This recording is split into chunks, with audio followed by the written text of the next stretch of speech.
4 contestants enter, but only one will win. Welcome, folks, to Lifeline. Let the race begin.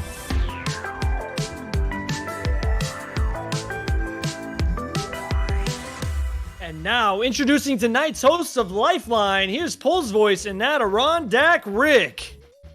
Thank you so much, JSR. Good evening, ladies and gentlemen, and welcome to another exciting episode of Lifeline, the show where 4 contestants will try to beat a game they have never beaten before. They'll race to the finish line, taking notes and drawing maps along the way. But to help them out, our team of experts will be on the deck with hints. Will they need these hints to finish? Operators are standing by. First off, my name's Pole's Voice. I'm a speedrunner as well as a casual gamer and music streamer. I'm here tonight alongside our wonderful co-host, Adirondack Rick. How you doing tonight, Rick?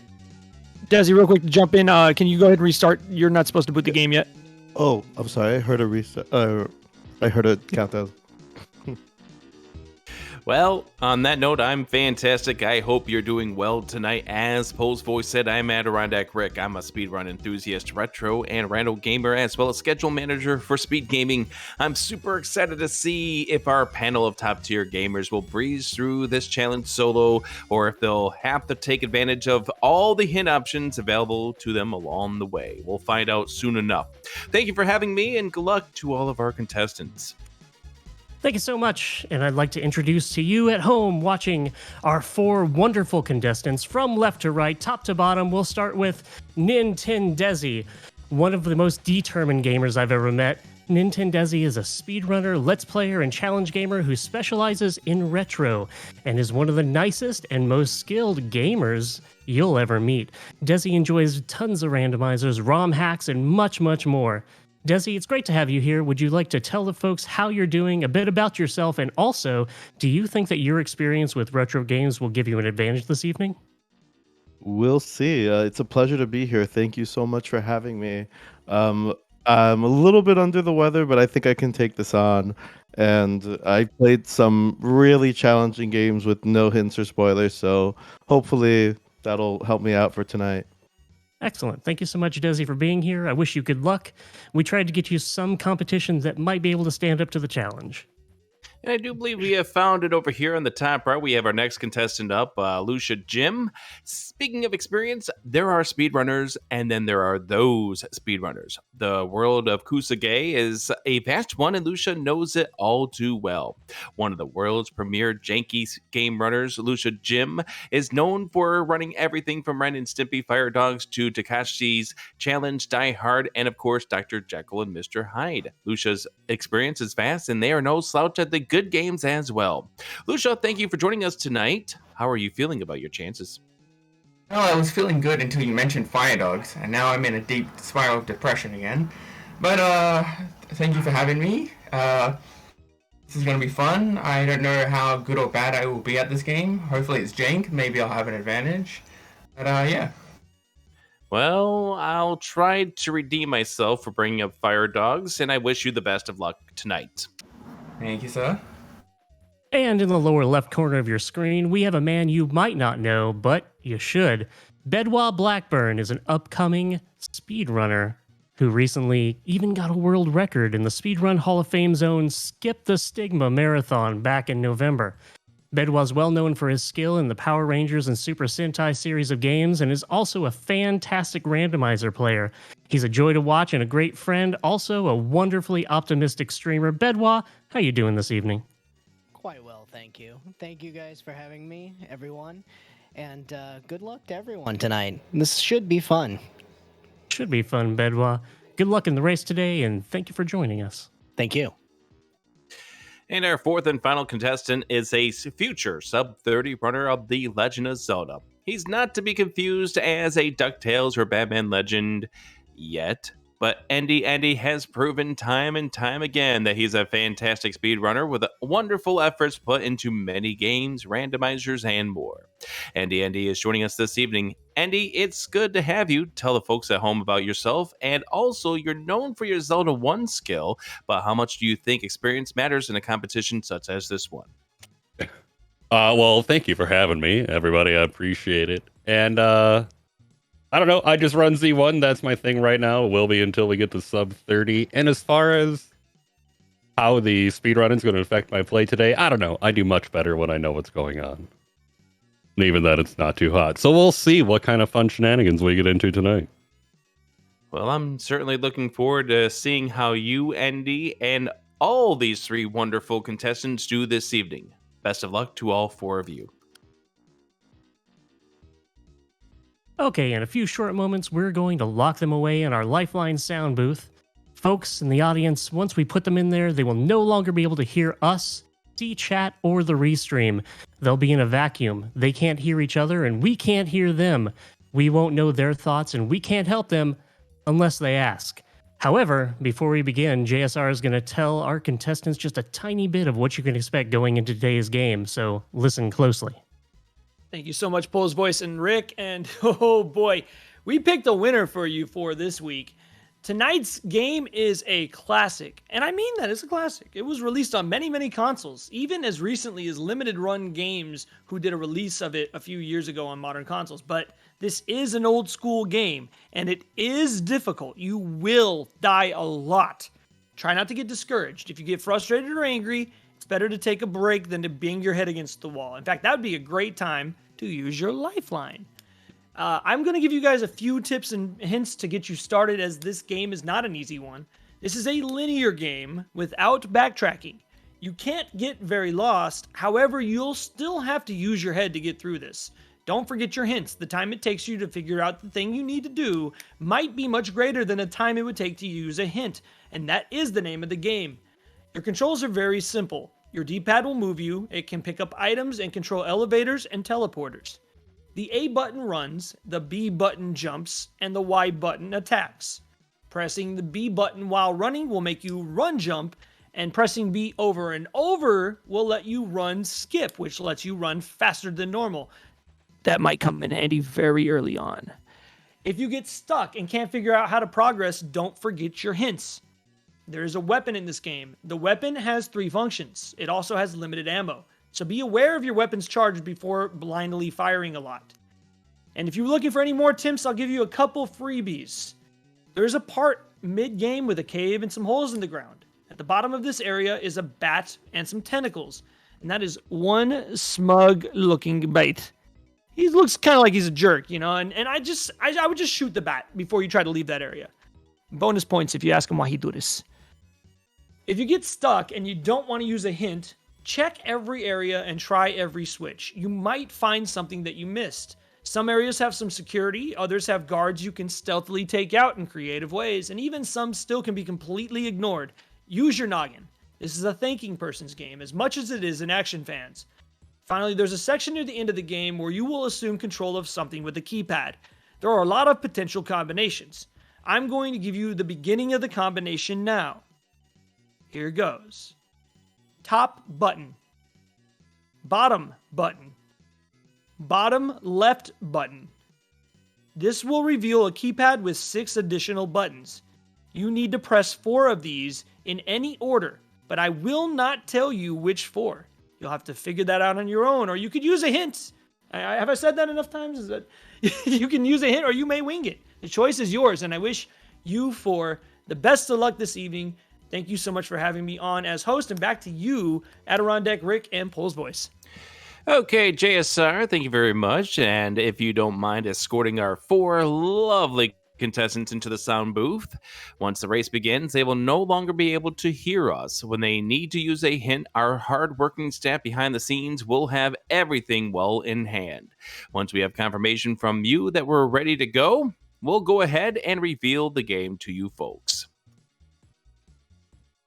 Okay, are our contestants ready? Our contestants are soundproofed and they're ready to roll. Okay, folks, contestants, chat, operators are standing by. Let's play Lifeline. 5, 4, 3, 2, 1, go.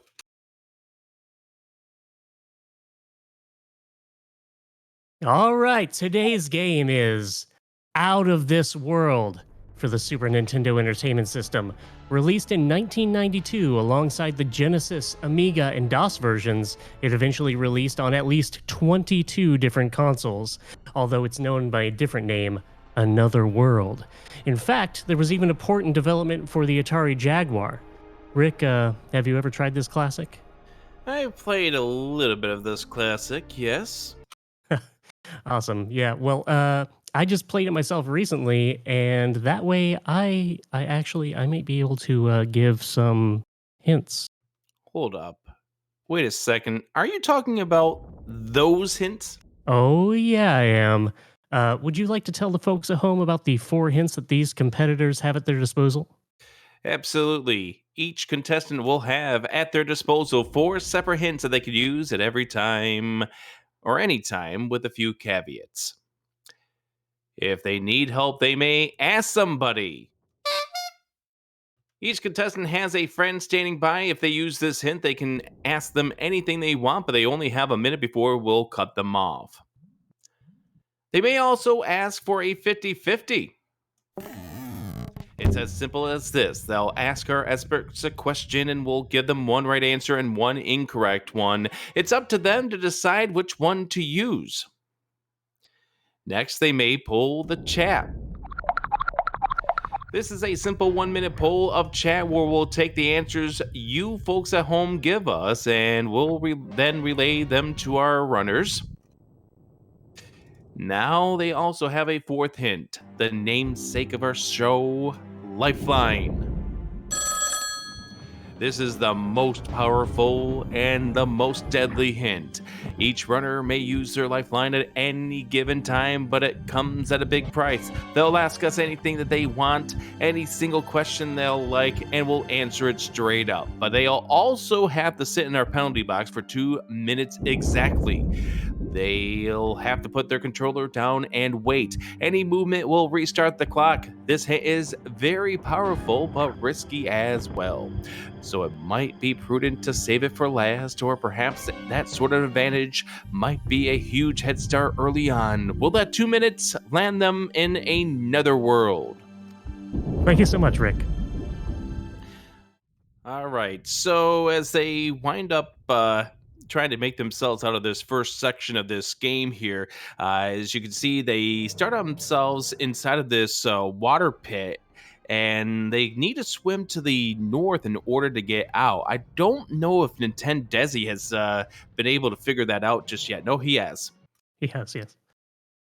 So a lot of this first section is avoiding these enemies. Unfortunately, what's going to wind up happening is if you wind up getting chopped off by any of these enemies, you're going to wind up going right back to the start.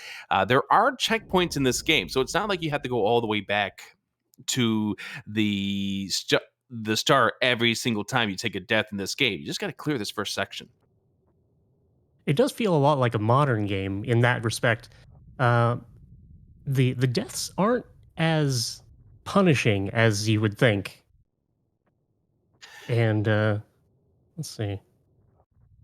Now, one thing I will point out is that when I was playing this game just a little bit to test it out on the Super Nintendo version, the one thing that it reminded me of, and I don't know if you felt the same way, was it gave me vibes of Prince of Persia. Ooh. It's been such a long time since I played Prince of Persia, but from what I remember, yes, I do believe that you're right. And it's more the way that the runner moves around, how it feels a little bit clunky the way that the runner runs around. I think Lucia is starting to figure out what exactly needs to be done to get out of this first section. No, not quite. It may take quite a while for some of our runners to get through this first part of the game. The just figuring out the controls is half the battle here. Unfortunately, I think Lucia has figured it out that you can kick those I guess you want to call them snail things or worm things or snake things. Maybe more snake things is the better way of saying it. And actually, in my playthrough, I did not figure out that you could kick the snake things. It wasn't until I ran through it a second time. I went through this on Steam the first time, and then went back and used this version, the SNES version, and controls aren't any different, I don't believe. But the combinations that you can use, where you can, let out a front kick there to kick the snakes, I didn't figure it out. So I used a running jump to get over those snakes. Which is another way to getting through it, because I did look through a walkthrough of this game and did see that was another way of getting through this if you are able to time it. Oh, Desi unfortunately takes another hit. Looks like Lucia has been the first one to make it through the first section, though. Nice. Yeah, the cutscenes in this game are absolutely beautiful. Yeah, especially considering the fact that this is an SNES title that we're looking at. I mean, yeah, it got 1,000 ports, but this the version that we're playing here is on the SNES version. And the Steam version, actually, you could switch back and forth between HD, it looks kind of like cell shading, and the pixel port. Looks good either way, though. All right, so the second section that we're seeing Lucia here is puzzle that, this game's kind of hinting to you what you need to do, but you just need to actually figure it out. And I think Lucia's actually figuring it out here, where you just need to go left and right, and there the cage comes down onto the guard, and next step is, what are we going to figure out?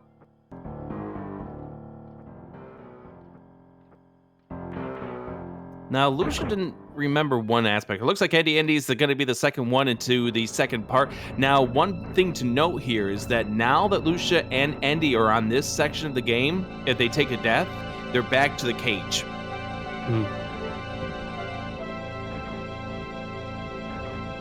Okay, that's going to be unfortunate, because I think Lucia lost its partner here.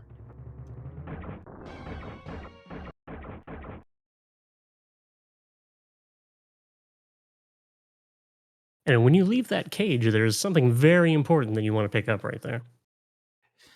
And it gives you a couple of opportunities to pick that thing up, but you have to actually think about hitting the down button right in front of it.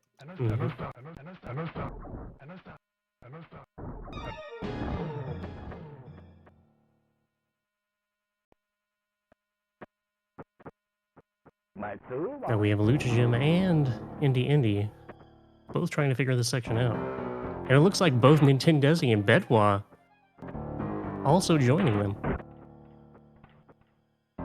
Pretty much in sync there.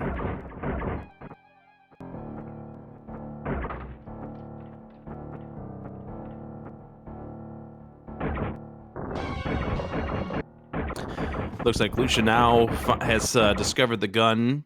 Unfortunately, was a little too close to the guard and has taken the death. Looks like Nintendesi and Bedwa has both figured out.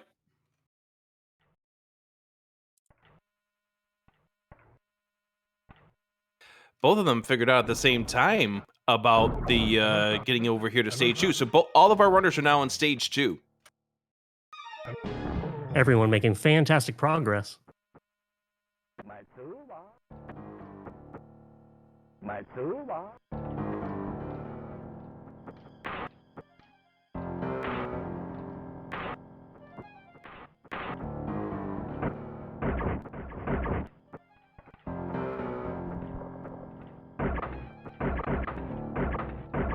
It's just a matter of trying to figure out what is going to be the next stage.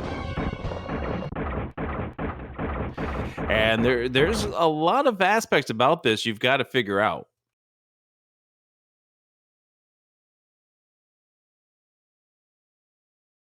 Yes, your weapon can do more than one thing. And if you haven't yet figured that out, maybe holding that button down might do some things. Well, there's like various things you have to do, but there's also that detail that JSR was mentioning during the intro. You got to be careful, because there's only so much you can do with the weapon. That's right. Yeah, it's got a limited supply of ammo. at least in the first section of this game, I do believe there's some sort of like power up station in a couple parts where I'm not sure if that is what refills your ammo or makes it more powerful. There is something that we'll be getting to a little bit later on, but we won't be seeing that for a couple more stretches of this game. Luca getting closer to figuring out this next part, but unfortunately has not yet figured everything out. And the game's also hinting you the abilities that this gun can do, because you can see what the guards are doing by putting down what is a shield. Yes, the game is very good at showing you exactly what capabilities you have. It's just up to you to figure out what you Right. need to do.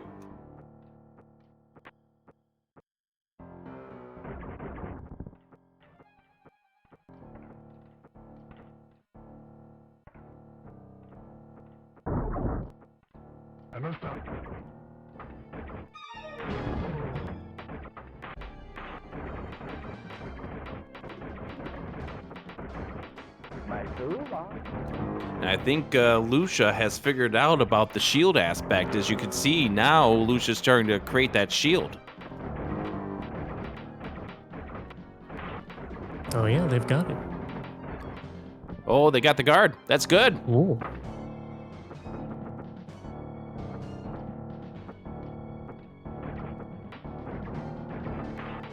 And here comes another guard right now to tackle. Looks like they've got the door open, and we're going to the next section of this. Now, this is still part of this second scene. So if we take a death here, you go all the way back to the cage.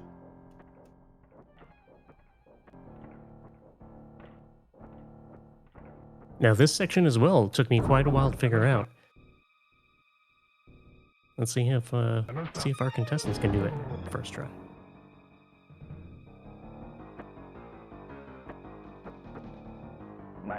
Man, this pixel art is just beautiful.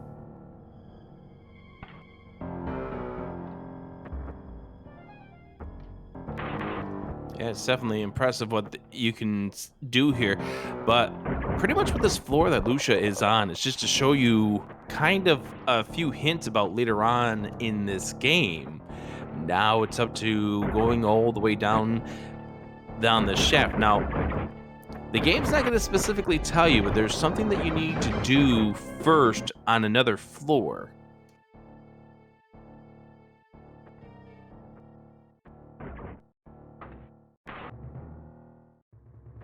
Yeah, the game is really smart, showing you different things are connected on different floors, and you may have to interact with them on one floor to progress on another floor.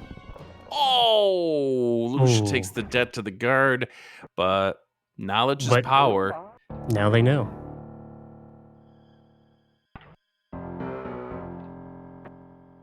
So for those of you that are just tuning in, this game is Out of the World. Otherwise known as Another World. So the big thing about what Lucia has figured out here is Lucia now knows pretty much what to do for about 3/4 of this stage.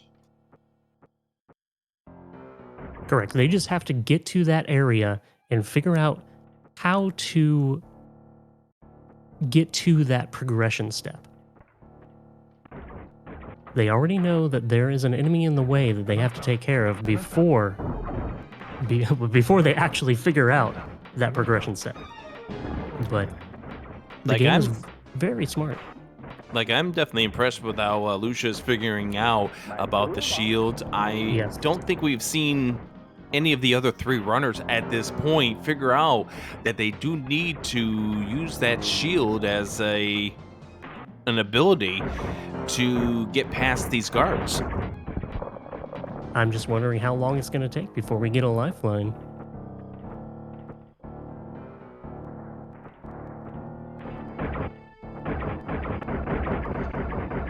So Lucia's going to go back up here. I don't think we really need to look at this, but Lucia may think that this is a required cutscene. Now, I'm not actually sure if it is required or not. I know in my playthrough, I went to that cutscene just like this every time I went through this scene.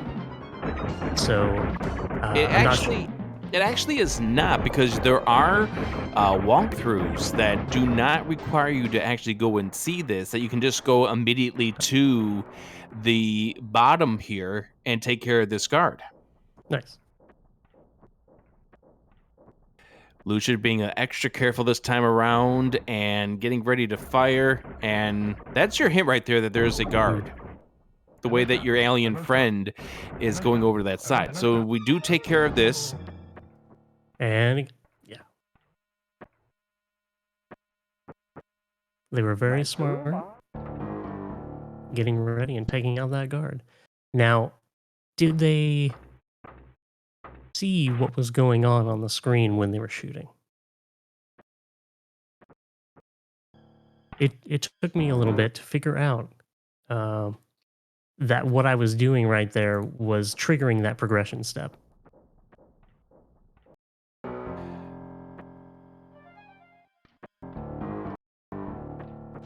I don't know. That is definitely something interesting to watch out for, as we're going to be seeing Lucia come over here back up to where we saw just a moment ago. Now, I don't think Lucia has pieced it together that this gun is going to be able to take care of that wall.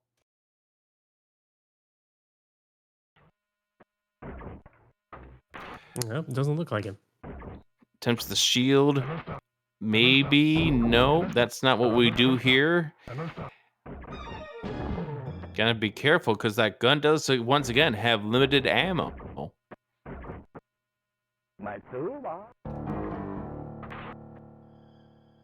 You use all of that ammo, then you have to figure out a way to basically end this part, go back to the cage, right? Oh, here we go. Here we go. Lucia has figured that part out. And we're progressing.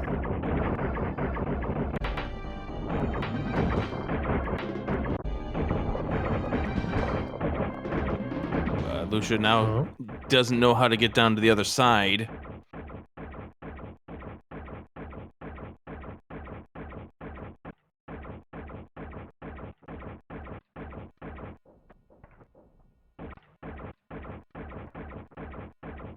And there really is no hand-holding for this part where it shows you, or it does not show you. This is basically a teleporter. There we go.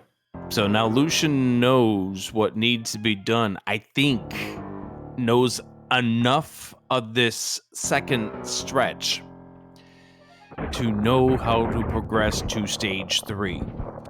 And there were so many parts like that in my playthrough where I did something like that, and then I'm like, okay, next time, that's what I have to do. It's such like genius planning.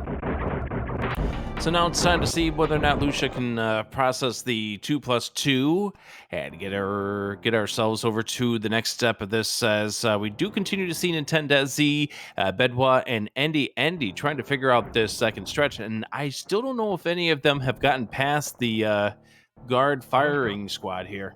I don't believe so.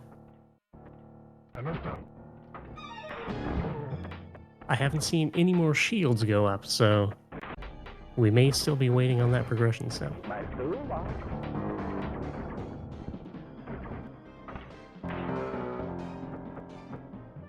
Meanwhile, still all runners have their hints available to them.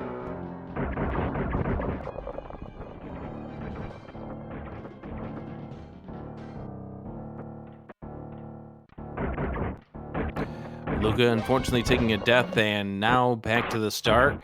And Andy also doing the same. Bedwa going back to start as well, and Nintendesi's just rocking back and forth.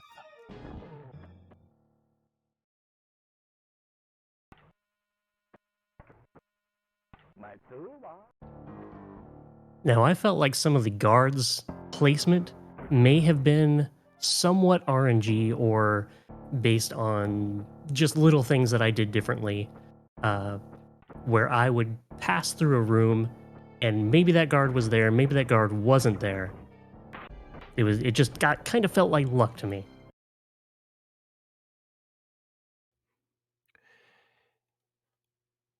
I really don't know if there is anything of an RNG basis to this, but I do know that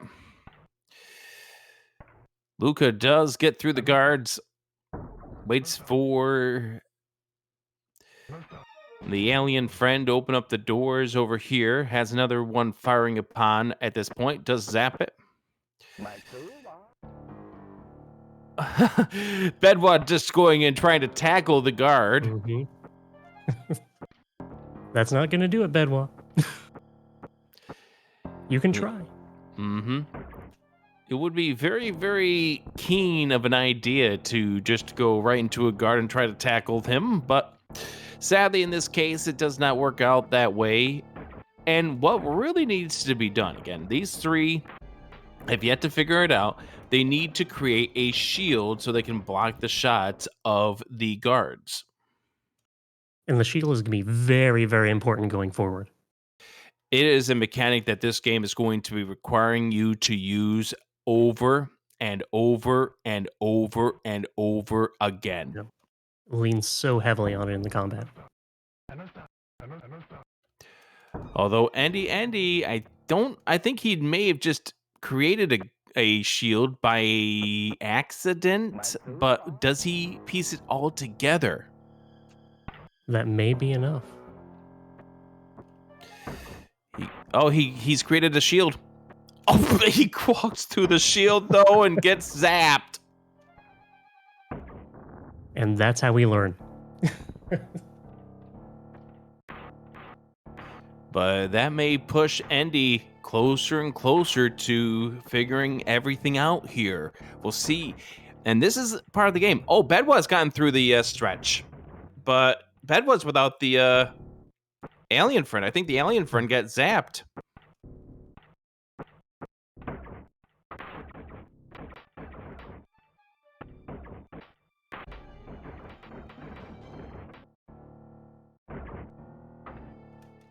All right, Luca's back to where the last death occurred. Knows now that this guard is protected by 3 Oh! That didn't work.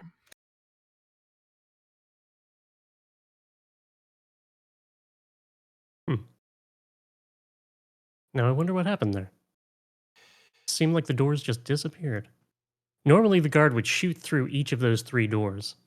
Yep, but I don't think you engaged in the guard downstairs, and therefore... That's right. Remember that thing you were talking about, the subtlety? Correct, yes.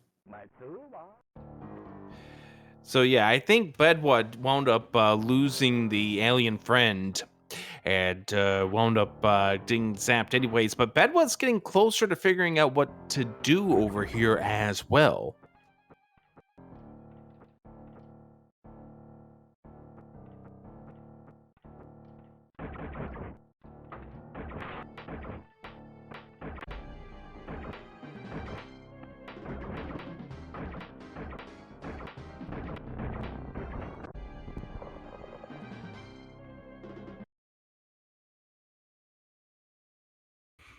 But yeah, right now I think Lucia is still one of the furthest along on what to do, but Andy might be getting close. Bedwas at least made it to this next stage. Well, for sure, all of our runners are going to remember this area of the game. Now they'll remember other areas of the game because we haven't even scratched the surface of this game yet. Oh, that's right. This game isn't too long. No. We'll just let the runners figure it out. Bedwell once again has escaped to section 3, but without the alien friend once again getting zapped after the door gets opened up. And that alien friend is so important. Couldn't do it without them. Yeah, we're not going to spoil what winds up happening a little throughout this entire run, but let's just say that you really, really do not want to lose your alien friend at all in this game.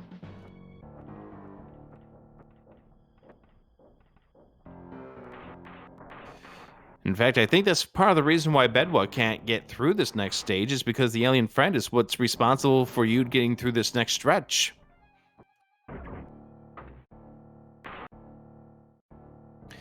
So Luca Jen's back over at this section of the game, and I don't think this is going to work out for Lucia because I don't think she or he's visited the guard downstairs and to see the doors opened up. So now do we go back in? Yep, that guard is still there, creating a shield and just spamming the gun, which you're going to get zapped by. But they were in this room before, so they know it can be done. Or maybe they didn't realize what was happening before they were trying to fly down the escalator. Yeah, and this game can be rather subtle about some things and then leave other things that are like, you definitely need to figure it all out. Mm-hmm.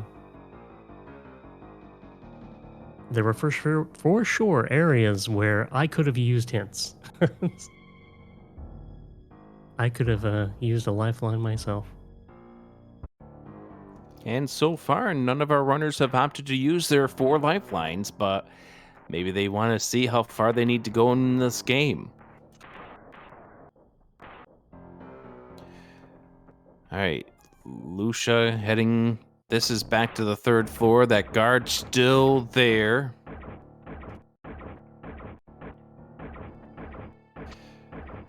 Looks like trying to jump over, but this is not going to be the answer to the problem. Bedwa is still trying to progress without the alien friend. That's not going to work out. Bedwa doesn't know just how important that alien friend is at this point. Lucia taking the death back to start.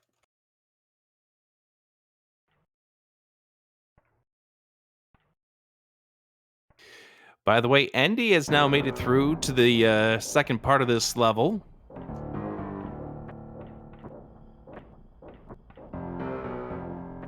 Let's see how far Andy can go, whether or not he figures everything out with regards to downstairs. And a lot of this, I think a lot of this game is following your alien friend, and it looks like Andy just saw the clue here to go into this area, but the alien friend hasn't told him to go back downstairs at this point. I think Andy's going to take a death right here. He's not going to know what's on the other side until... Oh, no, he got him.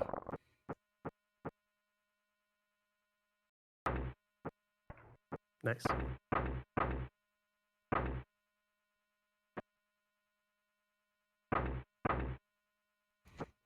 Andy thinking maybe you might have to go through that in order to progress. Lucia still creating the guards right in front. And now back to the second stage of this level.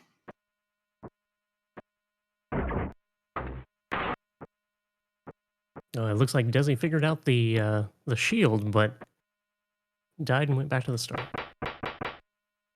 That's good if that's the case, because that means all 4 of our runners have figured out how to at least progress into the second part of this stage.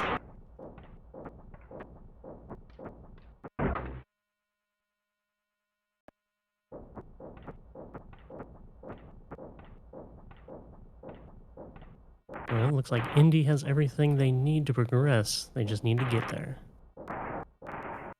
He needs to figure out that that gun can break open that wall. Mhm. That's the big part of this at this stage.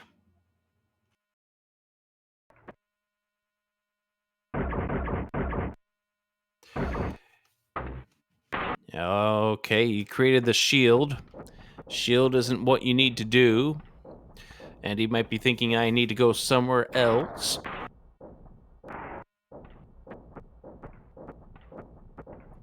Lucia back upstairs, back to stage 3. Guard dispatch downstairs.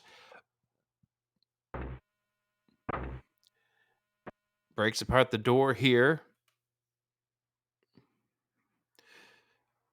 Zaps down. Hurry, hurry, hurry. Go, go, go. Don't even need to engage in this guard.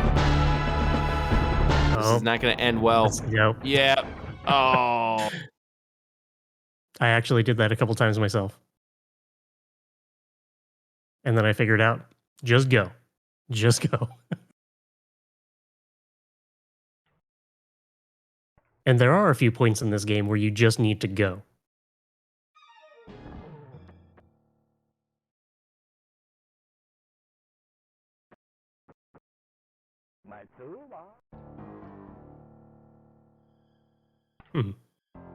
Andy putting in a passcode there. Yeah, he reset back to the start, and now is going back to the start of the stage 2. Ah.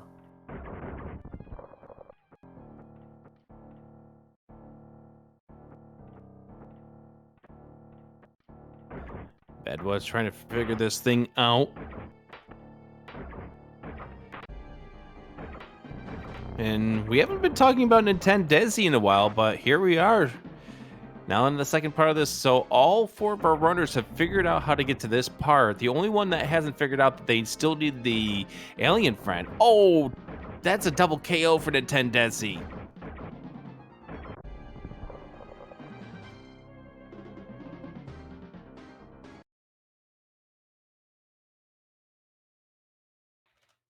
As Bedwab going back through. Yeah, you live, you learn, you kill that guard.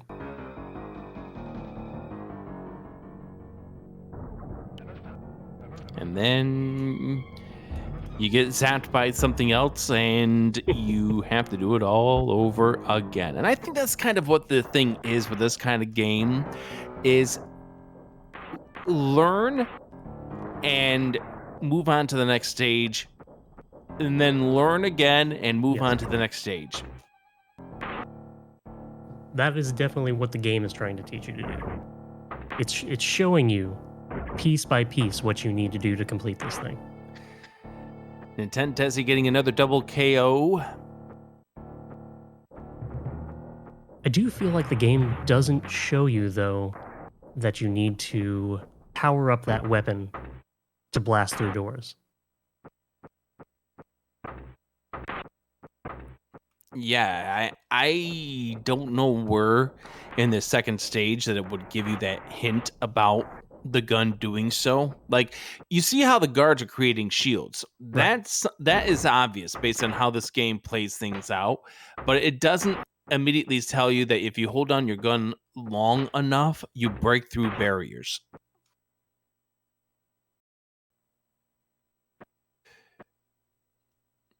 And you need your buddy along with you. There we go.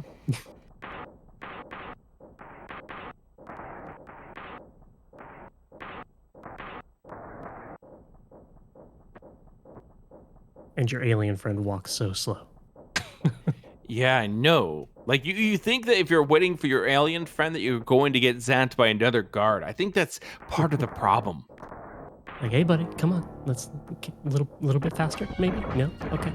Oh, Bedwab's now going zapped back to start. There, Bedwab's now going to be at least reunited with his alien friend. Although I don't think he's going to like the fact that he's going to have to go back to the start of the level, but... That's good, though. That's good. Yep, progress.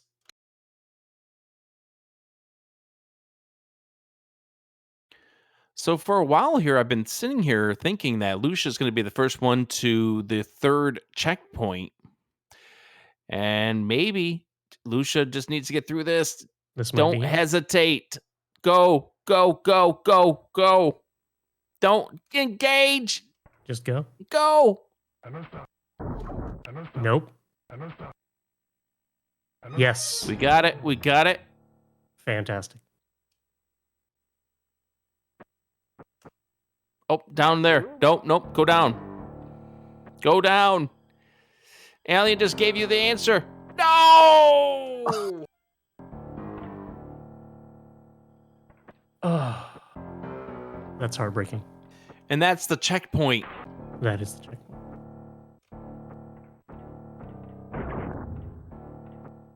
Alien friend opened the door for you. Said, hey, buddy, crawl down here. You'll be safe. Absolutely not. And now we turn to Andy. Can Andy be the first one to the second checkpoint of this game, to stage 3?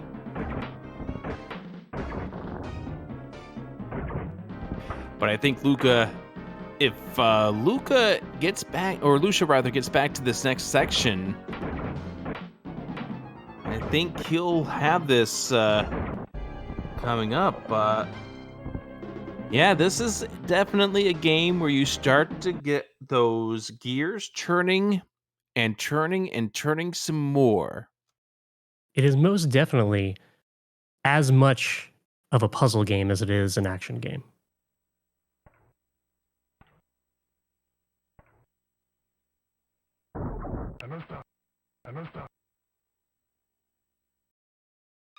And I think we actually are going to need our first lifeline coming up here, so we'll keep an eye out.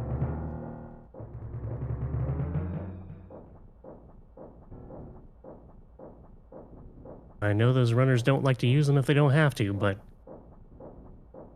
this game can be rough.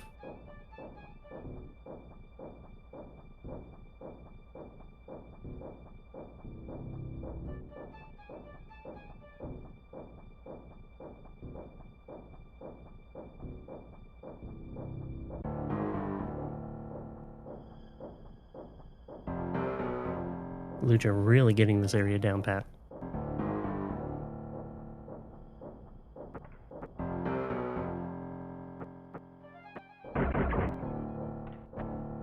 All right, we're back once again. They know. Just go. Let's see what happens.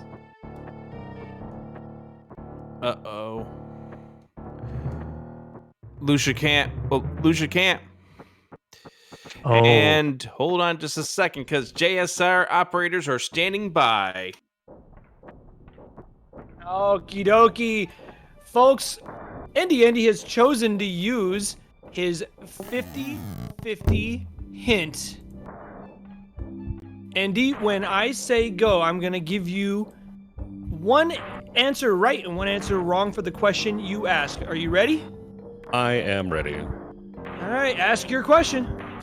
I would just like to know where to go next. Okay, option number 1. Go all the way to the bottom floor of that elevator shaft, shoot the wall, then go up a floor, blast the wall, take the little teleporter down and run to the left, continue until a hole opens in the floor. Option 2. Go all the way to the top of the screen. There's a cutscene if you view the bars. After the cutscene, go all the way to the bottom of the shaft and shoot the wall. Then return to the cutscene. This time, a different thing will occur, and then return to the cage. The choice is yours, my friend, and I wish you the best of luck. Thank you very much. Back to you, Rick and Pole's voice. So we know the answer to that one. We do. Which one do you think it is? Well, I mean, since our contestants can't hear us, It's the one that Andy's not choosing. obviously it's the one Indy is not choosing. But on the other hand, Lucia has it figured out. Just needs to get back there. Just needs to get back to the guard. Just run past them and go down that hole. Well, it looks like they're stopping for a second. Is this another incoming lifeline? It looks like we could be seeing an incoming lifeline coming up here from Lucia as well. We'll keep you updated if anything does pop up. Andy. Oh, goodness. It's got to go. Okay. Andy's going back over here.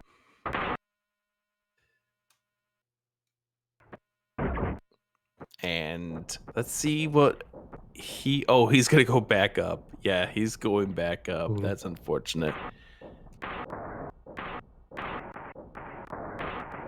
And JSR operators are standing by once again. All right, thank you so much, Rick. Lucia, Jim, you've elected to use your lifeline. In a moment, we will give you the moment to ask your question, any question you'd like. Now remember, after I answer the question, I will cue you. You will have to put your controller down in the penalty box for 2 minutes, so you cannot move. All right, Lucia, go ahead and ask your question. How long does the gun take to recharge once you use a charge shot?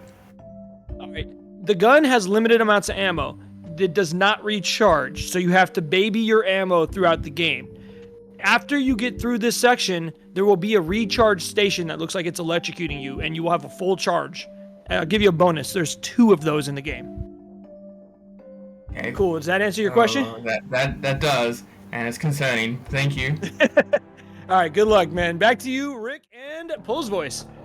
And as such, we are going to be seeing Lucia take the 2-minute penalties, so they'll resume at the 43-minute mark. So yes, it's just unfortunate here that Lucia ran out of ammo for the gun, and as such, now cannot fire the gun to blast the wall once again. But Lucia knows exactly what to do in this situation. Recharge stations, that's what that is. All right, now I know. Yes, the electrocution of the game player is aka the recharge station, and again, there's 2 of those, as JSR has pointed out in this game, and they are very, very important. Oh, they're definitely going to be important. Seeing as you have limited ammunition for this gun blaster. And it's got so many different functions. Yes, indeed. Now, Andy, going back up here, up to... Is this going to be up to floor 2 to follow that 50-50 hint, or no?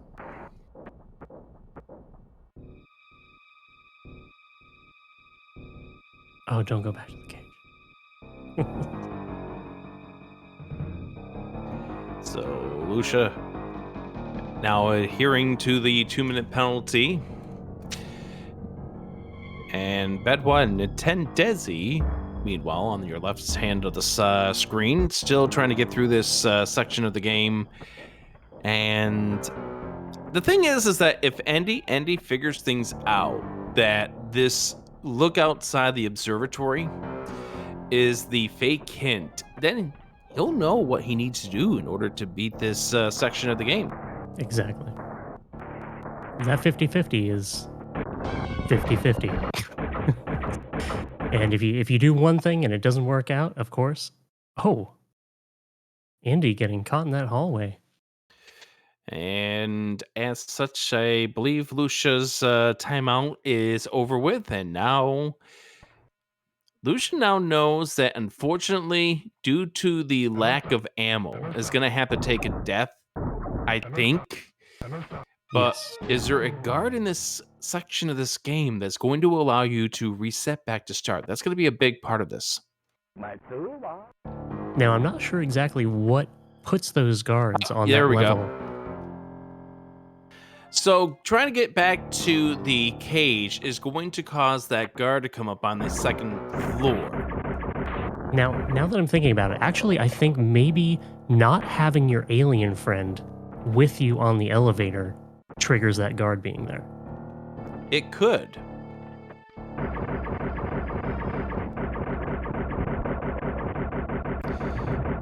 Andy's really using a lot of blast right there, and that's going to become problematic a little bit later on. Indy not knowing that ammunition is limited. Or maybe just not caring. Might be a strategy to draw something out. Oh, I think... Did Andy lose his guard friend? His alien friend. Yeah, I think he lost his That's alien going to friend be- because yeah. he's got nothing he can do.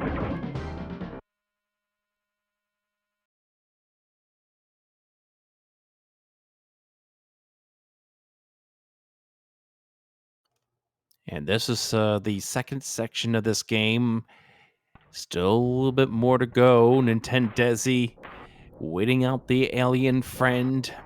Lucia now. Now this is where it gets interesting. We're going to have to keep an eye on Lucia. See if we know if they've figured everything out about this level.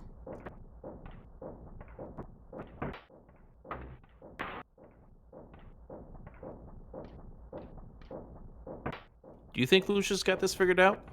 I think they do for sure. Also, being now the only one that knows that the ammunition is limited, maybe.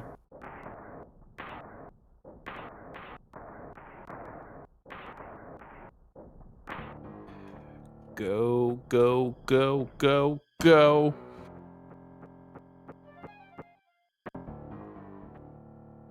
Oh, we might see progression here. We may, if they can figure it out, that this is trying to get you down, and there we go. Lucia, the first one onto stage 3. Fantastic. Well, and Lucia's back to start. But now, we don't have to deal with that guard sequence anymore. Now, this comes down to an idea of figuring out what is the right path to go, and Lucia now knows that ain't the right path to go. That is definitely not it. The first time I did that, I laughed so hard. Just fall straight to the bottom. Now, Lucia might be thinking, if I hold left, maybe I might grab onto the wall. Nope.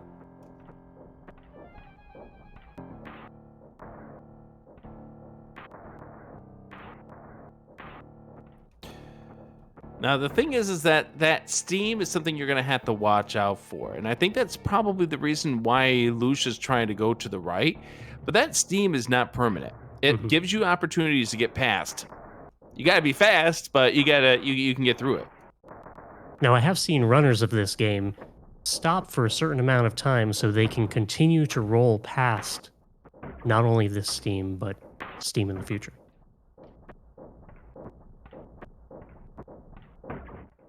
That time has to be timed just perfectly.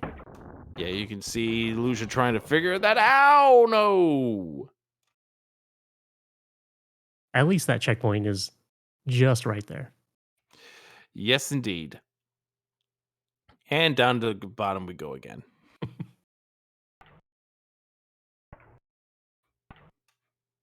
And the steam gets us again. But, again, Lucia has figured out the most. Andy right behind, though.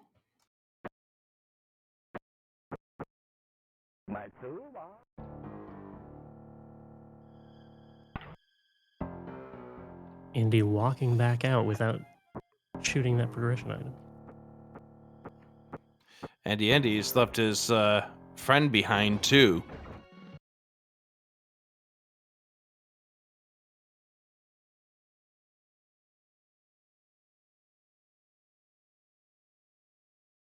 Oh, Lucia got past the first steam. All right, so now they know it can be done. Unfortunately, gets hit by more steam. But fortunately, there aren't too many of them. There's enough that makes you go, ugh, though. Yeah, for sure. I don't know how many times ugh. And a lot of this here is you just got to time this out. Like, this steam is not random how long it's on there. It's a timed interval. So if you can time this, more power to you.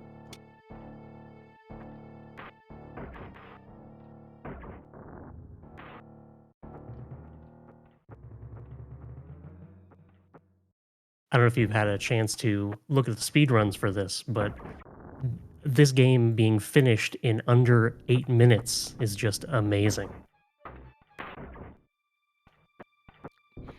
And we've been going for 49 minutes. Exactly.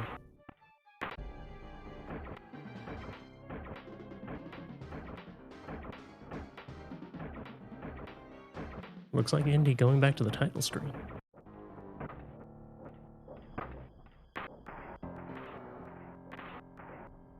which means he'll be going back to the start of the second stage.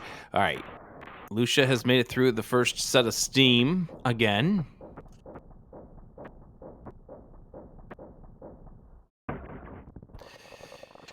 You can tell that Lucia does not trust this steam at all. Absolutely not. Yeah.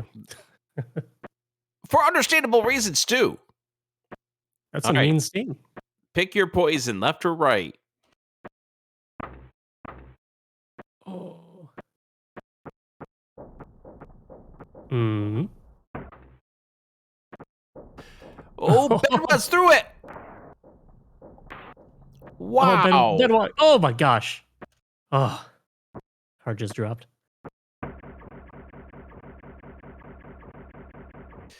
Bedwa is surprising, and Bedwa is about to go splat.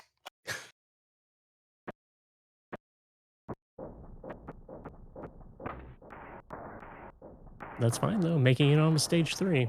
Yeah, Bedwa now knows after that splat, he does not have to deal with that guard sequence anymore. That has to be a relief. It's fulfilling. You don't have to deal with it no more. It can't hurt you anymore. That is exactly how I felt. It can't hurt me anymore. But there's still a lot more of this game to go.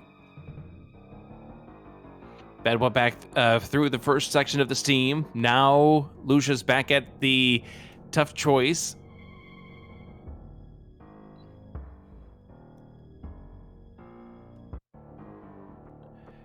Does Lucia have it? Maybe. Maybe. I believe so. And we are through. After all those minutes going through section 3, there you go, section 4. So this is the recharge room that was being talked about. This is where you will recharge your gun.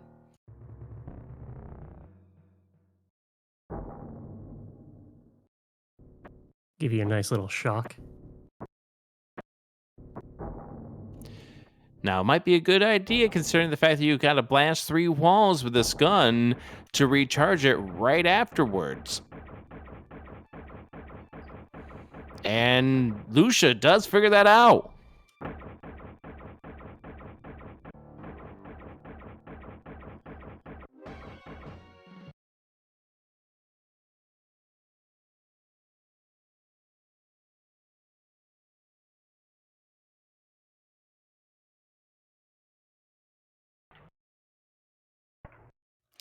However, Lucia does not jump there and finds out back to start.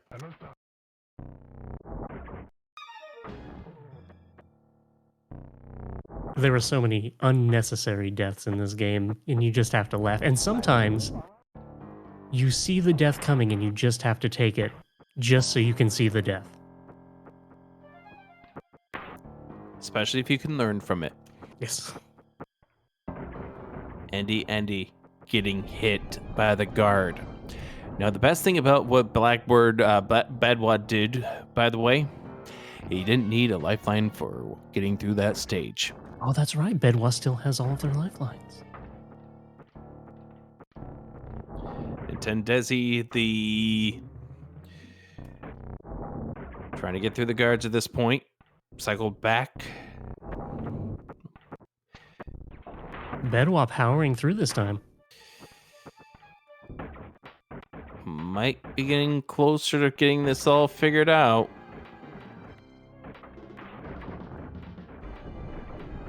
And Bedwa's through to stage 4. All right, so that's 2 of our runners on to stage 4 now.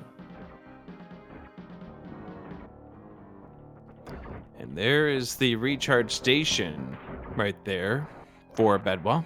Lucha at the wall. Can I figure it out? Not then. Ooh.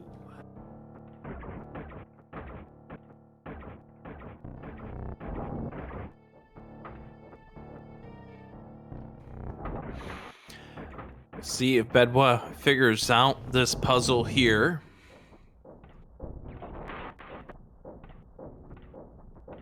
No, I didn't see. Did Bedwa take the recharge? And he took the recharge the second time here. All right.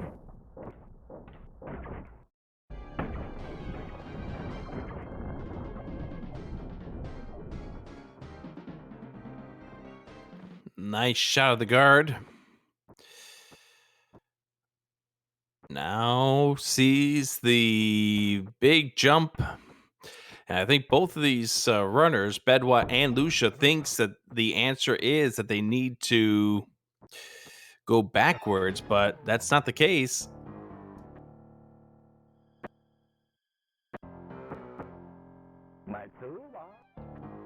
It did take me a few tries to figure out that I had to be on that ledge down below. Lucia knew it with the pauses right there. Back to start. Oof. Not the answer. But thankfully, it's not the start of stage 2. Oh, thankfully, yes. Which is Spent where enough time in that cage. Yeah, which is where Nintendesi and Andy are still trying to get through.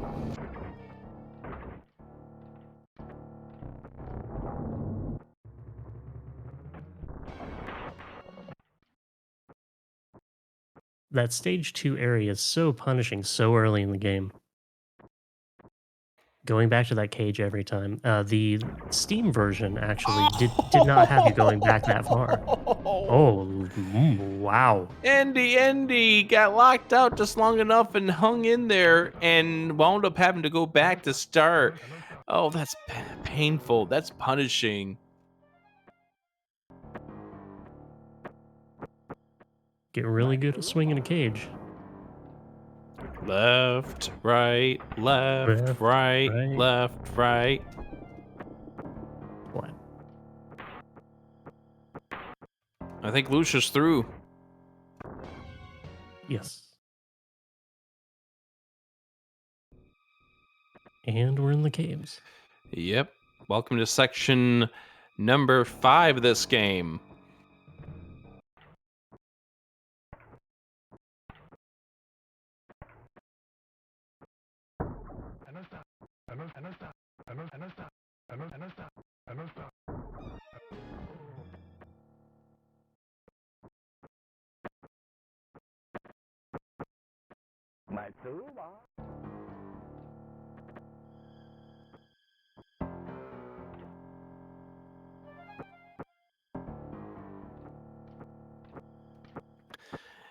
And you can tell that this game kind of starts to make you not trust anything by how slow these runners are making their way through from screen to screen. Absolutely. When you transition onto a new screen, you kind of have that fear in the pit of your stomach. Like for that reason right there? Yes, for that exact reason right there. You never know what's going to crush you.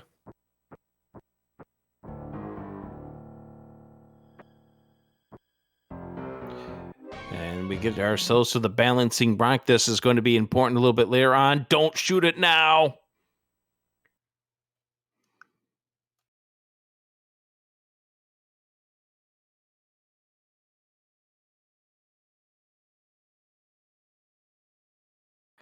And crushed by the rocks.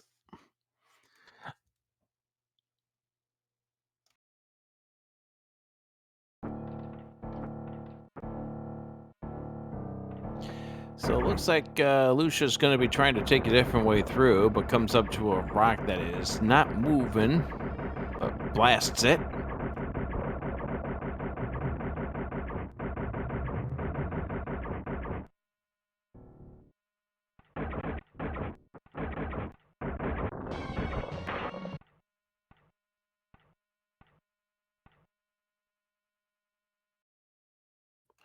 Now this screen looks nice and enjoyable. Oh. No early progression for you. Yes, indeed.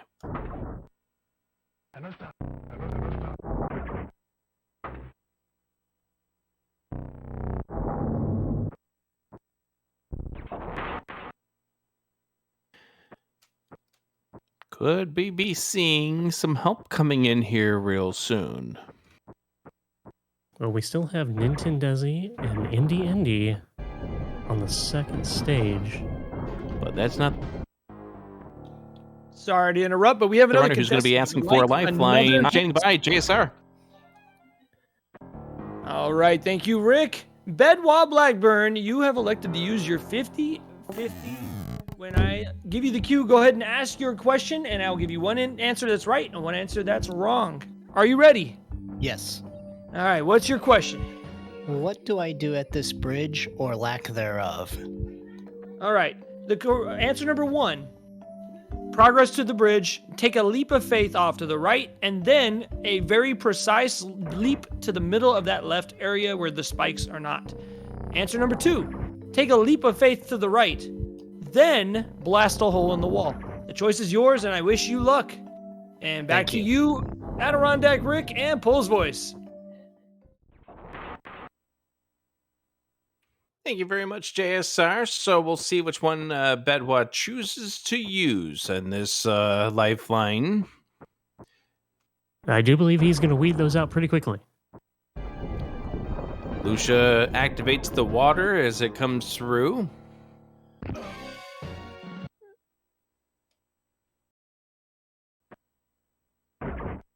I believe he may have done that a bit too early. Yeah, because we were on the 50-50, didn't get to see the progression leading up to this point, but could this be the answer to get Lucia to the next stage?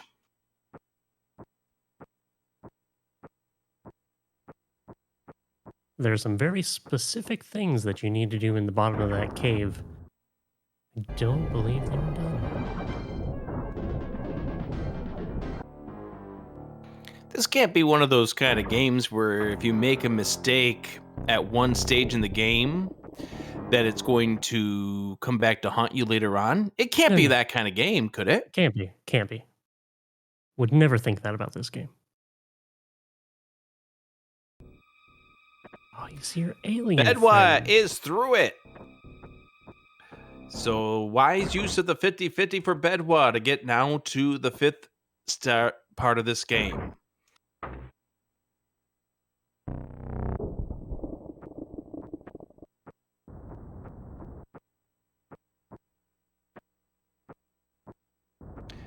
Oh, Lucia gets zapped. And back to the start of the 5th stage.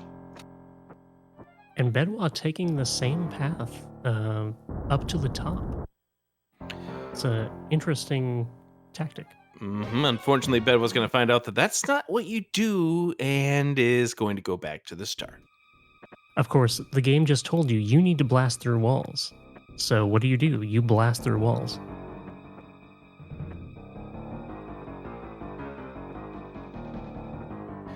Oh, Lucia taking the drowning death too.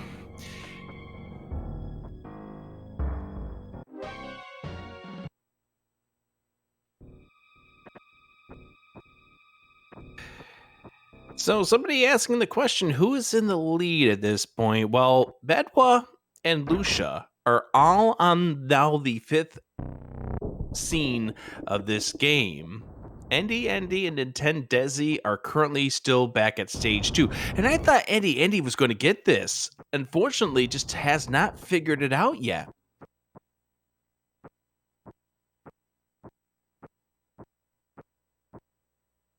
Yeah, that puzzle piece in stage 2 is just so punishing. Like, you really just can't figure it out sometimes. And then you think you have it, and the game tells you no. And there are so many spots in this game where the game just tells you no, even though you may have the right answer. Yeah, because it's one of those kind of games.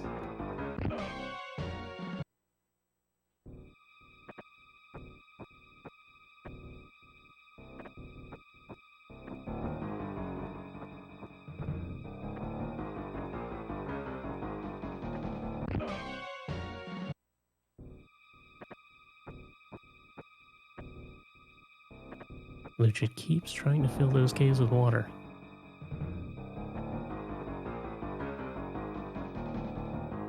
And you're saying that Lucia is doing this prematurely, right? I do believe so, yeah. There is a spot specifically that you need to visit before you complete that progression. I believe otherwise the water will not drain in a specific area, maybe? That is a possibility. Nintendesi trying to do firing against the guards, got the shields up. Nintendesi is the only of these 4 runners who have yet to use a lifeline.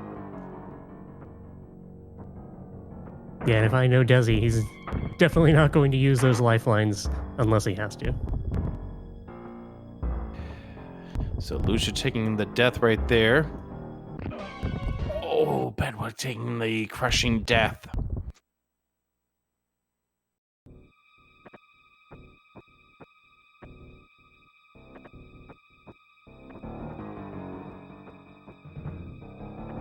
And just as a reminder, because it's been an hour since we've talked about the lifelines, we do have the lifeline, which is the red phone.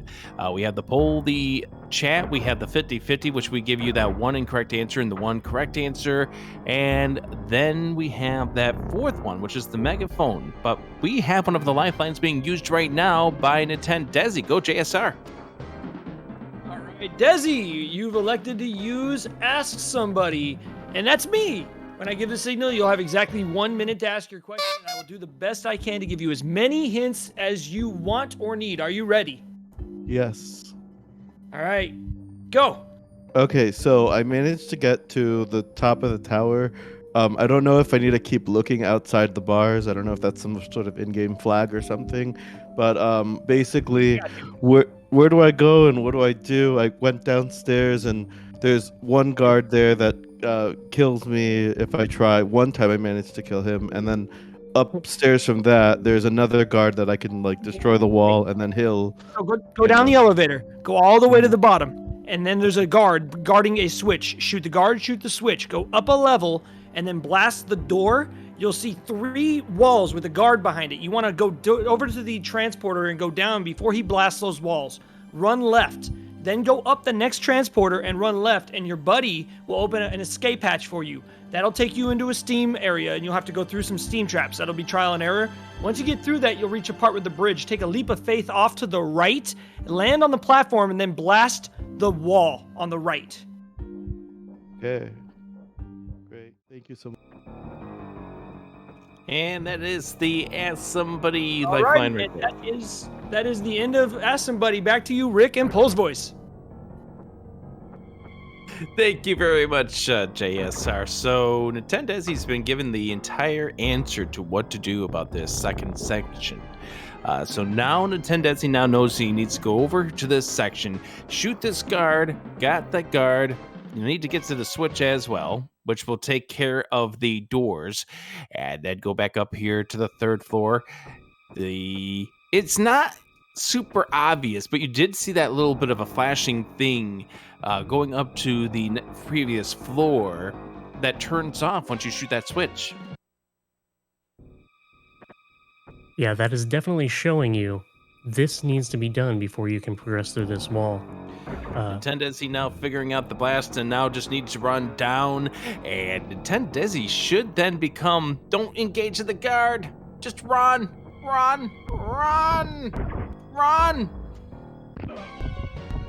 Now I know Desi took notes.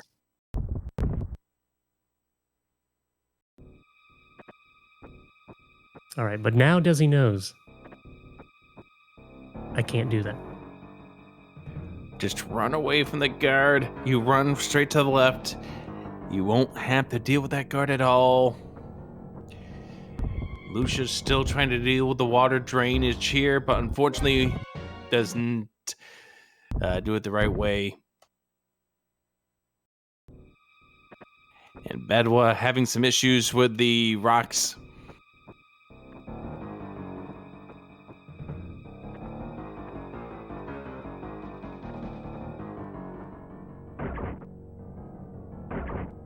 Lucia's still trying to progress to the right instead of going down further.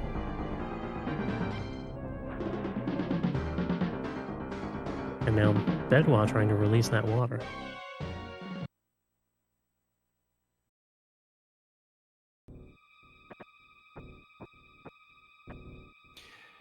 And as you mentioned before, Lucia's got part of this, but not in the right order.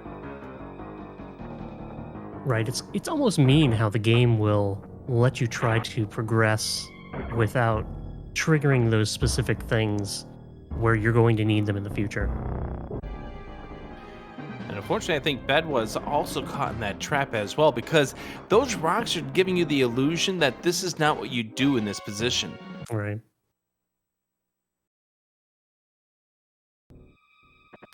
Oh, Lucia couldn't outrun the water.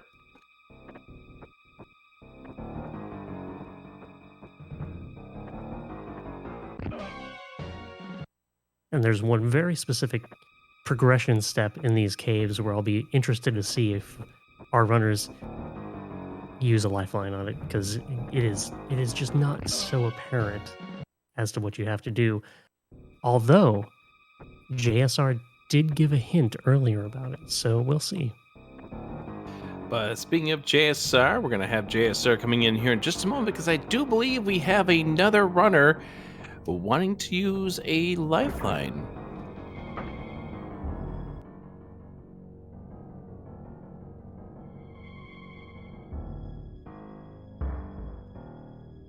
And with that, we now bring in JSR for our next lifeline.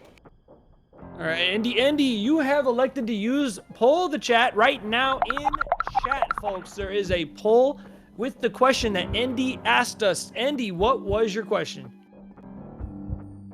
Was it whether or not I have to shoot the wall? All right, Or the stand next by. We are course of running the action. poll right now.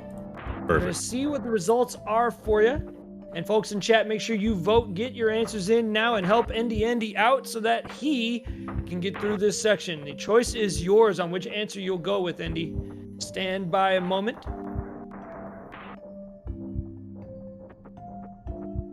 All right, I'm going to go ahead and just give you the answers now because it's a runaway.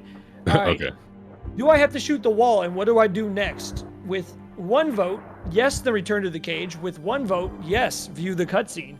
With 1 vote, no, check near the cage. And with 13 votes, yes, shoot the wall, then go up 1 floor and go.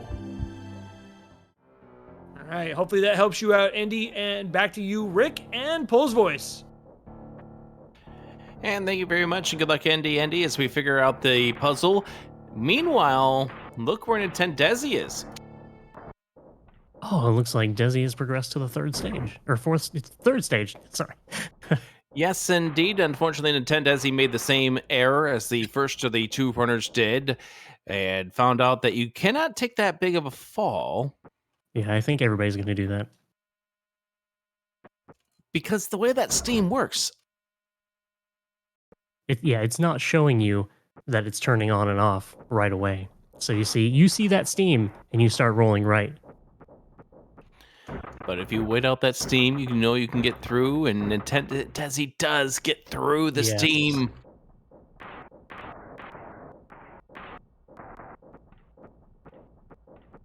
But at least Nintendesi now knows that it is doable. Uh-oh. What? Andy is out of ammo. Was that 50-50 that Indy used as specific as it should have been? Yeah, that was the unfortunate thing, is Andy has been kind of getting... Oh, no, he still has ammo. He needs to hold that gun down a lot longer to blast through the wall.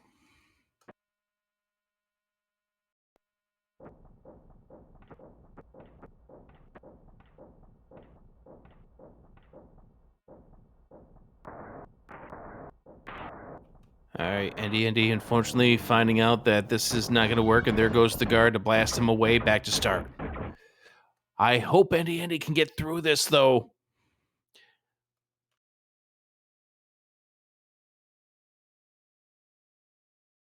Looks like Bedwab's running around with our bat friend here and getting crushed.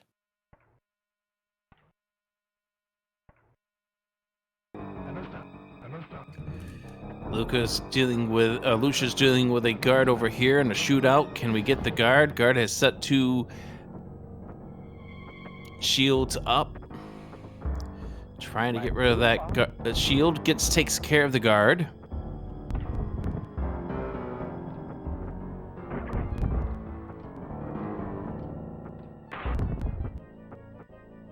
Dizzy being very, very careful rolling through this section. It's a timing thing. I can definitely understand the nerves at this stage. Absolutely. Lucia coming up to this guard, and this is a part of the game where it's not specific, but does know to get the guard at least. And Nintendesi rolling on to section 4. But the unfortunate thing is that Lucia gets zapped at the end.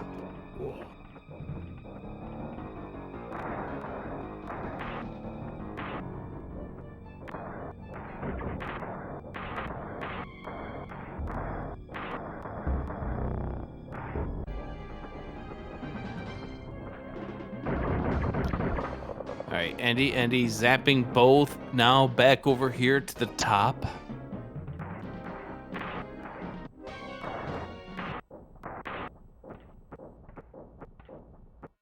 Nintendesi recharging and then blasting through these 3 walls. And then recharges again. Andy has yet to figure out that you can blast through the wall with a gun. That's been the big holdup here for Andy.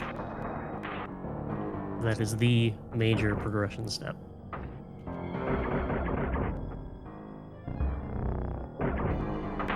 And I really, really feel like this game does not show you that you need to charge it for a specific amount of time to blast through those walls. It's so mean. Yeah, for sure.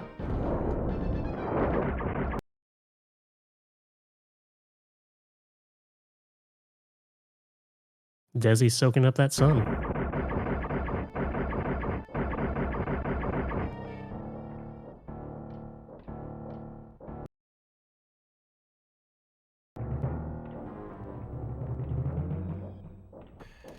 And Lucia back to the water.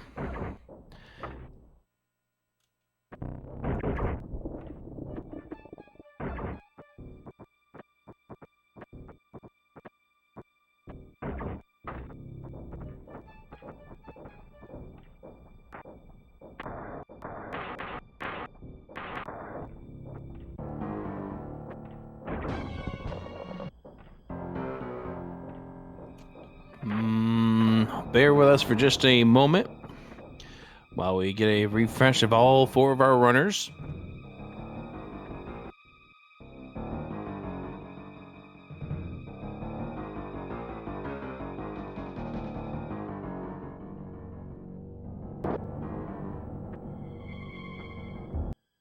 Nintendesi getting zapped by the guard out in the openings.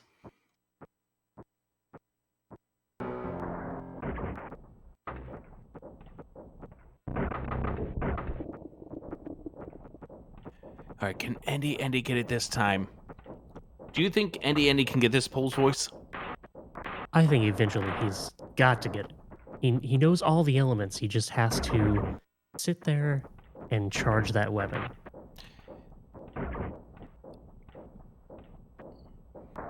And going back up to the 2nd floor.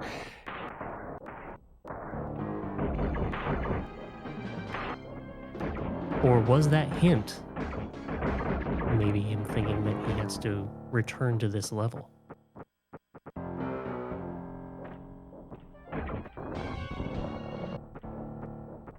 It's just not apparent.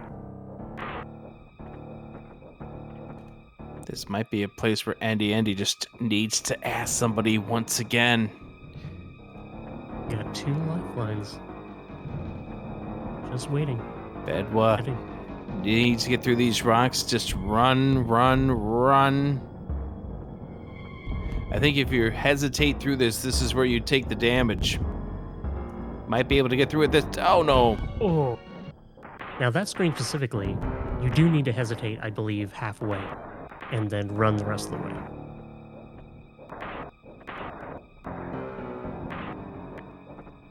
Those rocks are going to fall in the same exact spots every time.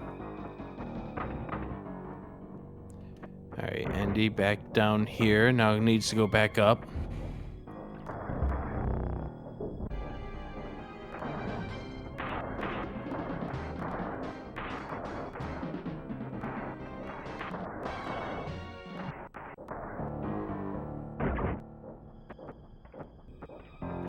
So Andy back to the second floor.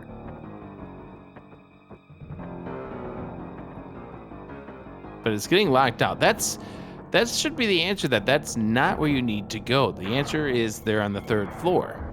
Yes.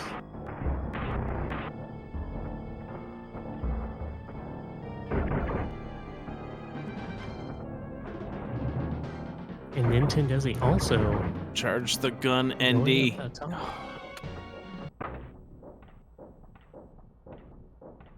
He just doesn't know. Yeah, and this is where there's nothing specifically telling you in the game that if you hold on the gun long enough. Now, I think there's one thing to be said, though. You remember how when you played Mega Man, any of the Mega Man games, where you try to figure out what the boss's weakness is? Yes. Trial and error. Exactly. You realize that if you hold down the button long enough, it creates a shield, but what happens if you hold on to it even longer? Lucia, unfortunately, doesn't see the obvious hint on the ground. The gun is what Lucia needs to go and grab after getting grabbed by the guard. Although, as you mentioned before, this seems to be a little bit early. Absolutely, yes. It looks like Nintendesi might be going Nope. through that section right now. Nope. Might The be rocks getting crushed say in that section no. right now. But yeah, as you were saying, the Mega Man charge shot, it's the game kind of pushes you in that direction.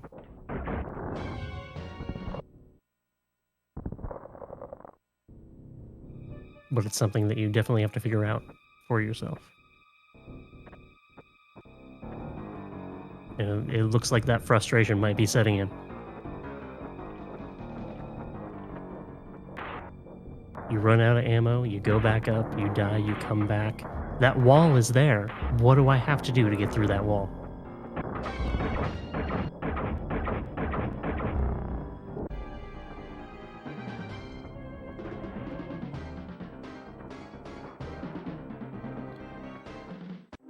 Three of our runners have now made it to the caves.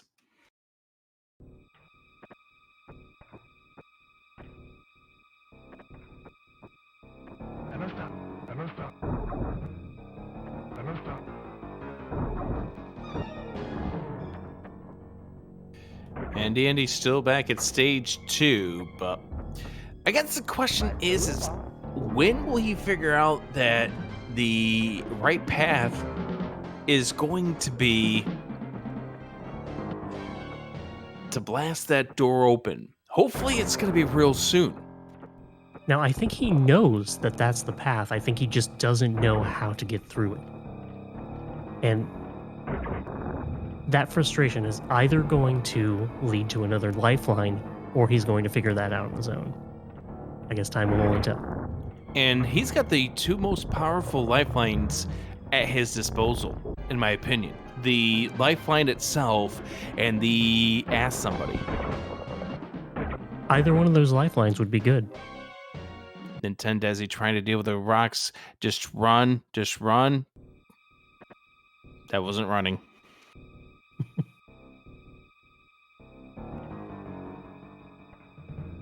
Now, you've played this game a little bit. You know the controls running and jumping can be, let's call it a little bit janky.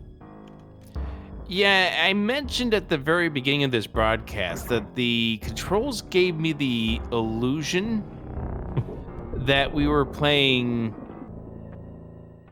Prince of Persia, like the way that runner likes to run and jump. Yes. Or overrun, or not jump. Or various other elements to this game.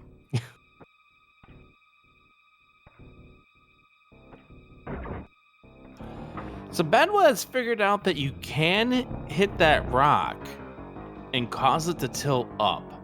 That's a piece of the puzzle that's going to need to be figured out. Unfortunately, it's going to have to be figured out later. Right, it's in the wrong order. Nintendesi, get through the falling rocks! Not that screen of falling rocks, though.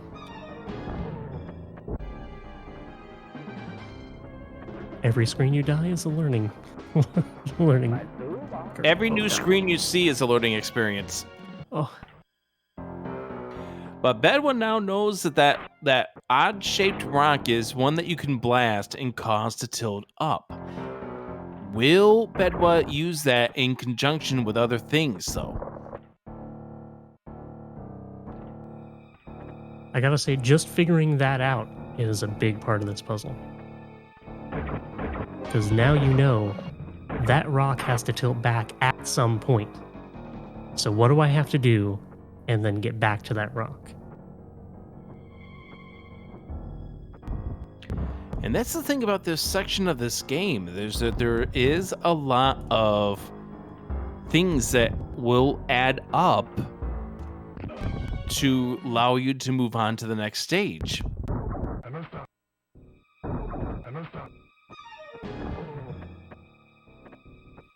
This is just a matter of putting everything together. It's true, yeah. Absolutely. Lucha's still fighting with the water.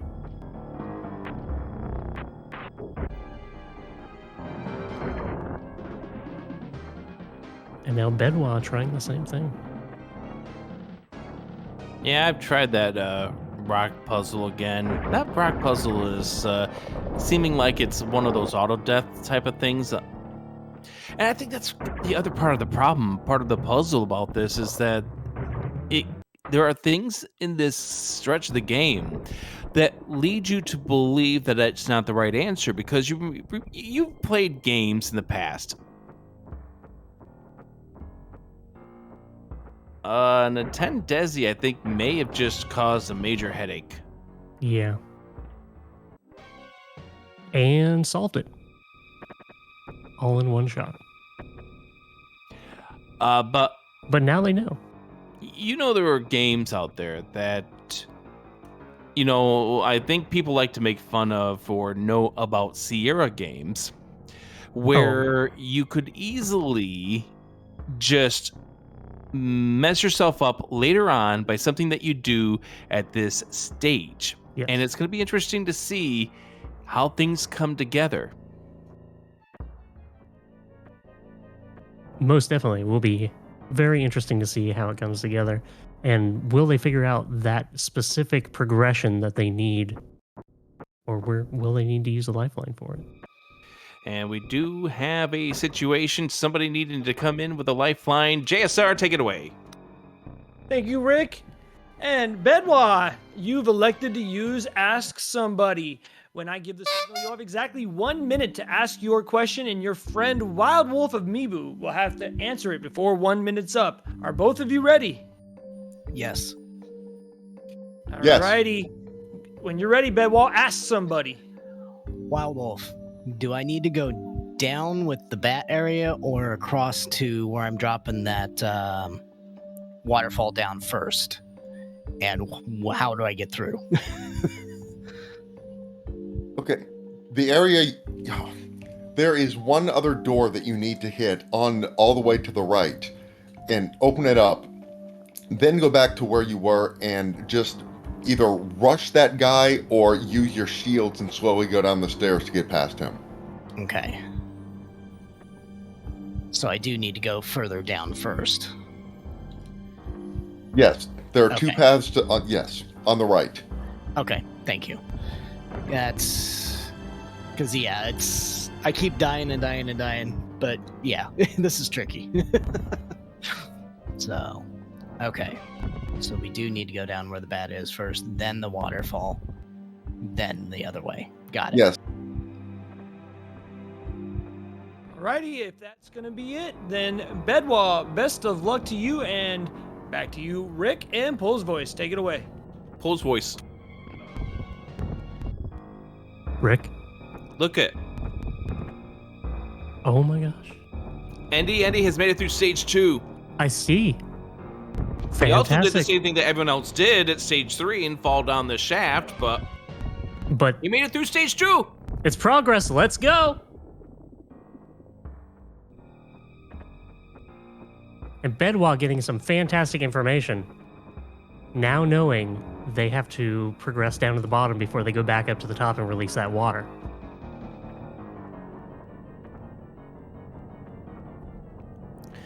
Andy's got to be feeling absolutely great. The fact that he no longer has to deal with that stage 2 guard area.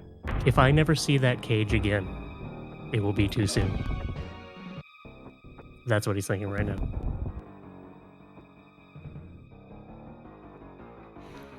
Andy getting through the steam. Bedwa now with the components of what to do in this stretch. Nintendesi hasn't figured out to break through the wall or break through the water just yet. Now does. Looks like charging up the beam. There we go. But again, this is probably a little too early. It is. It's way too soon. You really need that progression down to the bottom first. Not there.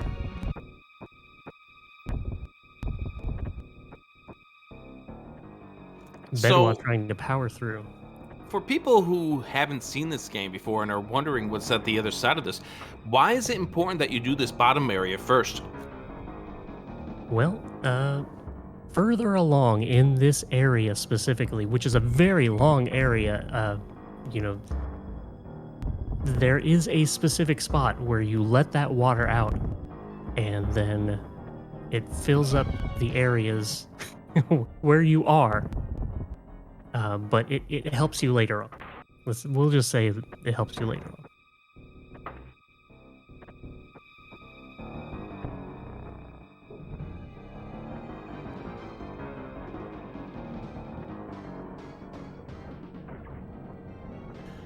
So naturally, getting this section done the way that you should be getting it done is going to be important. It is absolutely going to be important. You cannot progress without doing this in the correct order. Oh, Bedbug getting hit by the rocks.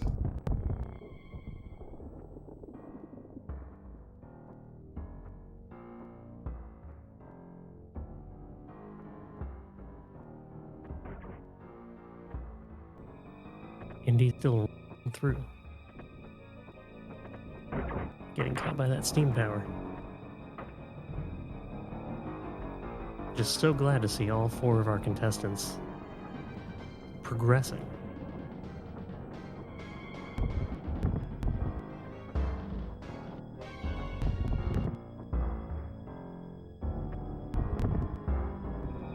Bedwa trying to be super careful through the rocks. It's all about timing.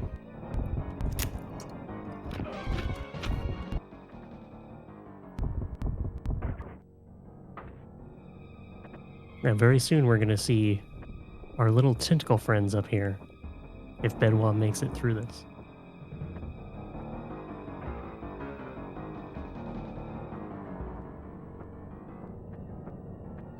Can we really call them friends? I mean, friends, frenemies. Okay, no. Absolutely not.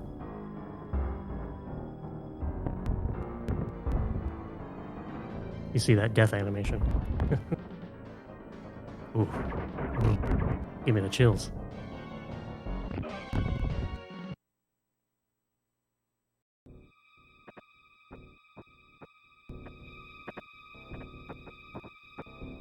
Now we keep seeing that area with the rocks, and then there's a bat flying around. That bat is going to be very instrumental when we're coming back through this area.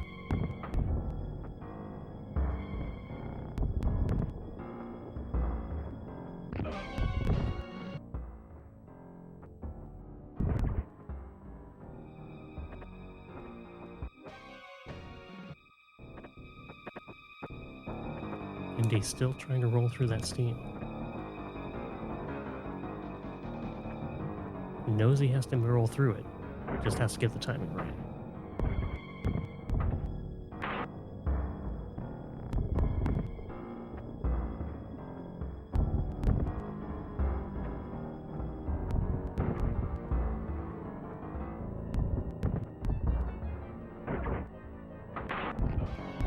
looks like Lucia may be stuck in this top area. They've let the water out, but do they know where to go now?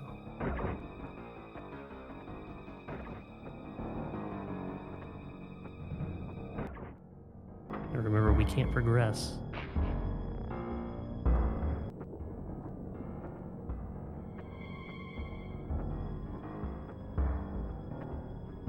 Nintendesi keeps trying to hit that rock and go back up.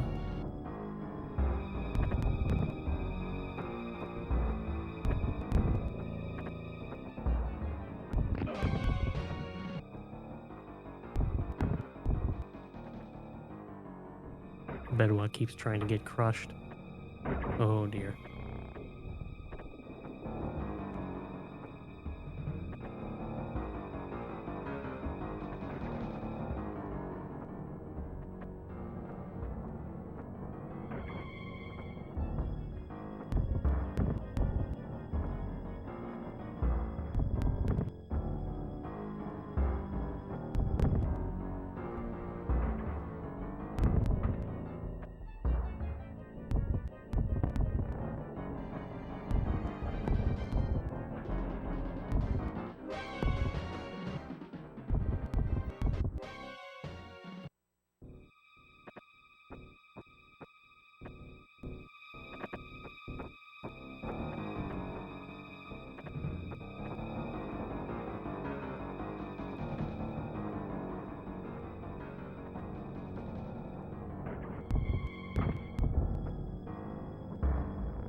All right, I am back. So, has Bedwell made it through these rocks yet?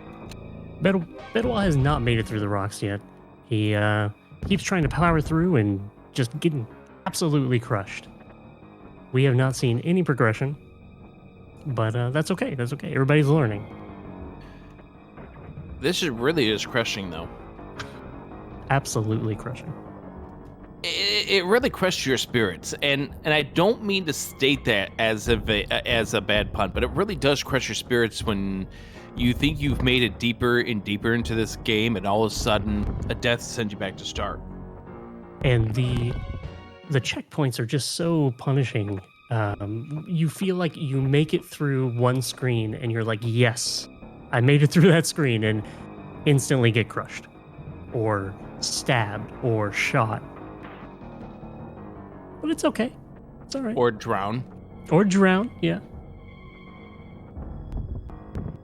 Or steamed. Or steamed. Some steamed hams, that's fine. And various other things.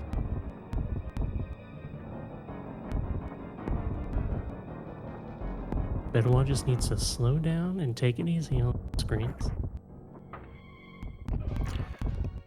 Oh, Bedwa has made it through at least this section.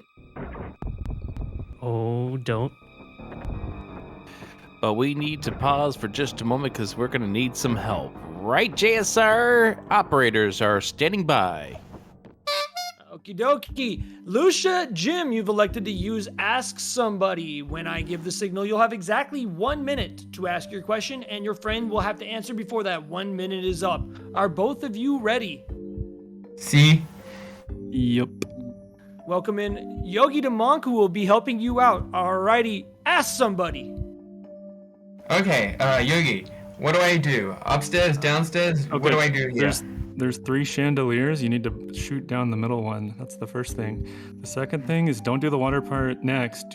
Go way, way down, all the way right. You gotta break a door and then escape from that area. And then the water part is last.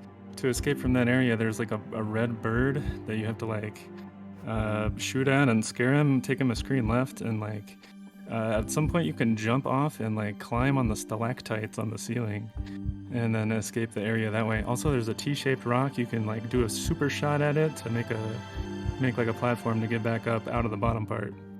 But yep, go all the way down, all the way right, shoot the door, escape from there, shoot the chandelier, do the water part. Okay, I think I got some of that down. How much time do we have left? 3 chandeliers, middle, red bed, T-shaped rock, shoot,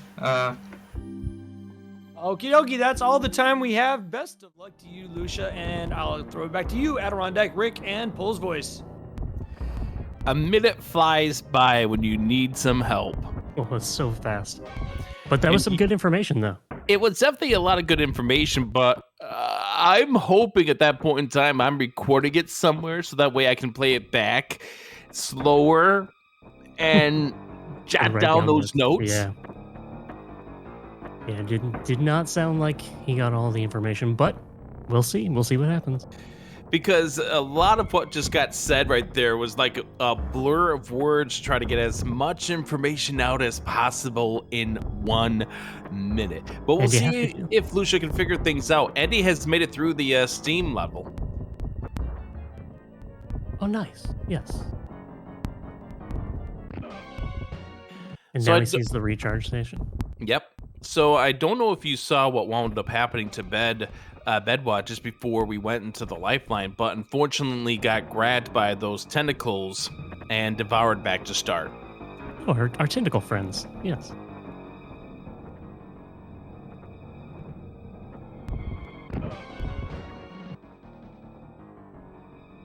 But that is the way.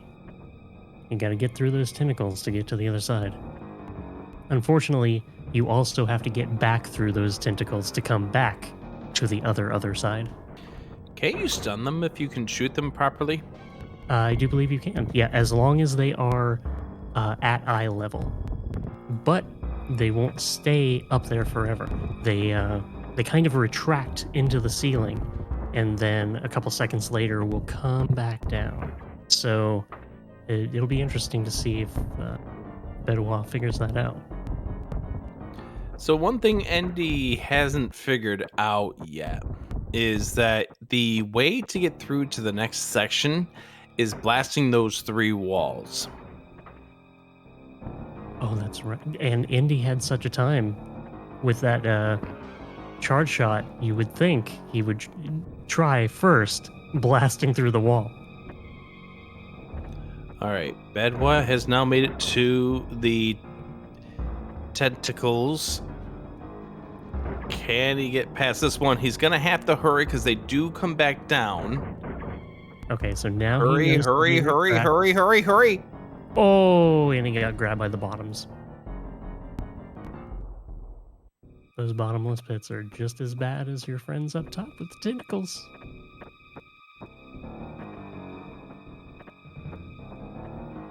But every little progress you make moves you closer to the finish line. Exactly. Every screen is an experience. Every screen is a chance to learn something new in this game. Wait, we're supposed to learn things? No, absolutely not. I thought. What is this learning something craziness that you're talking about? I mean, we don't really do that in games. We just kind of like look and see what everybody else is doing and then copy them. We don't learn anything.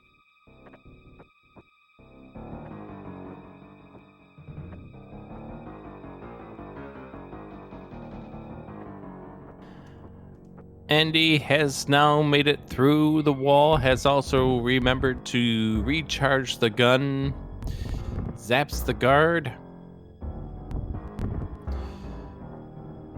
and now splat Andy, down now- to your death. Now in the fresh air. But unfortunately, down at the bottom. Like we've noted before, progress is being made. Exactly. It's all progress.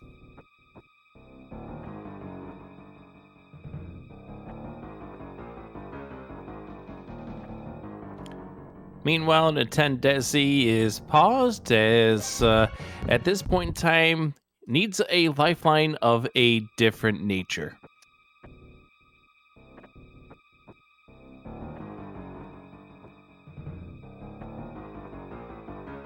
Oh, we're talking about that type of lifeline. Yes, that type of lifeline indeed.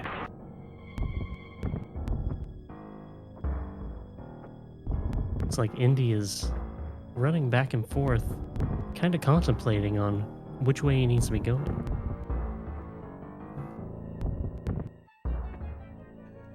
All right, come on, Bedwa, you got this. You've got this. You don't got this, unfortunately. A crushing defeat. It's not a defeat, though, because you're right back at it. And as punishing as those checkpoints are, it really like feels like a more like modern game in that way.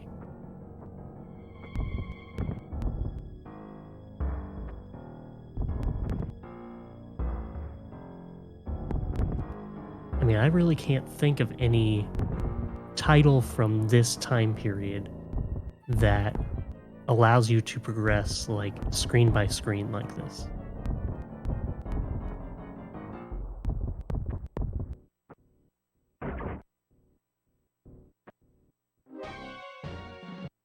Especially not one that is on so many consoles. Yeah, I'm having a hard time coming up with the answer.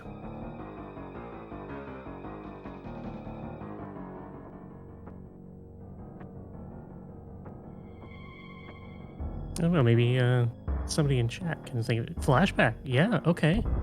I did not even think about that. Flashback, very like similar in style. Another SNES title.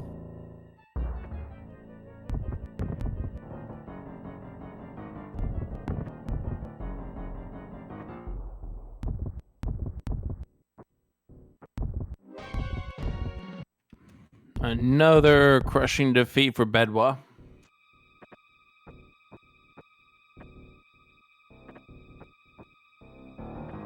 Benoit, just take it easy. Don't rush it. Don't crush it. Do crush it.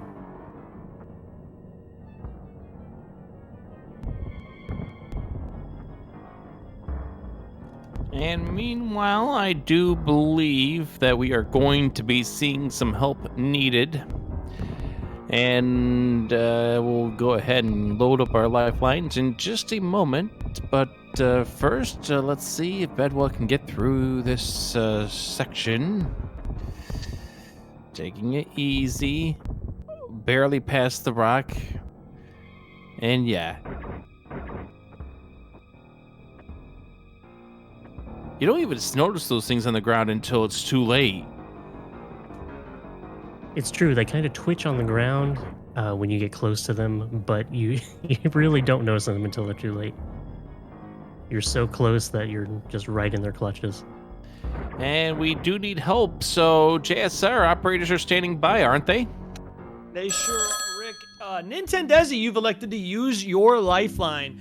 The most powerful hint comes with a caveat. You'll have to sit and hold your controller for 2 minutes when I let you know at the end of this. But we will answer any question you'd like to ask. Runner, go ahead when you're ready. So basically, I want to know with the section with the bat in the cave, am I supposed to just slowly figure out how to get through that? Is there some tech that I'm missing besides like run, jump, and shoot? That's basically where I'm at.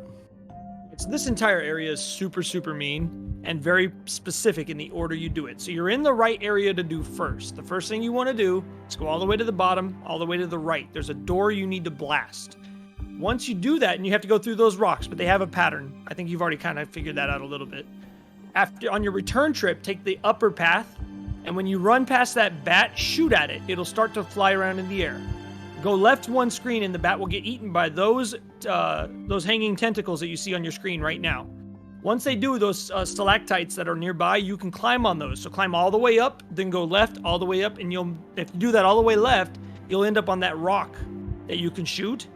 Shoot the left side of that rock, it'll create a pathway, and that takes you up. That's part 1. The second part, you need to flood the chamber, and the third part, then you need to shoot the middle chandelier to kill the guards. Okay, that's the order of operations you want to do. Does that help? Yes. All right, good luck, Desi. And back to you. Oh, by the way, Desi, just stand by for 2 minutes. We'll let you know when time is ready.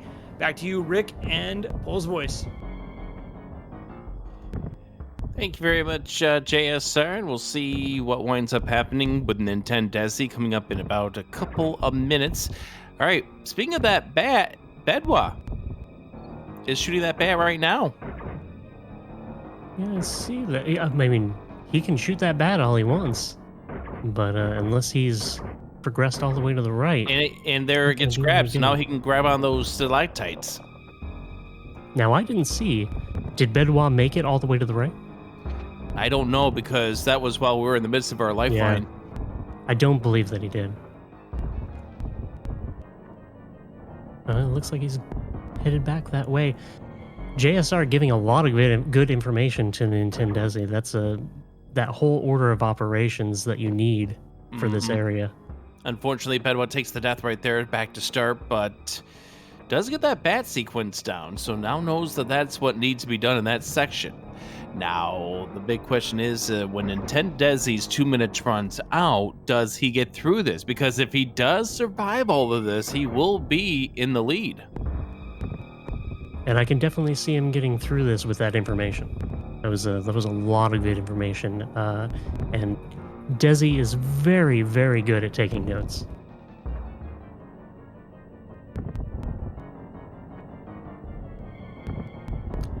As you can see, the timer has almost run out for Nintendesi, about 15 seconds until they're able to get going once again. So Lucha has figured out about the chandelier part over here, but I don't think they're in the right order of operations at this stage.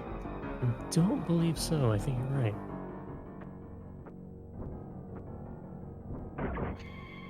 And now Nintendesi's time is up.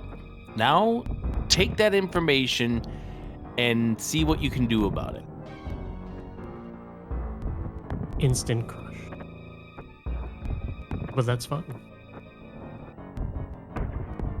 We are coming up on 2 hours now. That means our runners are going to have about another 2 hours to finish this. We'll see how far they can get.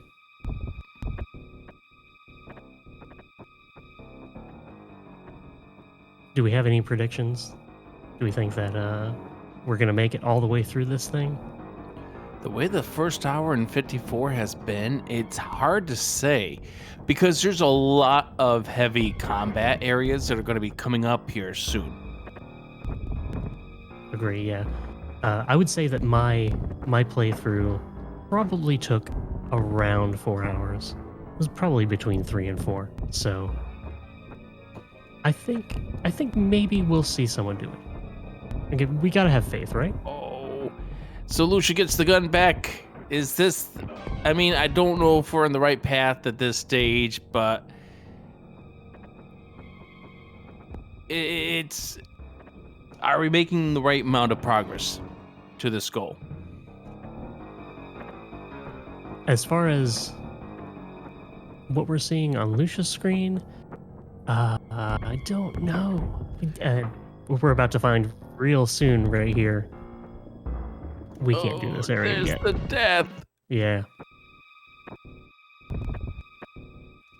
And now you're probably screaming internally, because if all you've done to get to this part... And then you just go right back to that checkpoint. Yep. It's just heartbreaking. It really is. It really is. And that's the big story about this game. Lucia still hasn't figured out that there's one more stage that needs to be done. And you're also dealing with your inner anger at this point too. That anger and frustration is mounting, I'm sure, for all of our runners. You've been dealing with this game that's been a jerk to you for an hour and 56 minutes now. Looks like Indy might be stopping. Is it for a lifeline? Yeah, I think we might be seeing Andy request a lifeline. Which one is he choosing? Is it going to be the ask somebody, or is it going to be the lifeline itself? We'll find out in just a moment. Right now, Bedwa and Nintendesi trying to take care of the rocks, and now we need some help. That's right, JSR, we need some help, don't we? Absolutely. Thank you so much, Rick and Pole's voice. Andy, you've elected to ask somebody. When I give the cue, you may begin your 1-minute chat. And not before. And if you take too long, we will cut you off. We have Caesar the writer assisting us tonight. Caesar, are you ready? I am indeed ready. All right, Andy, ask somebody. All right, Caesar, I'm sure you can see where I'm at. How do I safely get down there? You don't get down. You jump to where you were before in front of the rock wall. Remember that you shoot it with your charged blaster. That will break the wall. Okay, thank you. Can I use your time for further information? Of course. After you break the wall, you're going to enter a tunnel or a cave system. You need to go to the very bottom of it. It's going to be very obvious. Then you need to go straight to the right. You're going to know when you're going in the right direction by tentacles on the ceiling. Break a wall, go back, go up by breaking a big rock from the left side, and then you're going to need to raise a bunch of water, survive, and then go to the right. Okay. What you need to remember is that you need to destroy a wall on the bottom. Right, Andy, time is up. I hope those hints help you out. Back to you, Adirondack, Rick, and Pole's voice. The horrible effect of the minute timer running out. Although that is a lot of information for Andy to pick up, so let's see how much of it he takes with him. Now, the big thing in regards to Andy, he's now down to 1 lifeline. That's true. Yeah. We're starting to see those lifelines dwindle, and we still have a lot of game left. How much of this game have we gotten through so far? We're only in scene 5, right? I do believe so, yeah. And Andy has used his lifeline to get out of stage 4, so there's progress there.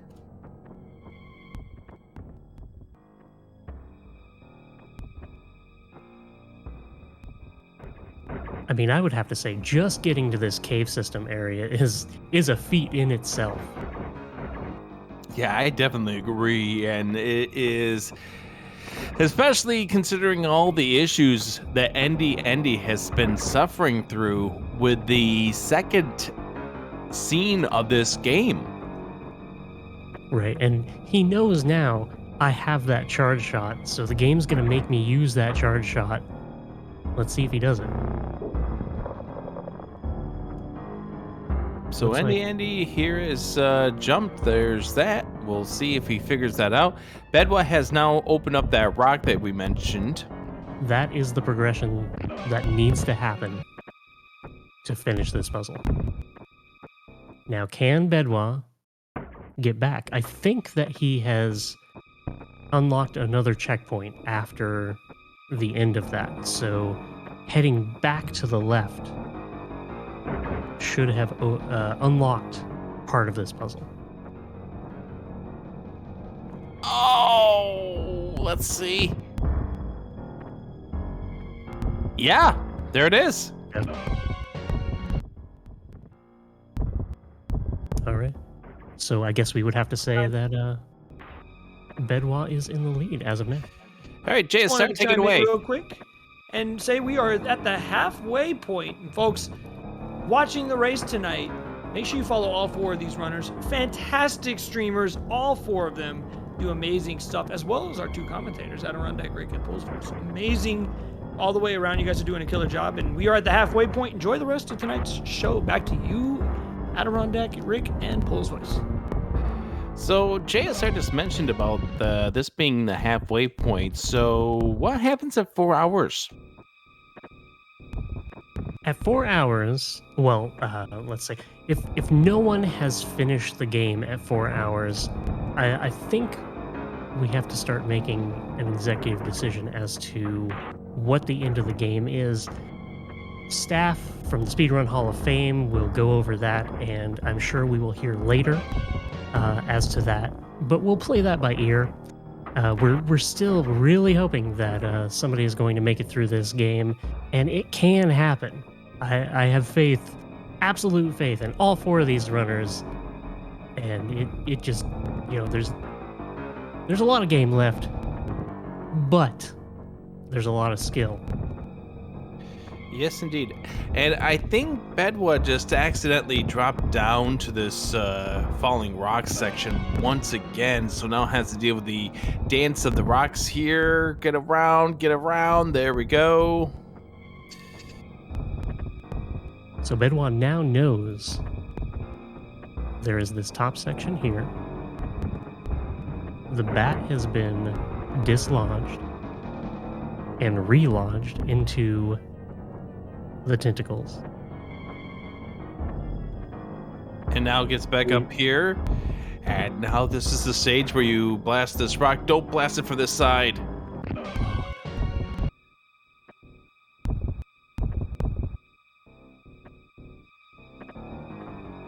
I'm not even sure if you can blast it from this side.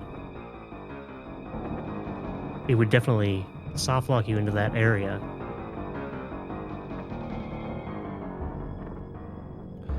Okay, so Bedwa is trying to figure out what to do here. Is this where you grab that stalactite onto this rock? Oh, turns out you can. Yeah, but you're still stuck on the You right were- side of this rock.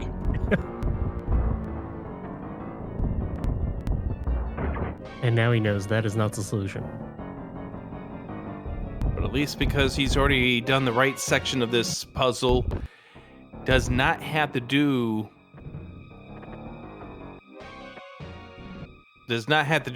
the first section of this puzzle at all.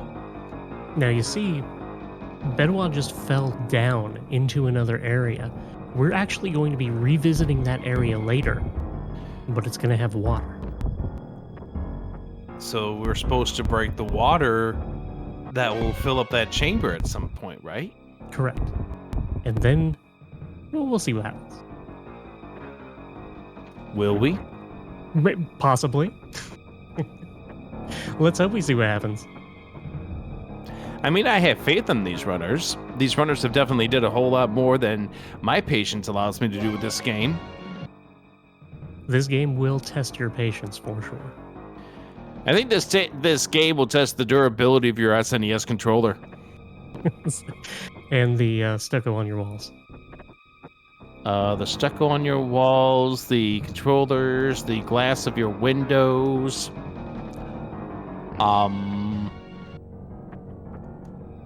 The durability of your pillows, of your bed. Now, Bedwell's fallen down a couple times into that area, and you can see there's a kind of a flashing wire, sort of like what we saw in that second area where you come down the elevator and shoot the wall, and then it stops glowing, you know? So, are we going to have to do something with that later? I guess we'll see. If we make it. I don't know. The eardrums of your neighbors based on the screams of frustrations. Yes, indeed.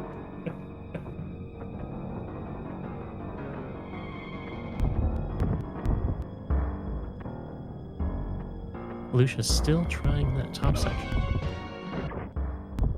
And you can see your alien friend crawling along the top, or crawling along the bottom there. which tells you that your alien friend is getting through all of this real fine. He'll make another appearance real soon.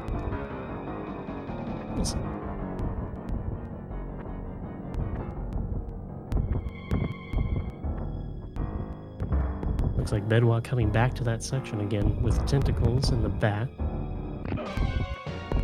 Gets ready to shoot the bat. There's the bat. There it goes.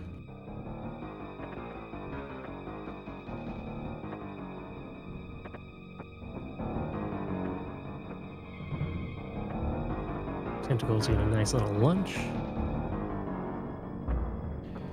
All right, grab the stalactites. And I think this time we figured this out, that you need to get onto the rock from this side. There we are. That's how you do it. Well, that's good. Charge shot. Fire. And Bedwa is making progress. He's got, let's say, 1/3 of this puzzle done here in the Only a third? 5th section. Only a third? I would say so, yeah. This is a very long level. I mean, unless we're going to split it up into sections. I mean, technically... Oh... I don't know how many times I did that.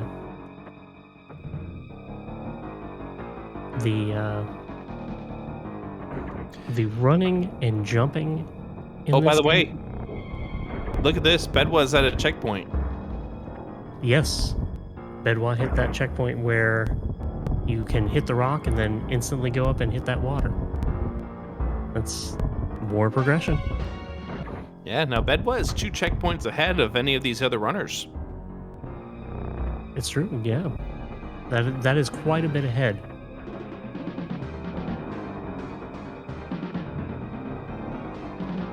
When this game forces you to figure out so much just to progress 1 checkpoint, 2 checkpoints is quite a lead.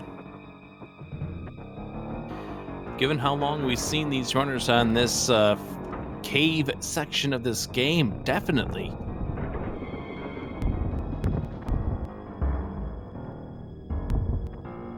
And I would have to think if we are measuring this game by who is in the lead at the end of it, I would have to think that we would go with checkpoint progression.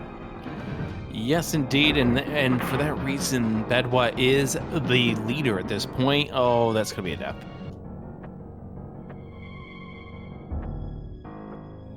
Remember when I mentioned about how this game's movement mechanics just reminded me of Prince of Persia? That's one of them right there with the jumping mechanics.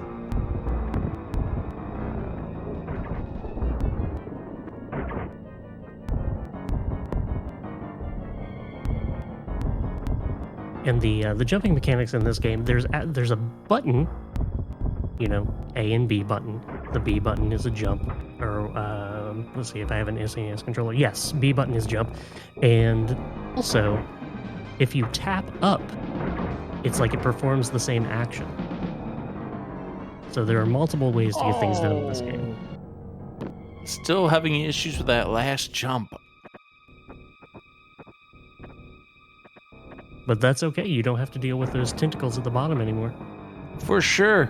Or the water puzzle, or not the water puzzle, but the falling rocks, the tentacles, the bat. All of those are no longer having to be done. Yeah, every time you progress through this game, it really makes you happy. Just really happy that you're not dealing with that last section.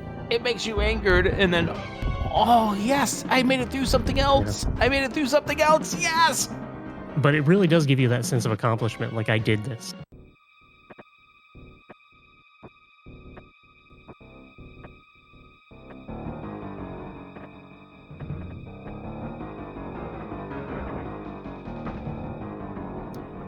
This is a reminder for those watching.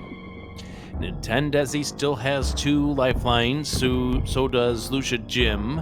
They're both the 50-50 and the poll the chat. Bedwa has the lifeline and the poll the chat, and Andy down to 1 lifeline, which is the lifeline itself.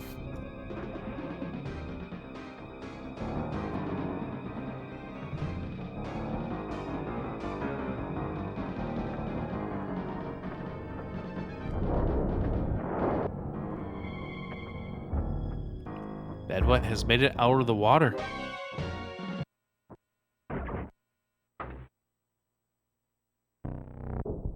He has made it out of the water, but for how long?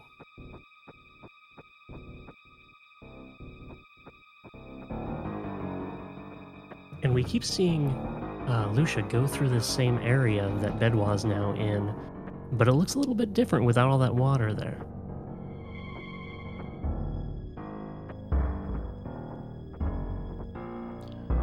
Bedwa seeing his alien friend. Gets ready to zap a guard.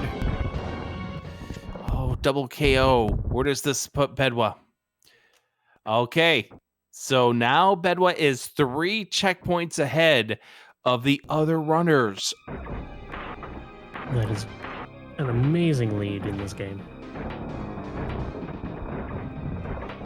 Bedwa's really getting a handle on all these mechanics. He sees his alien friend over there. Slowly moving, because this game has not given you any reason to be trustworthy of this game. Now, I do believe one of the hints that JSR gave at the beginning of this was a chandelier. It's very specific to your friend crawling across the bottom of the screen there. You're right. Guess we'll see how that plays into this. Oh, yeah. For the chandelier, he's stuck. As you can see on Bedwa's screen, he's stuck. That chandelier is what allows him to go and move on to the next section. Correct.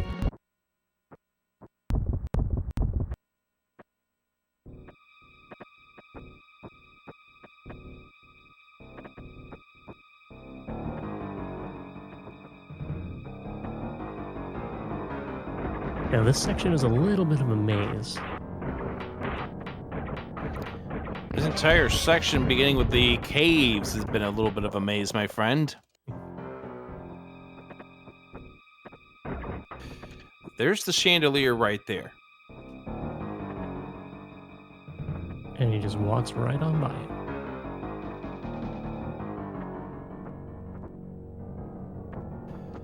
So if Bedwa can figure this out, shooting that chandelier is what's going to free your alien friend.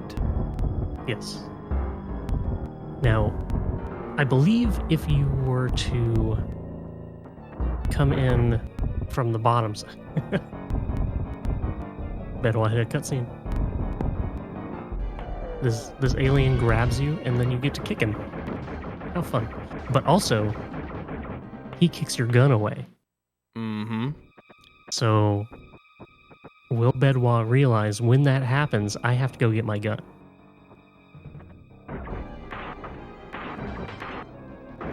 Bedwa setting up the shield, trying to blast through the guard, does so.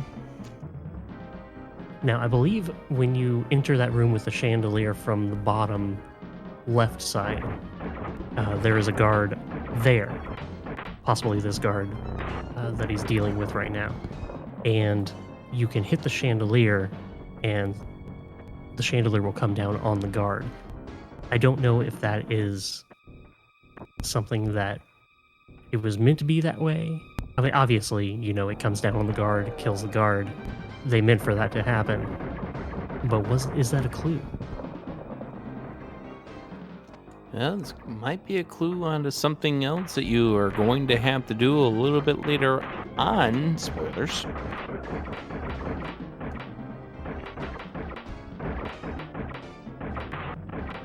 But right now, this is the tough part of this game.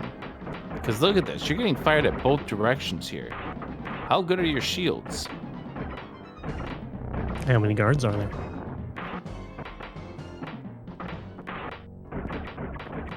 Sometimes they'll stack those guards, and then your shields just aren't on enough. Bedwell gets through both of those guards. There's your water. So earlier we were talking about the water. Bedwa is doing the thing and diving down. Oh, he's going to go across first. He's going to find out real quick. This is not doing. Yeah, he's going to get blasted right there. Oh, he gets away from it. So now he can see you can dive down. Let's see where he goes. I would almost believe that Bedwa's going to run out of oxygen.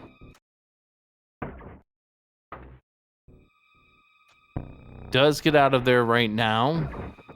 Probably doesn't think that that's the way to go, that this is the way to go, but engages in a battle between these guards and going to get bombed and back to start.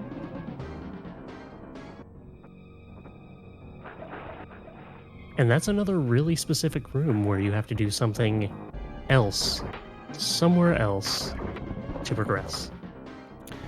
By the way, that is another checkpoint here for Bedwa.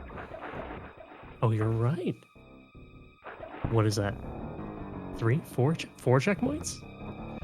4 checkpoints ahead of where anybody else is at this point. But he is also still without the chandelier mechanic. Yes. Now we see that green ball hanging there. I wonder if that's going to come into play a little bit later. It might.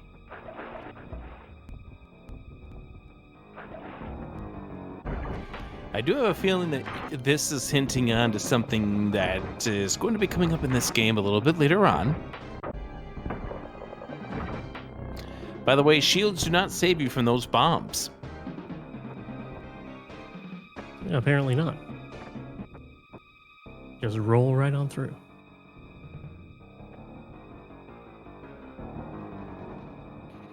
So yeah, I think you alluded to it, but you are supposed to go diving here. Yes, so earlier, when we were down in the very bottom of the cave, there was an area that Bedwa kept trying to jump into. And now that that area is filled with water, we can actually dive to it and unlock something else. But what is it? Well, we were talking earlier about that second area, the second stage, where there was a wall, and that wall had like an illuminated wire. You shot that wire, and it allowed progression. I think by keeping walls down. We'll see how it figures into this. Are you saying we're going to have to shoot wires again? Shooting wires is a major mechanic in this game, and I'm sure that they would have it no other way.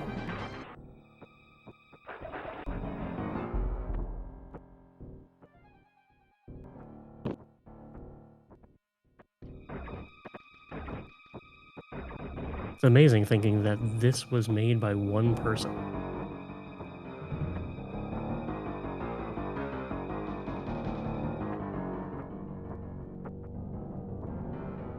And this one person hated all of us.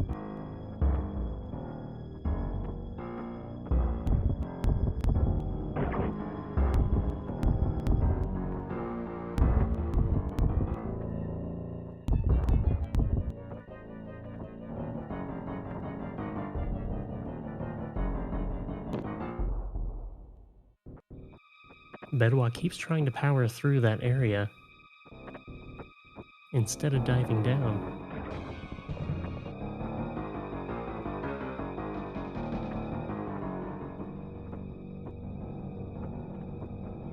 And he knows where he has to go.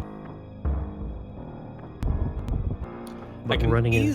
I can easily see this mechanic that Bedwa's currently doing be a potential lifeline checkpoint. Oh, absolutely.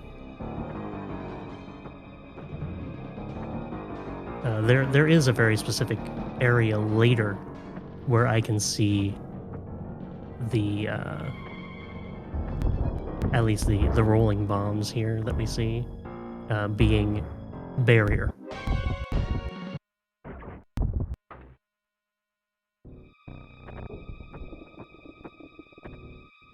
And let's also bring up the fact that these 4 runners can't see what the other runner is up to, so they can't use any hints on what someone else is doing to get them through this game. That's true. They're playing this on their own. They can't hear what we're saying. We can't hear what they're saying, which is probably for the best. And yeah, they can't see each other playing. So there are no hints here. It's just you have to play the game. Yeah, they're probably uttering words that aren't really family friendly at this point in time. I would have to think so, yes.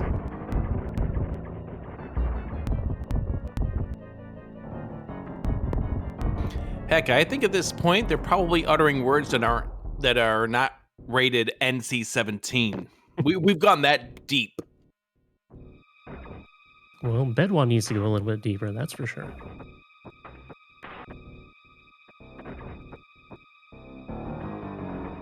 And Nintendesi has those clues. He just has to make it to the end here. Indy also seems like he knows where he has to go. It's just this section right here with the rocks is so mean. And then you get to the tentacles. And then it's tentacles and pits that will eat you. And it's a lot. It's a lot to get through.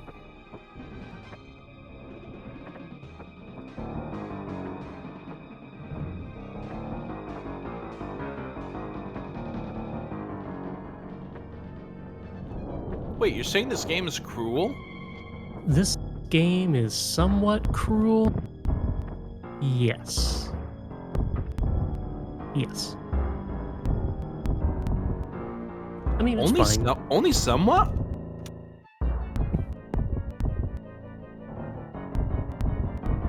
It's a good game. We all remember what this game did back in Scene 2. We love you, game. It's okay.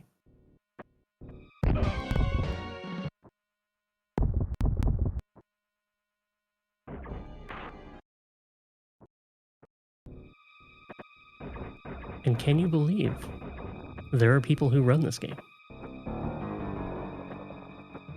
It's absolutely amazing.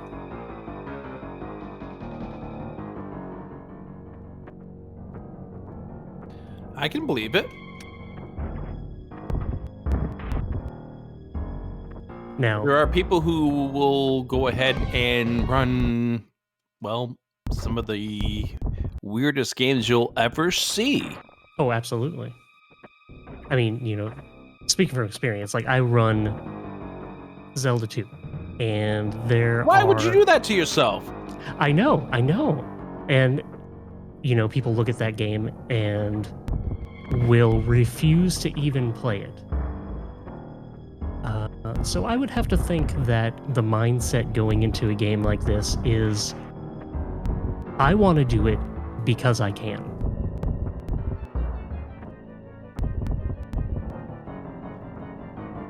I mean, that's kind of been the basis behind things like Cuso Grande for the longest time. That's very true, yeah.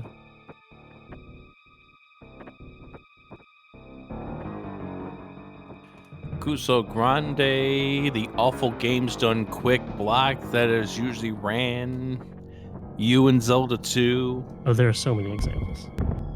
There are far too many examples to mention. But for every game, there is someone who loves that game.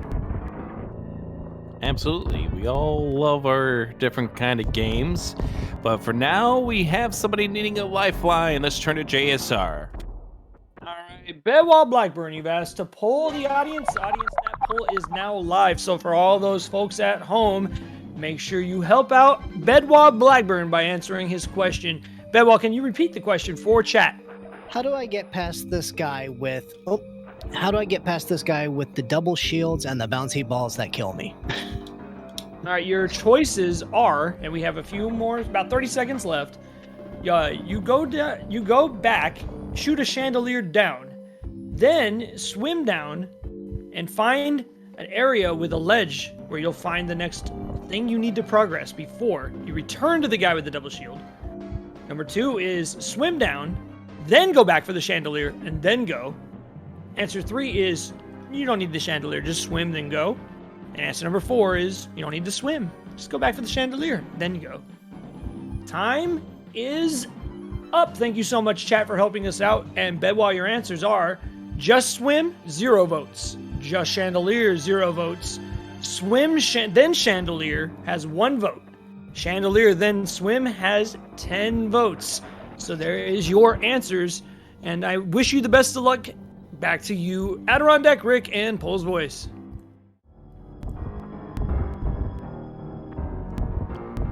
They relied on chat to help. That is I don't know. I'm sure chat would never lead anybody wrong, right? In theory. How many people in chat have played this game? How many people in chat have finished this game? I don't know. How many people in chat have been listening to us for 2 hours and some odd minutes talk about this game? I mean, there's been plenty of us who've been sitting here and listening to us ramble on about this game. So, Bed was at the wrong chandelier.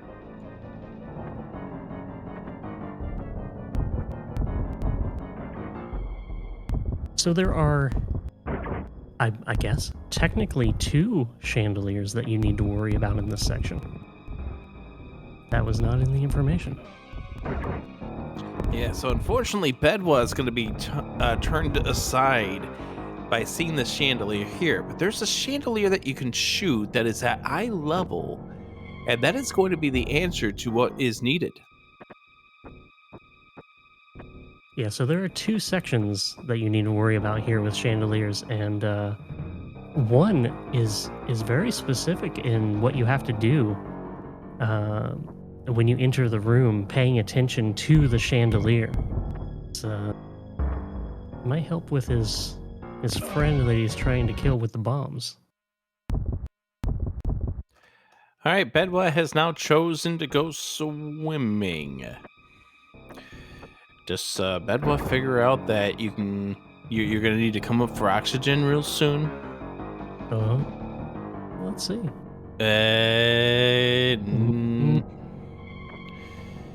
Not yet. Might need some air. At least this scene here gives you. Oh, yep. Now at least I think Bedwa will know that is where you're supposed to come up for air. Right, he saw the air pocket there for sure.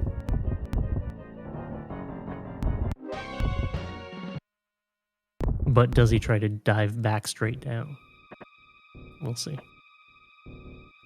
Well, now that he knows that you can drown, I think you go up here, you get the air, and then you go down where you need to go. Correct, yeah.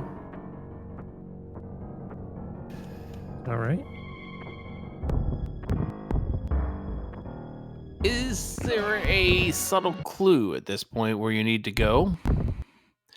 Well, there's the line that you were talking about earlier. Yes. I think that is your subtle clue. All right. What do I do here? And yes. Mm-hmm. And you should see where that dotted line was going towards. You should.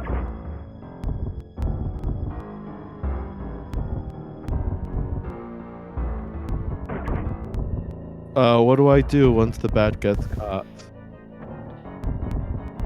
All right, Rick and Pole's Voice, we're going to interrupt real quick. We've got another runner that needs a hand.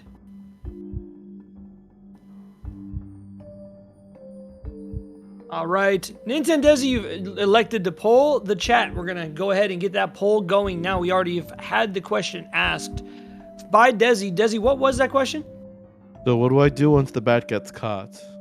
All right, your 4 answers that the chat is currently voting on are: after the bat is caught, go back where the bat was, then climb up to the next area. Answer 2 is use the stalactites directly in front of you, then go left. Answer 3 is climb carefully around the spikes that are down below, and the final answer is use the stalactites to climb up to the screen above. We have about 30 seconds left in the poll. You're welcome to experiment or stand by for a few more seconds. When you're ready, I can tell you the results if you'd like them early.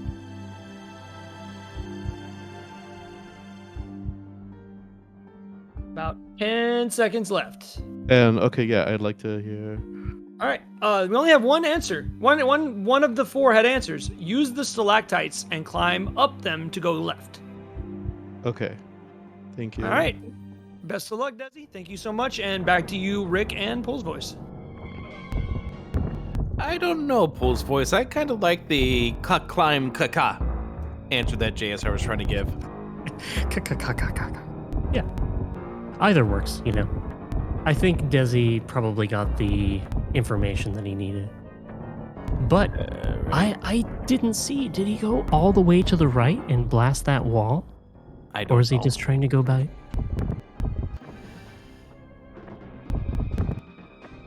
Because using those stalactites to go back left isn't going to help if you haven't progressed. All right, so Bedwa has now gotten to the chandelier. And there you go. All right. Sees the chandelier, hits the chandelier. Now it's like, what does this do for me? And the answer isn't obvious what that does for you just yet. It's really not, no. If you go back up there and then you remember that your alien friend was crawling down below, then you'll be like, oh, he's not there anymore.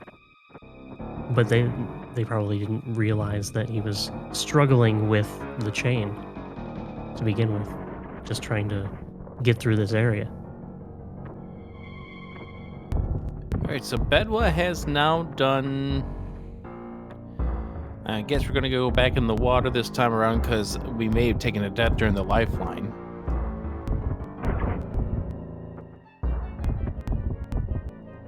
It'll be interesting to see if it resets the progression on this wire. Oh, Bedwa, you're not going to have enough air. You're not going to have enough air yet. That's fine, though, because it wasn't glowing. So it didn't reset the progression on that.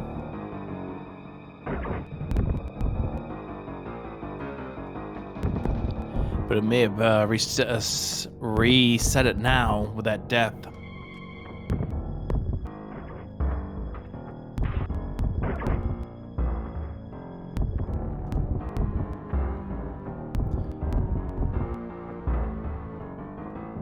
Yeah, and I would have to think with this guard being here that chandelier will be back in place as well. No.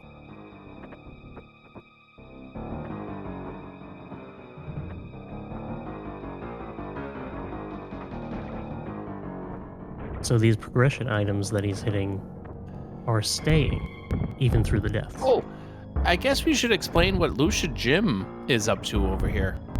Okay, so the guard down below is where Bedwa is currently. And these green ball chandeliers are hanging in this dome, right? And you can see the reflection, the guard walking back and forth. You have to hit the chandelier at a certain time for that green ball chandelier to fall on that guard. It took me quite a bit to figure that out. I could hear the guard walking back and forth, but it wasn't until I saw the reflection of him walking back and forth that I realized what I had to do. And it's very vague that is something that you're going to need to keep an eye on the bottom of those ornaments. Yeah. Yeah, we'll see if anybody figures that out.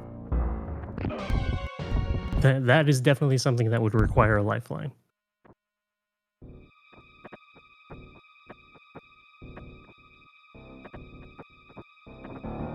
But if these other things are not resetting in the progression, it looks like Bedwa has just that thing to do to proceed to the next checkpoint.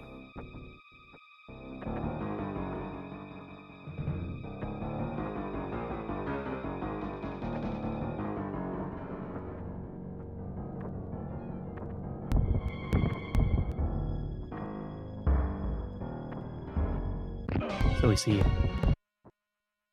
Lucia is still up top. I don't believe has gone down below to the bottom of the cave. And then Nintendesi and Indy are still down at the bottom. Both still, I believe, needing to get to the end to blast that wall.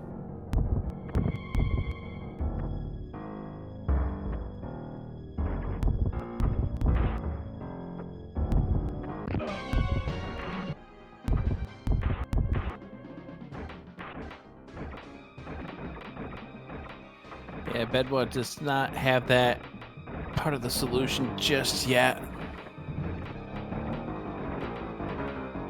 And like we were saying, it's not apparent, even when you're in that room, what you need to do.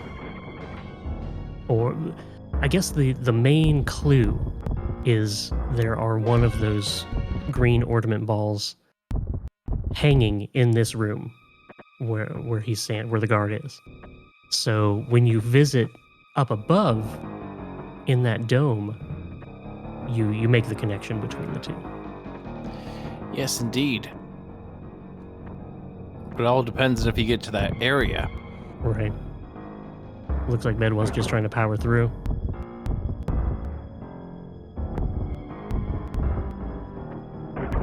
But that's what the lifelines are for.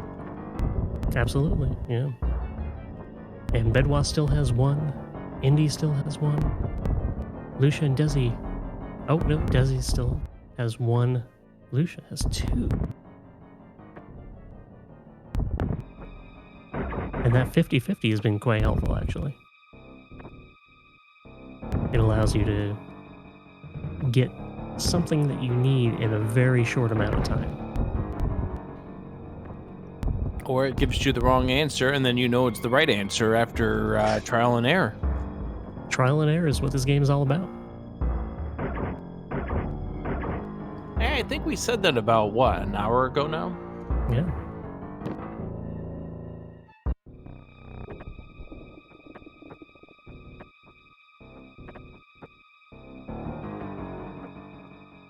So Bedwa is now revisiting this cave underwater. I don't know if he realizes that the wire is no longer glowing. Seems like he doesn't know what to do at this point.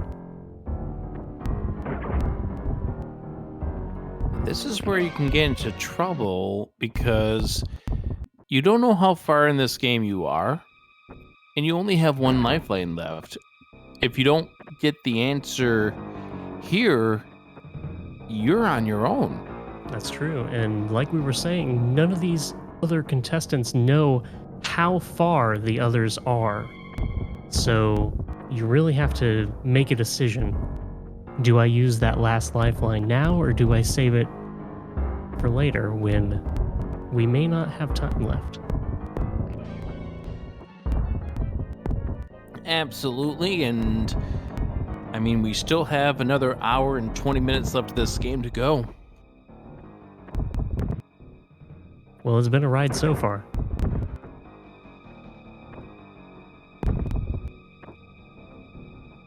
I need to turn the AC up.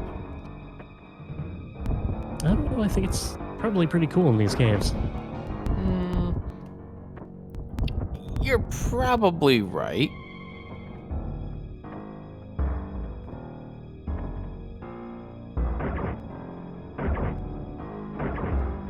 Alright, Nintendesi back to the stalactites.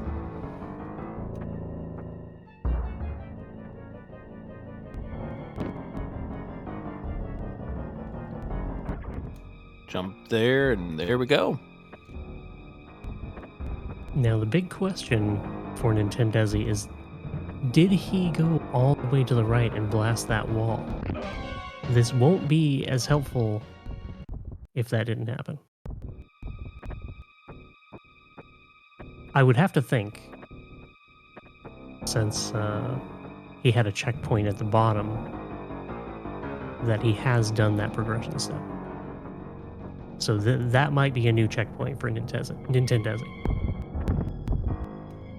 We'll see if they wind up surviving this next stretch.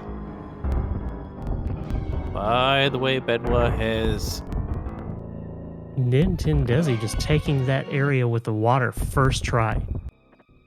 Bedwa has gotten through the guard.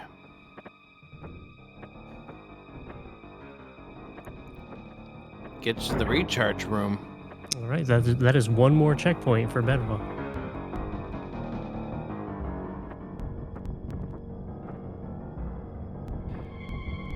Misfired on the beam shot, though. That's unfortunate. No, it doesn't respawn. But yeah, the big clue for you is to keep an eye on the bottom of those ornaments. Because that will tell you if you have the right timing. Yeah, two things in that room. You can see the sprite walking back and forth, and you can also hear the steps. It's very helpful.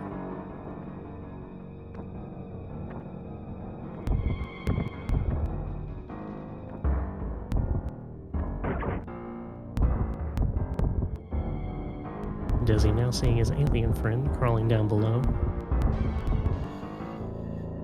And unfortunately, Bedwa sees that this was not the answer, but at least got to the step where he needed to.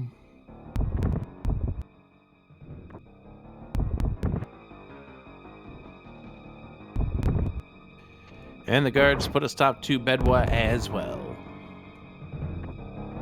Now it appears that he's going back up to that area, so he knows this is what I have to do. I think he's got this all figured out. Does he? Possibly. I guess we'll find out.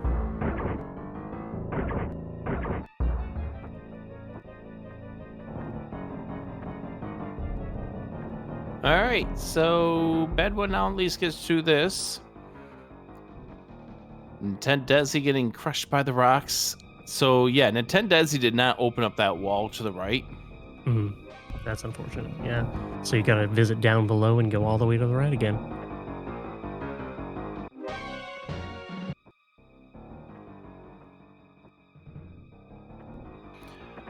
One of our showrunners here in Mia Culpa was mentioning about how they're going to need to owe the runners some cold beers after this one. I have to agree with that sentiment. Oh. Yeah, after what we're putting them through now, gonna owe them something for sure.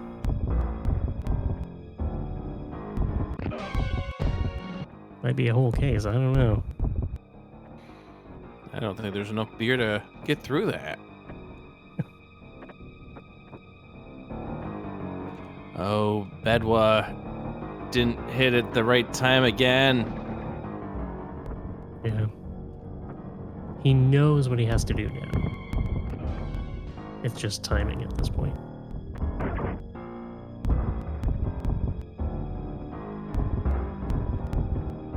Looks like he's taking his frustration out on the top of that dome. Yeah, he's thinking that if he hits that right one enough, that it could actually just hit that one on the right down. But unfortunately, that's not the way this level works. Yeah.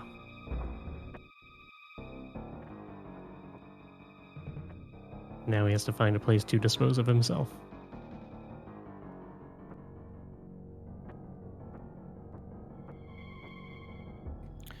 Game is really not providing any way to do that. I see that, yeah. Usually you can't make it. Oh, there he goes. Splat. All the way back to section 4. Ooh, that was quite the trek.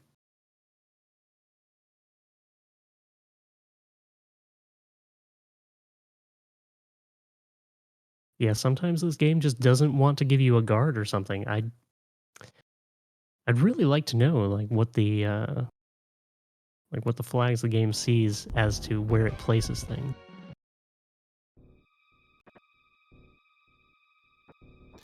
I will give Bedwa a lot of credit for figuring out this part of the puzzle.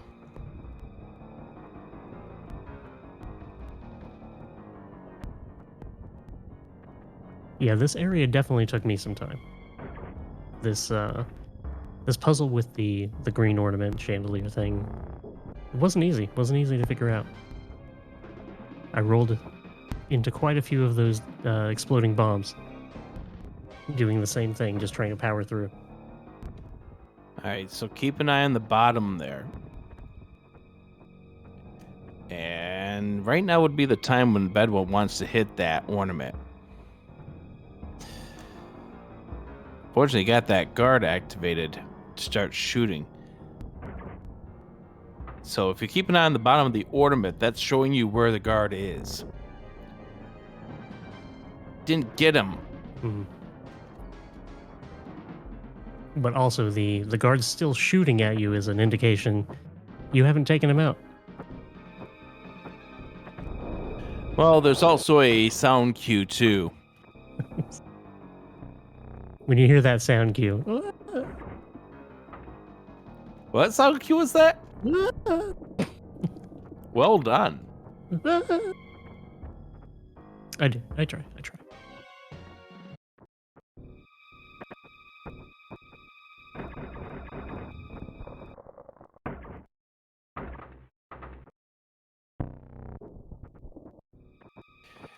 Alright, Bedwa getting more and more of this figured out.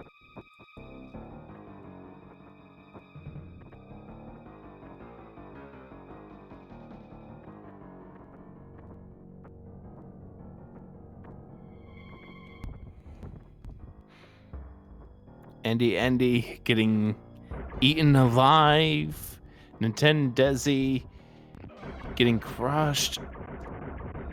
Yeah, there have been quite a few times when Indy has made it very far, almost to the last screen, right before you're to blast that wall all the way to the right. There is one spot that's tripping him up.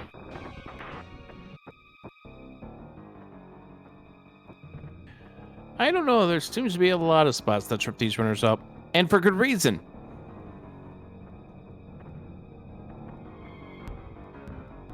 Oh, there are absolutely a lot of spots in this game that are going to trip you up. You're going to trip, you're going to fall, you're going to get eaten, you're going to get crushed alive.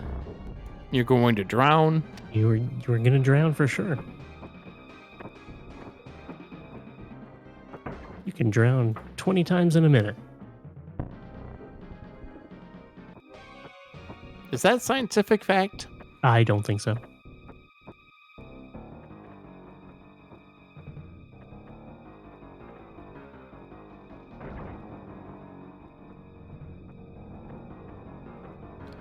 I think Bedwa got it. I think so as well. There were no shots. I didn't hear a but I'm sure it was there.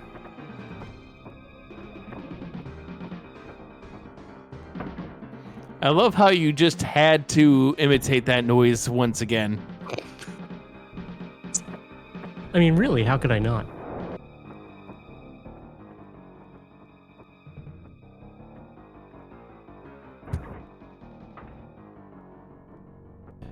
All right, did Bedwood get this? We're about to find out. And if he got it, Pole's voice will get to make that noise once again. He did get it. The guard is down. And that's another checkpoint.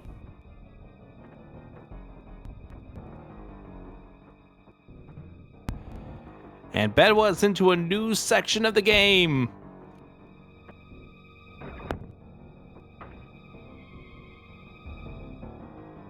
Now this section, your friend, your alien friend is going to be, we got a lot of friends in this game. Your alien friend is going to be very instrumental in helping you out here.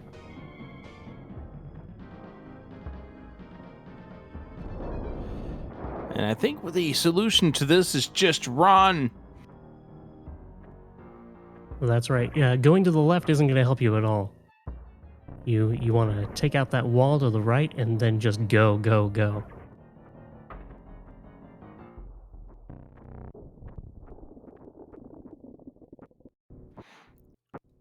And Bedwood takes the death.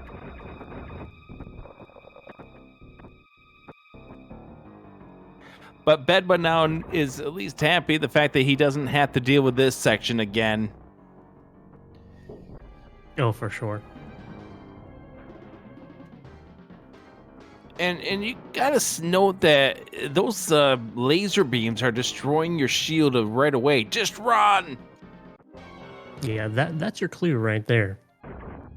When you put up a shield and just really doesn't do anything at all.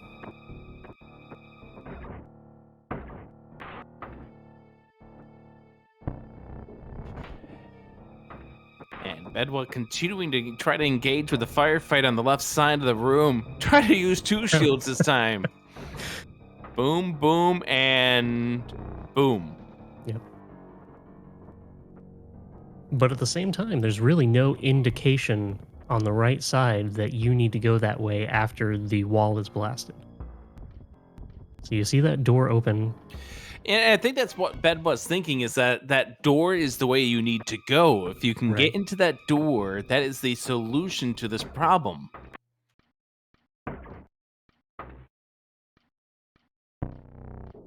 Yeah, it looks like that's exactly what he's thinking. He was Now standing you might right be in front of thinking that about door. this. There's a door to the right. Can I get in here? I don't know. Go right. Go, go, go. Right. All right. Oh. Is that going to deter him from going right? Now we run to the right. There we go.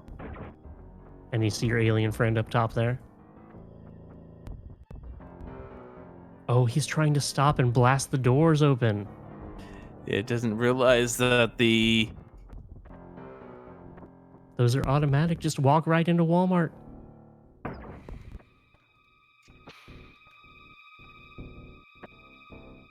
I don't think this is where you can live better. I don't think so. We gotta watch out for falling prices, though. I mean, we had to watch for falling rocks throughout this entire thing. Huh? Andy has gotten to the wall. Yes. And with that, Andy, even though how frustrated it may feel at this stage, is going to be in second. That is a checkpoint, yeah.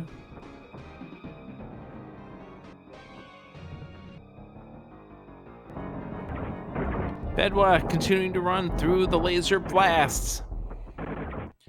Gets through, needs to shut the door. No! Oh. Shoot the door. Put up some shields.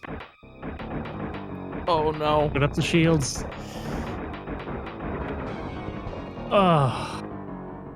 But did he see the alien friend pop from above? That's going to be the question. Do you really look for that stuff up there when you have 1,000 beams shooting at you while you're running through the doors? No, I don't. No.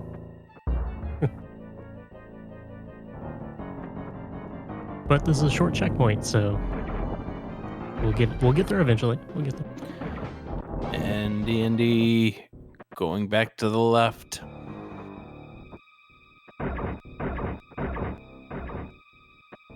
Yeah, that was our friend.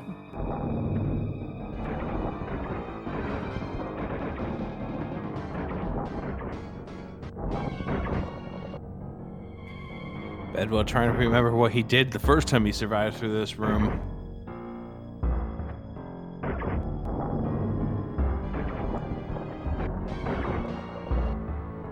You can notice that how much these runners just do not trust this game at this point. No, absolutely not. You can see it when they slow down, going to a screen transition. It's just, the game makes you not trust anything at all. every little twitch of something.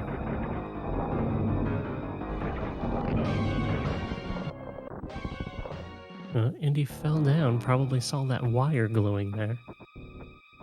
He's got that checkpoint, so... Yes, indeed.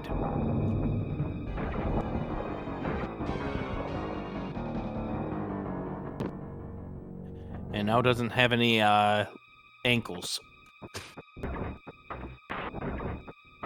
That's fun. Gonna crawl out of here. Or be digested over 1,000 years. I think this game is taking years off their life. What do you think? I know it did mine, yeah.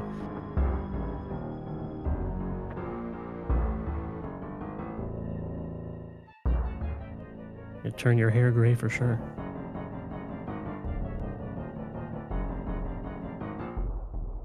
Then you must be pure silver by now.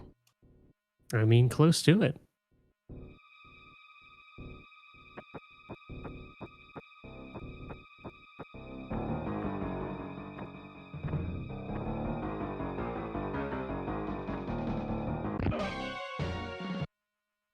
Looks like Bedwa maybe gearing up for another lifeline? No. No, he keeps going. Let's do this. Might have considered it, but at this point, one lifeline remains. Yeah, that's such a hard decision. Not knowing how much of this game is left. We've gone 30 minutes since a runner has last used a lifeline, and there are still 5 of them on the board between all 4 of our runners. Still 5 lifelines. And coming up on 1 hour left. And just as a reminder, when we do reach the 4-hour mark, it will be decided who has really taken this run.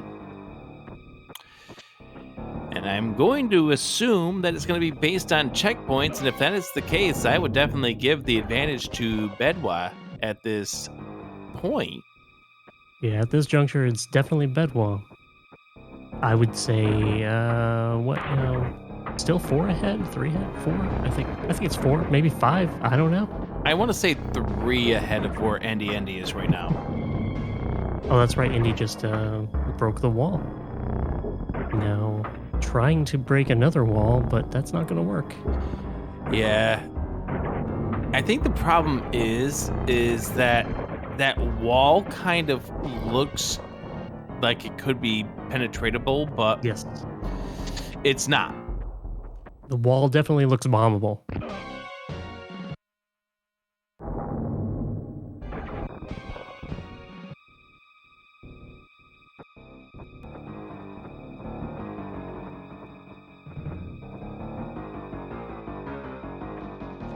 And he also is over jumping, unfortunately, to the point that he gets past the tentacle, but unfortunately says hello to the pit.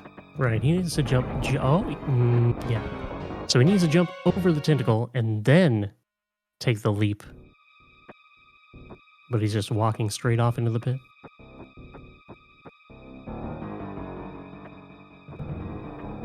Take it slow.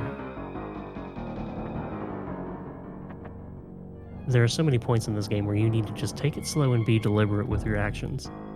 This game really teaches you patience. Yeah, or lack thereof. Or lack thereof, correct. It goes both ways. How did Bedwell get through that firing squad that first try, though? You know, sometimes the game decides what it's going to let you do. You mean this game lets you do things? Yeah, sometimes it lets you do things, but also, like, it'll put, like, less guards into an area for some reason, and I'm not quite sure why. Oh, he's made it once again. If he can just keep his shields up here, his friend will pop out and help him. Can you do it? More shields. Put more shields up. Oh, There's the hand right there. Grab the hand. Grab the hand. oh. Get it. There we go.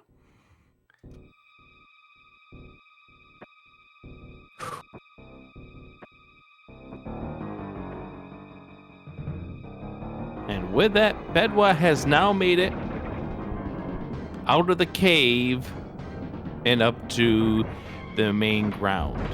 Back into the sunshine and another death. So right here, your alien friend is rushing into an ambush, let's say. And you really need to take the back door. Yeah, that's right. This is not the way that you go.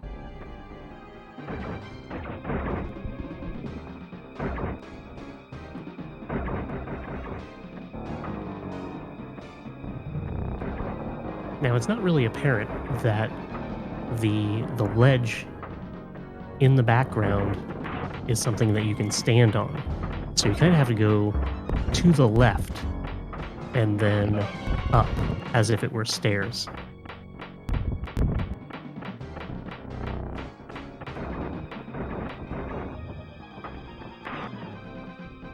Or you take out the guards and your friend is dead too.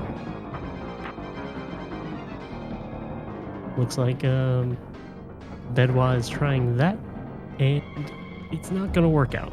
Yeah, because you're going to need your friend to be around because... Splat. Good night. All right, let's try again.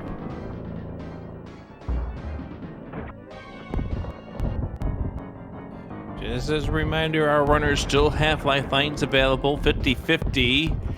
Pull the audience, and the lifeline still available for our runners at this point. Lucia Jim currently with the 50-50 and a poll. Nintendesi with the 50-50, Bedwa with the lifeline, and Andy with the lifeline as well. So it looks like Indy has made it to where the bat would be eaten by the tentacles, but he was crushed in the process. So now he's going to go right back to that checkpoint. He knows where he has to go now. He saw the bat. He activated the bat. Bedwa unfortunately hasn't realized that going in straight in is not the way to do this. Thinks if he goes in fast enough and kills those guards, he's going to be able to be fine, but it's pretty much an automatic death the minute you walk in that door.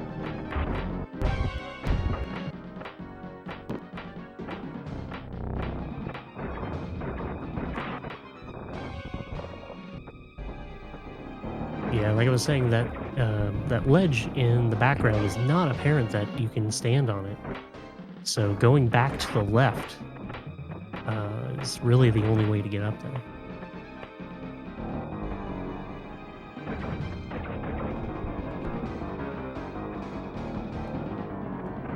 I guess really your only clue is that it kind of slopes down to the left. Yeah, you have to look at it very, very carefully, but then you think it's just part of the background, too. Yeah, it definitely just looks like part of the background. What a mean game. And again, this is just parts of the game that are not obvious.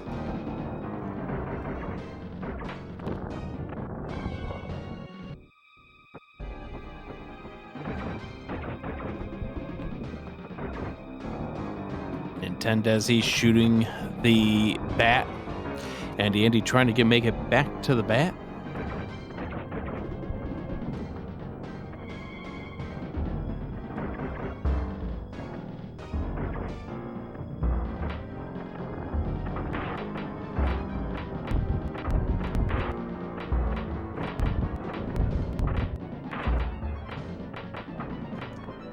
In the meanwhile, I think Lucia Jim is currently needing some help. We'll see in just a moment. And Bedwa's trying to do a battle with the guards without the friend. And the problem is when you get to this jump, you need that friend of yours. Yeah, the friend's going to be very instrumental in getting you across that gap. He kind of gives you a lift. And Bedwa falling down 4 floors once again to another death.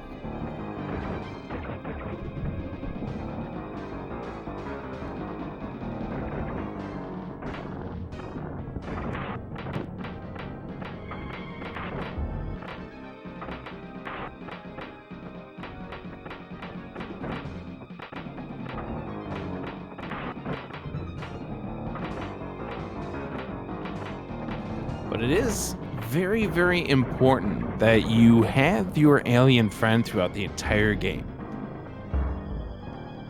Yeah, you absolutely cannot finish this game without your alien friend. He's going to be by your side most of the way. I mean, it's been a while since you last saw him. Okay, by your side, maybe a little bit off. But you definitely do need him alive. Oh, for sure, you need him alive. He's gonna help you. Even though it doesn't seem like he's helping you, he's helping you. He's that guy in the background. He's like, you got this, buddy. He won't come out and say it, but he loves you. But it is absolutely required that you do keep him alive, so what you can do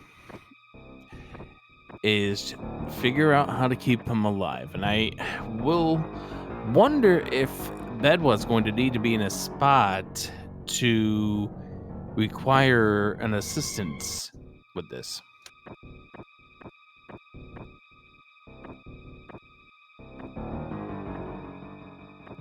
Looks like Lucia is taking a awfully long pause here, maybe gearing up for a lifeline. Well, Lucia's been having a little bit of a tech issue with the staff behind the scenes trying to get set up for a lifeline. So once things get figured out in regards to that, we will figure out what is going on Lucia Jim's side. I don't think Lucia Jim has figured out what exactly is needed. No, he hasn't has not visited the bottom of the caves at all.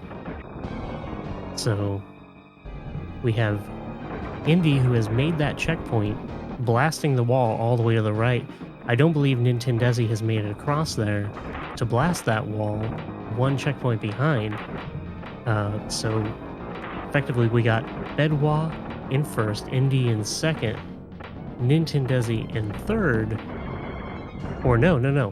Nintendesi and Lucia Jim both in third, being that neither one of them has hit that checkpoint at the bottom of the caves.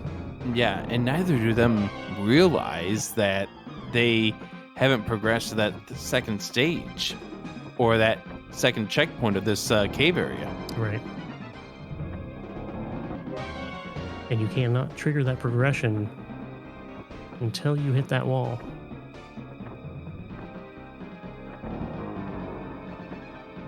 You can try, you can absolutely try, but you're going to get to a point where you're stuck.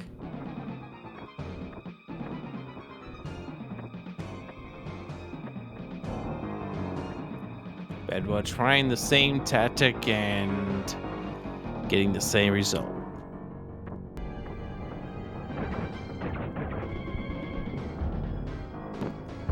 Oh, he got it. We got something figured out here.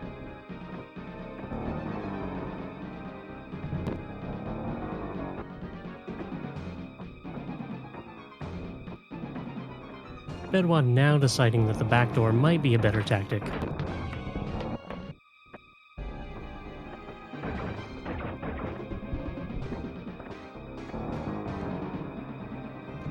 But at least now we have started to figure things out in this part of the run.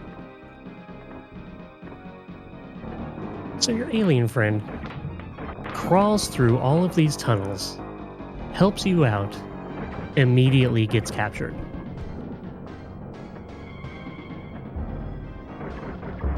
I think we should help him. Well, that's what we're trying to do in this situation.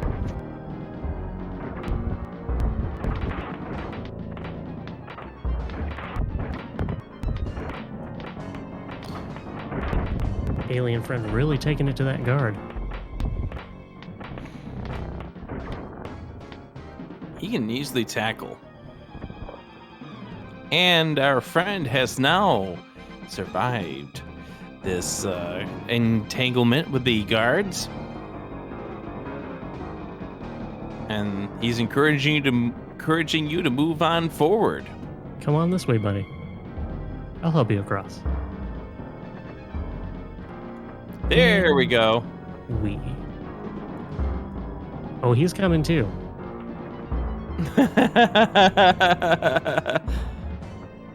Doesn't quite make it.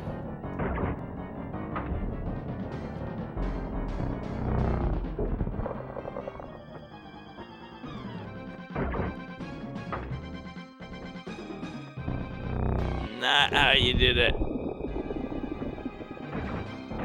Oh, and unfortunately, that's not a checkpoint. Nope.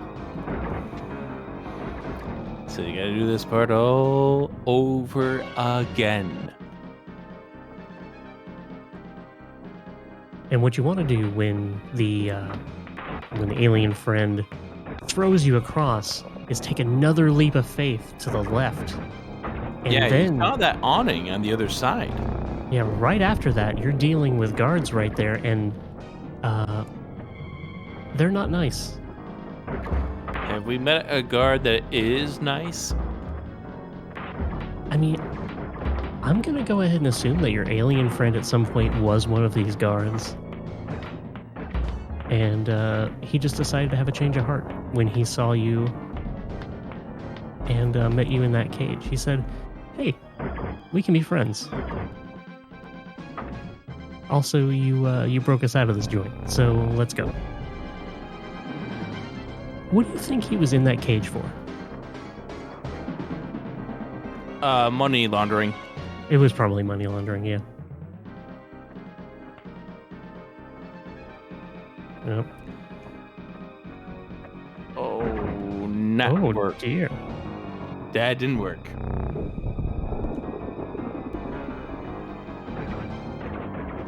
Really, though, that should have worked. That might send Bedwa in the wrong direction for a moment. Yeah. Yeah, I think technically that jump should have worked.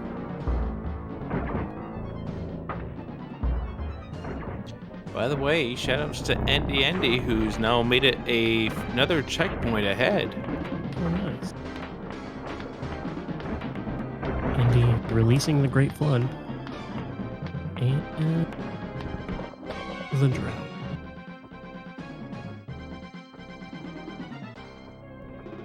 Press B to continue. How many times did you see that message pop up? I have absolutely no clue. I would have to think at least 1,000. It was etched in the screen of your TV, wasn't it? Yeah. Well, I mean, you know, I see it when I close my eyes, dream it when I go to sleep at night. My condolences. Yeah.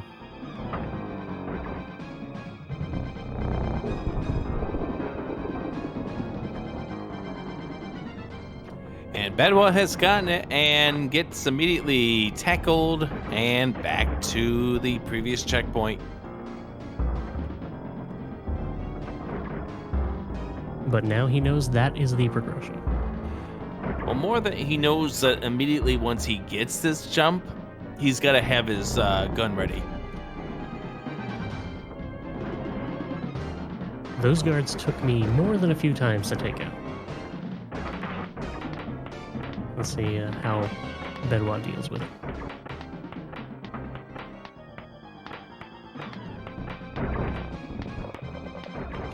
JSR at the beginning of this thing mentioned about some sort of button combination.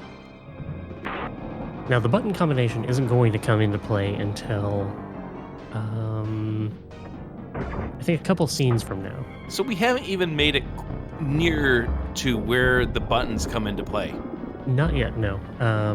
You're actually in a vehicle inside of what I guess would be an arena when this happens. But So we so may I or may guess- not see that. So I guess the question is who's going to remember what JSR told them 3 hours ago? Oh, I hope they wrote it down. Now, to be fair, I powered through that just kind of pushing buttons as I had no clue what anything did and got the combination in just a few tries. So it can be done. Are you sure? Well, I mean, I did it. I don't know if it can be done, but I did it.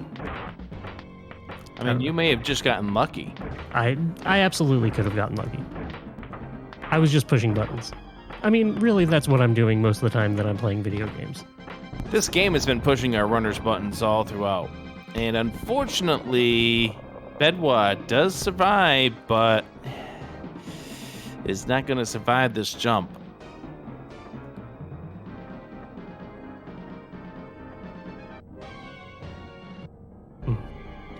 Press B to continue.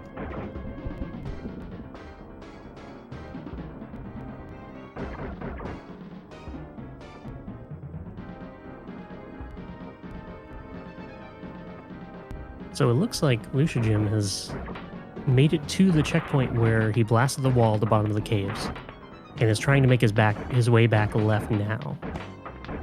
So Lucia Jim and Indy are on the same progression point.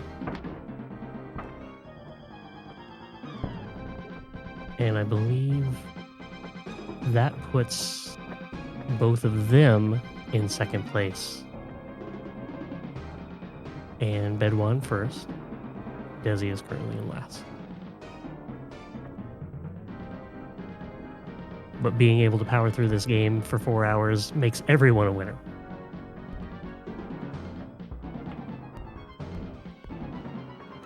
Bedwa now getting to here, gets the shield up this time.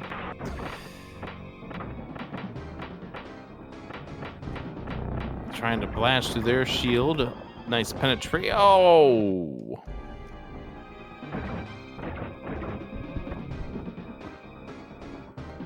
That didn't work. Coming up on 40 minutes left, we still have three runners with 1 lifeline, 1 runner with 2 lifelines. Now may be the time to use them.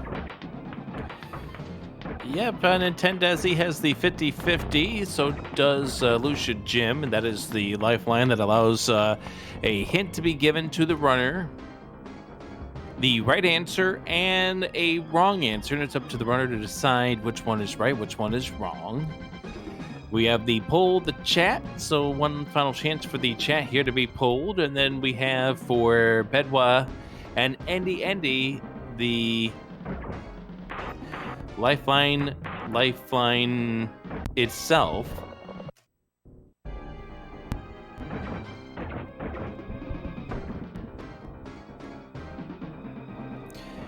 And Bedwa getting the death and having to go back.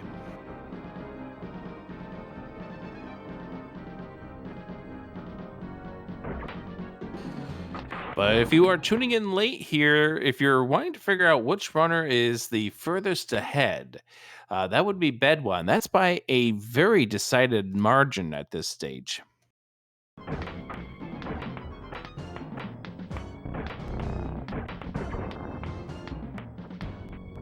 Yes, Bedwa is definitely, let's say, 3 checkpoints ahead of everyone still right now. It's not even close. The second checkpoint that they would need to get through it's so mean. Like, figuring out that those chandeliers have to fall, and that was the specific one where you have to sit there and watch someone walk back and forth and hit them over the head with a falling chandelier.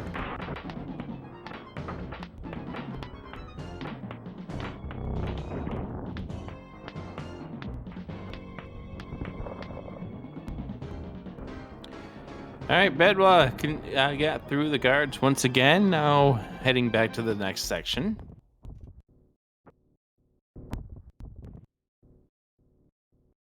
Indy knows what he has to do. Just has to outrun the water, and he's done it.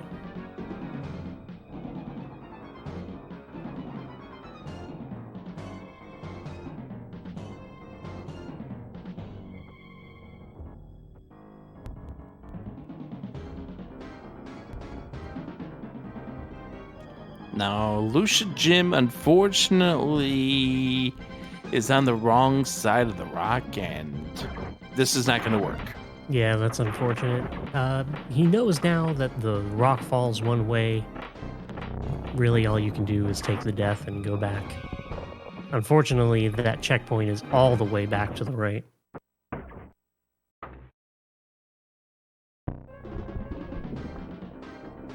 There are so many points in this game where if you win a couple screens away and something respawned, it would help so much, but sorry, that's not the way the game works.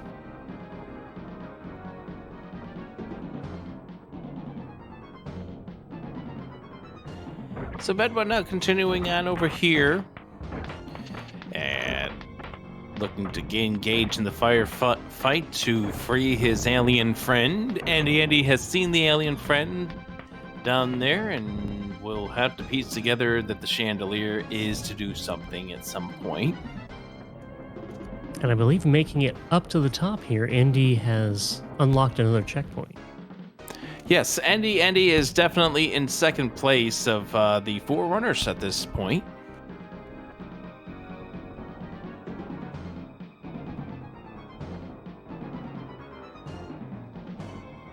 So now it appears that all 4 runners are on different checkpoints.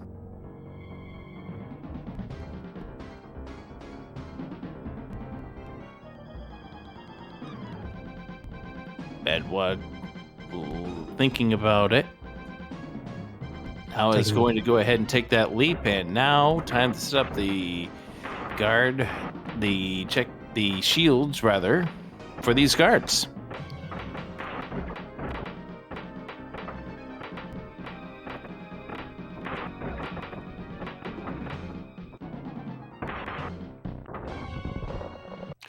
Unfortunately, that didn't work out, and the guards fry Bedwa.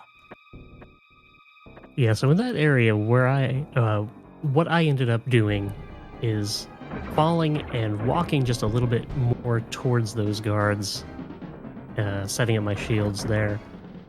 It's very specific, I think, where you have to stand to take on those guards. And I'm not sure if it's because of your shields or their shields or how many guards there are. Yeah, I think it might have to do with the proximity of you to where the guards are. Like, Bedwa's way too close to the guards. Right.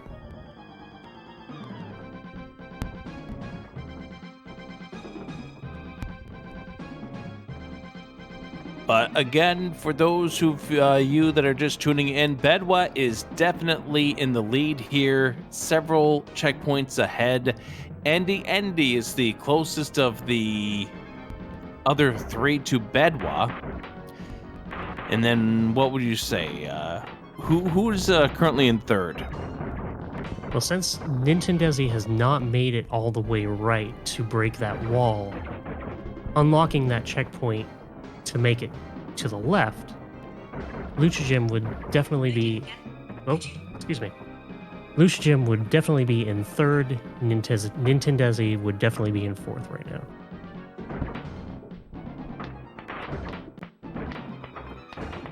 So yeah, as you saw, Nintendesi still... This is the 5th scene that Nintendesi is on.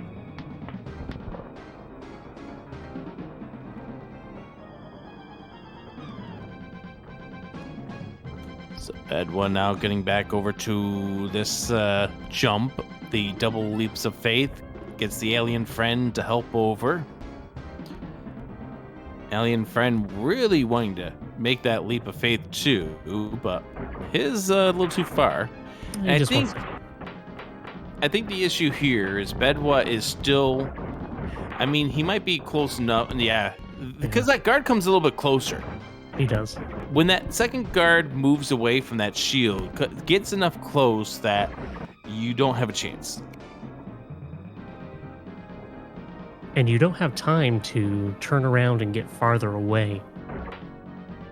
So it's a very specific spot that you have to stand.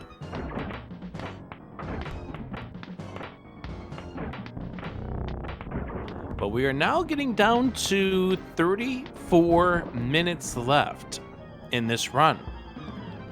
We still have each runner with a lifeline, at least one.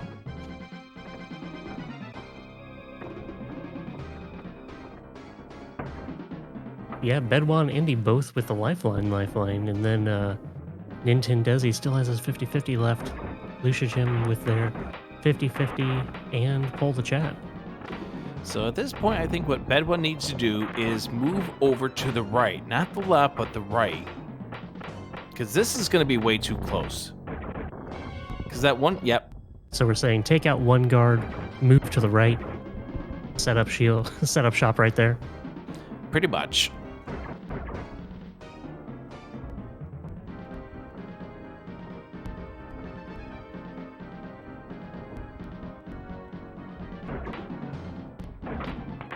Breaking in for a quick moment, gentlemen. I wanted to ask you and chat a question. So our runners are doing a fantastic job today, and they're doing some great work in making progress. As Rick mentioned a moment ago, we're only 33 minutes remaining in tonight's event. We're looking at going into sudden death. Yo, real quick, shouts out to Crit Rocket Runner. Thank you so much for the raid. Welcome in, Crits viewers. Chat, I need your help. Should we go into sudden death and perhaps give them a little bit of a nudge, a personalized nudge for each runner once we reach the 4-hour mark? What do you guys think? Is that being too generous here? Or should we give them a free nudge in the right direction? What do you guys think? Let us know in chat. And back to you, Rick, and Pull's voice.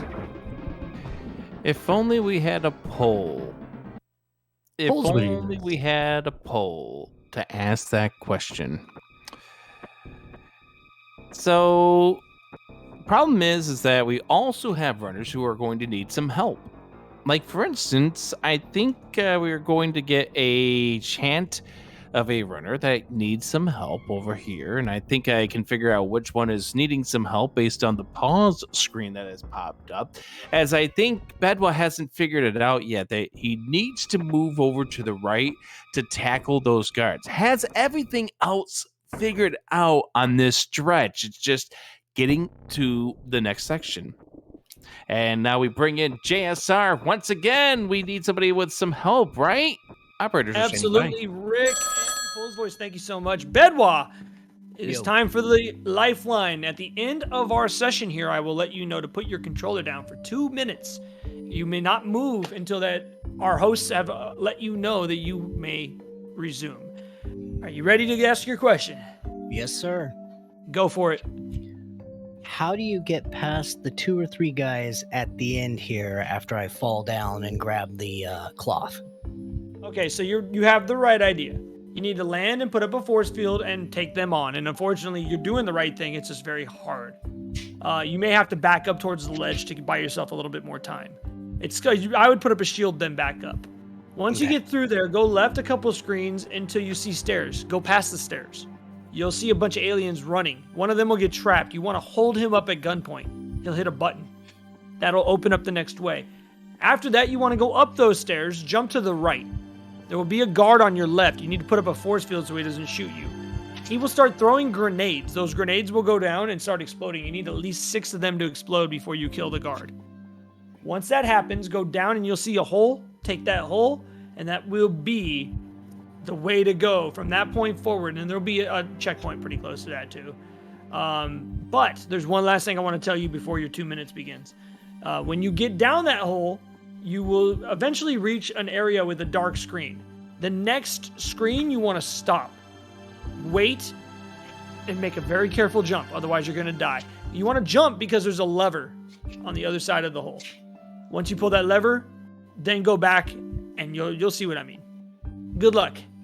Thank 2 you. minutes starts now, and back to you, Rick and Pole's voice. That seems very, very rich of a hint right there for the use of Bedwa's final lifeline. Now, Bedwa does have to suffer the 2-minute penalty, and don't forget to vote in the poll. Should we provide a little bit of a sudden death at the 4-hour mark? We're half an hour away from that, but only just a few more seconds for you to vote. Get your votes in now. Put up your votes, or, well, keep silent. That's right, Rick. That was a lot of information. Hopefully, Bedwa can put it to good use. I think that'll bring us pretty much to what would be the last scene in the game. Well, get us very, very close to the final section. Now, Bedwood, once again, is going to have to suffer through a 2-minute penalty here for using that lifeline. And the votes are in, and it is going to be yes to provide a personalized nudge when time expires. So we'll see what winds up happening.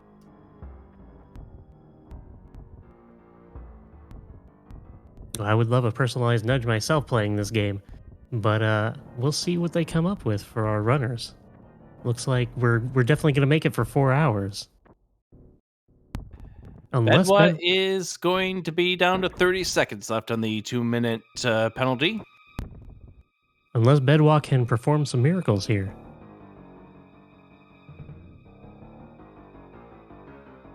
And I will note, Bedwa is on now the back half of this game, right? Oh, absolutely. Yeah, we're coming up on the end of the game fairly soon.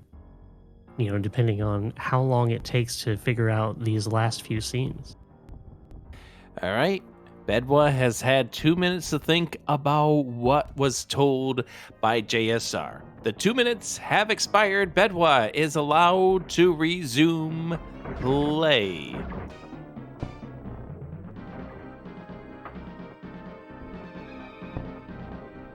And as JSR was saying, that this section where your friend throws you across and then you fall down to where those guards are, it's a mean section. You know, taking on those guards is just very finicky.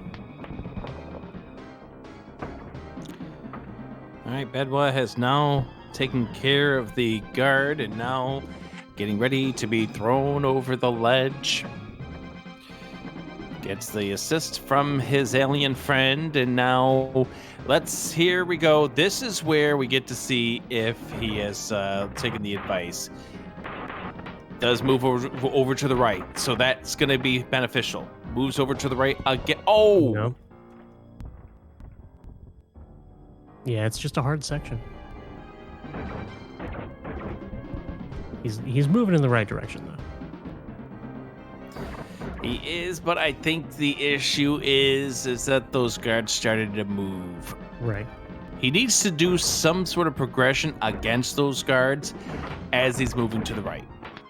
And perhaps taking one of them out before moving right would be the thing to do.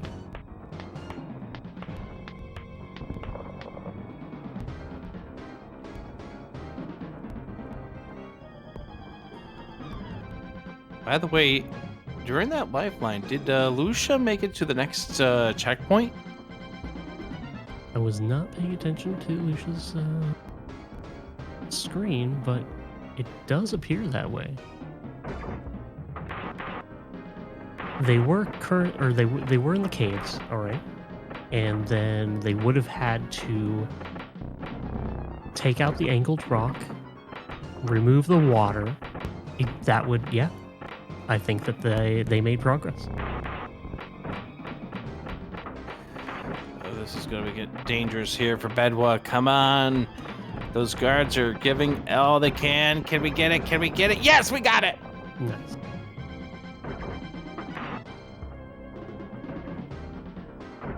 So we see some nice stained glass windows here in this section. What JSR was talking about is the upper portion of this level. There is a guard throwing your little rolly bombs, and those bombs need to destroy a section down below.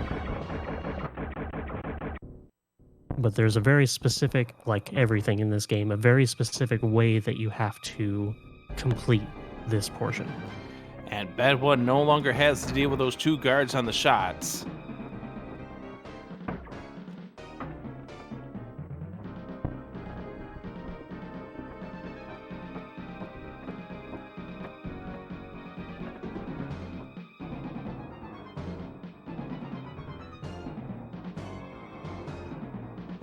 So you can see we have a guard down below and a guard up above. The guard up above, you need for the wall to be spawning in front of him, so you can be charging up a shot to take him out while he is destroying the wall.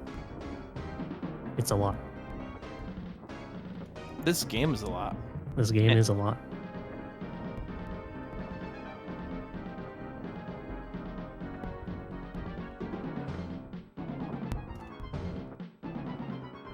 So now we can see on Bedwa's screen, both of those walls have spawned.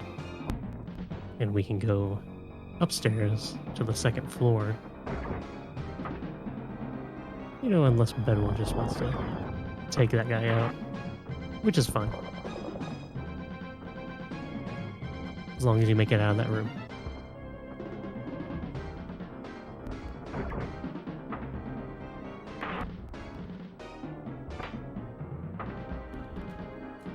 Is this the guard that you need to have roll the grenades? Yes. So the game plan there would be to, I would think, get on the other side, destroy the wall, let him roll his little bombs, and they destroy what's down below, and then you take him out. And as JSR was saying, you need him to roll at least 6 of them.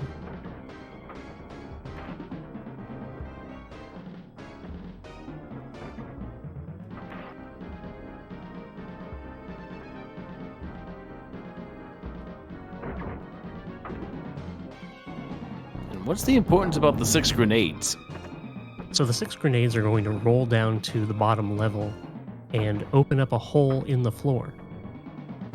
Once you've done the top portion, come down to the left, you can see the screen that Bed was on right now. He is actually going to take a little tube down to the bottom, I believe hit one of those glowing wires, or something similar to that, that triggers something, and then come back up to the top, back around, and then there is a hole in the floor. So then you will take that hole in the floor to the next section. So he killed the guard and wound up not getting the grenades down.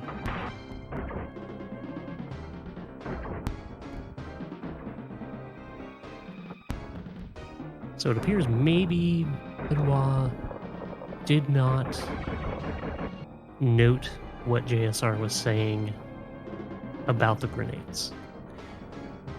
And to be fair, there's a lot of information that got passed around during that conversation. There was, yeah.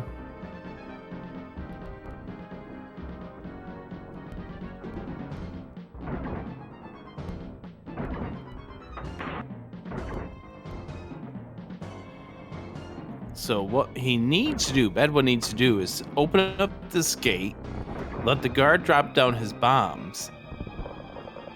But unfortunately, he's killed the guard. Right, and he can see now that you can jump to the other side of that gap. So maybe he'll figure it out for the next round.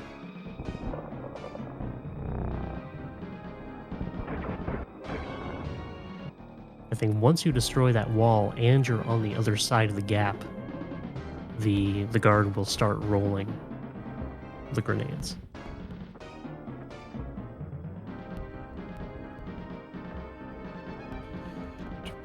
"20 minutes left to go until sudden death.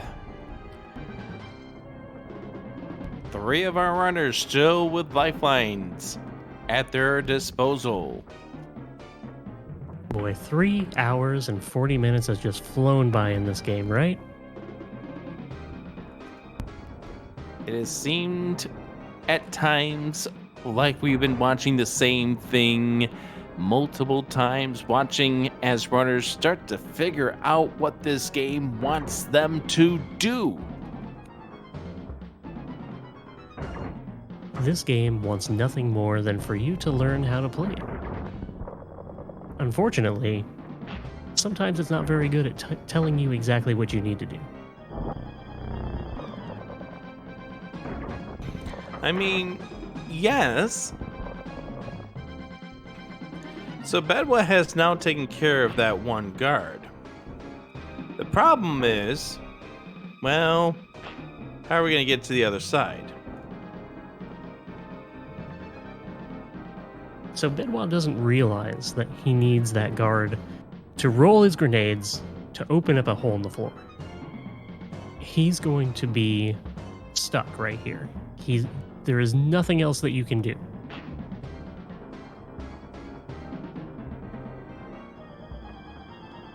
Yeah, he's going to walk around trying to find a way out, and there is no way out. He's just hit an unfortunate wall, as it were.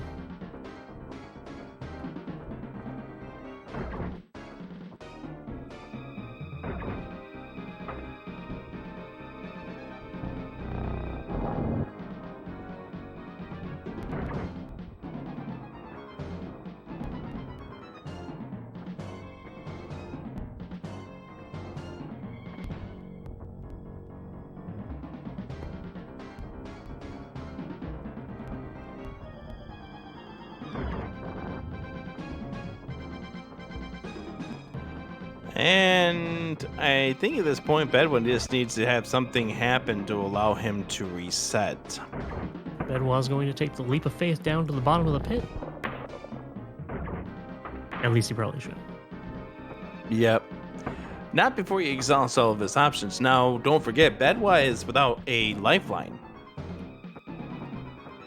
That's right. We're 20 minutes away from sudden death, and Bedwa is out of lifelines. Indy has his lifeline still. Lucia Jim has 2 lifelines, and Nintendesi still has that 50-50 hanging out.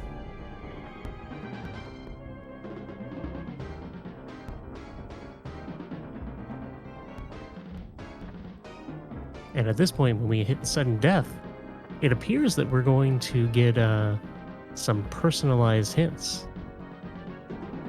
What would be your personalized hints? If you were to talk to these 4 runners, what would your personalized hint be? Well, let's see. I believe Nintendesi has not yet gone all the way to the right of this screen down at the bottom of the cave. So, Nintendesi, go right, destroy the wall, come back left, then take out the water and go up further. Lucia Gem is in an area where they have already broken the water and come upstairs. So right now they need to figure out not only the diving portion, but taking out both of those chandeliers. Indy is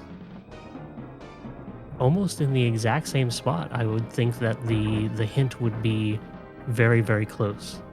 And then Bedwa, we've been discussing, really needs to just know that he needs that guard to take out the bottom level with his grenades. He's got everything else.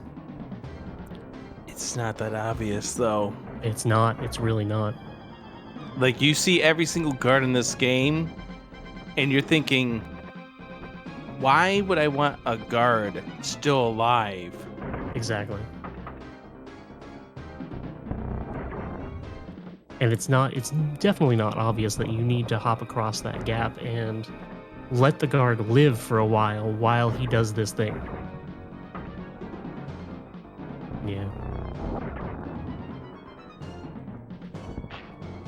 Because your reaction is, this guard is going to kill me right away when I break that wall. Mm-hmm. And that's what you've been getting so used to in this game. Like, this game has kind of told you that the second that you break down any sort of barrier between you and a guard, you're getting shot at, and you're going to die. Right. Yeah. I mean, why would you think anything other than that when that's what the game has been telling you it's going to do all along? For the whole 180 plus minutes that we've been playing this game.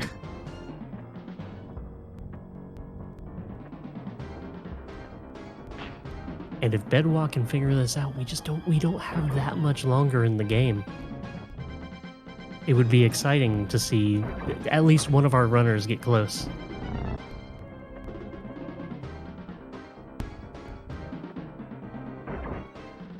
I mean, obviously, everybody has been doing an amazing job. This game does not make it apparent what you need to do. And while our lifelines have helped, it's a hard game.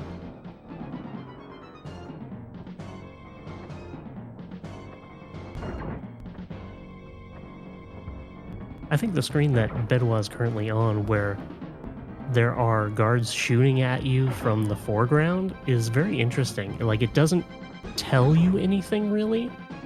It was an interesting choice to make one screen in the game where guards are shooting at you from the foreground.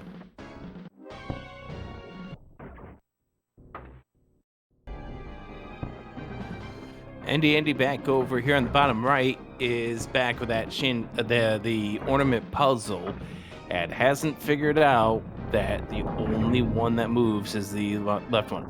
Okay, there we go. I think Bed was gonna figure this out now. Okay.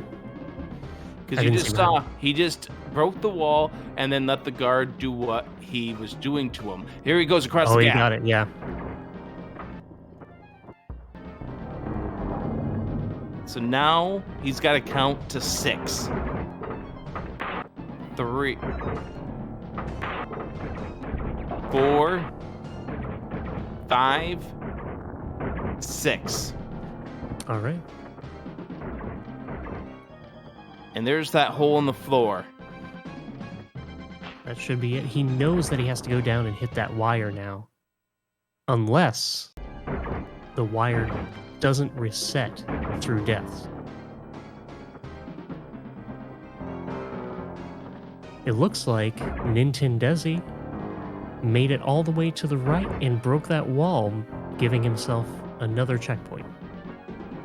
And that is really good for Nintendesi, who's been struggling with this section of the game for like an hour now. But Bedwa has figured this out.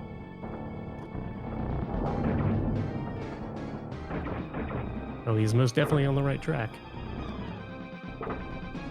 As long as he can get down to that basement and then back up around, he's got this.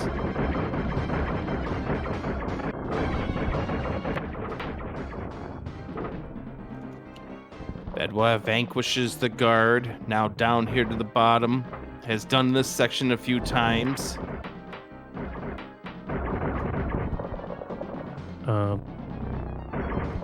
Bedwa shooting. Oh, got him. He got the guard.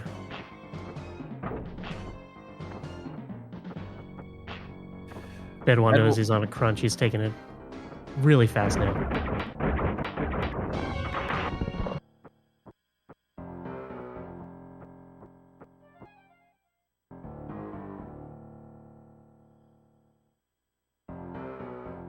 And here we have that dark screen that JSR was mentioning earlier.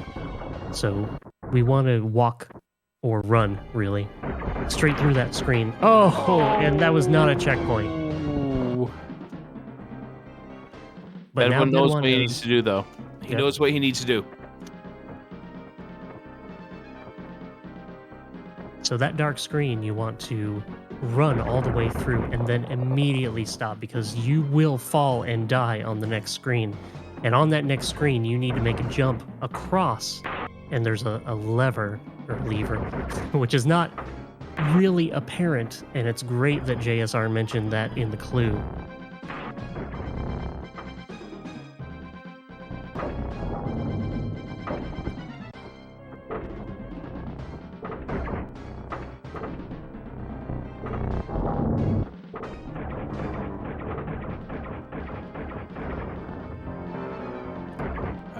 Bedwa now going back over to here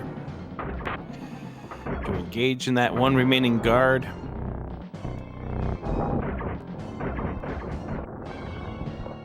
Double KO. 10 minutes left. Lifeline still on the table for our runners. Indy's still holding on to that lifeline.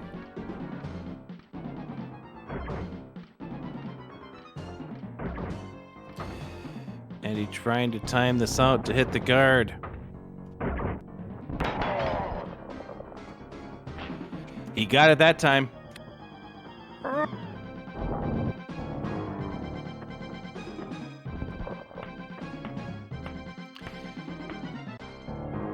think he's double checking it, but definitely got the progress that time around.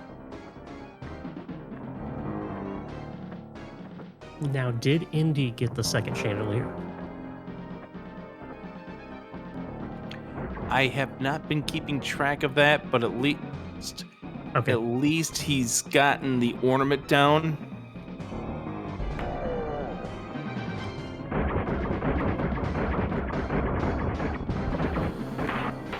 Careful on your left. Such an exciting section where the guy grabs you and then knocks your gun out of your hand.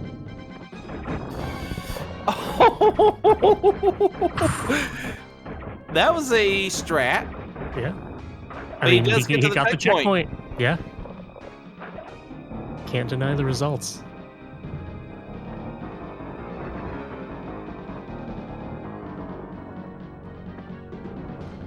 Oh, Bedwa didn't let enough grenades go down. Now, this is going to be interesting. Indy dropped the chandelier, took out the guard, but has he finished the rest of the progression for this area? I think we're about to find out.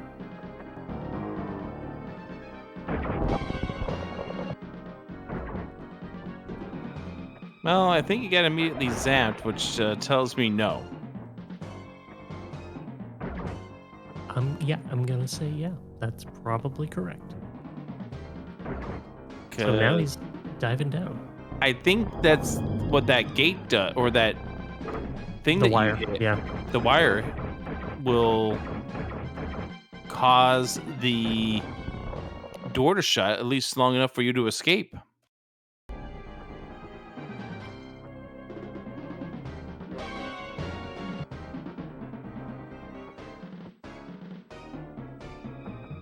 Andy taking the drowning death now has to go back into the water.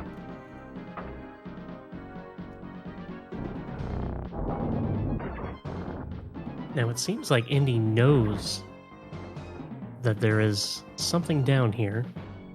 I mean, he's taking enough falls down here when he was trying to deal with the caves earlier. That's right. So he knows that there is a progression spot down here that was glowing. You probably saw that wire. The only thing that he would have left is that second chandelier, and your alien friend would have to crawl after you hit that chandelier through the tunnel to help you out at the end of the progression. So let's see if he remembers that or knows that he did or did not get it. Ooh. Bedwell trying to get this guard to go to 6. I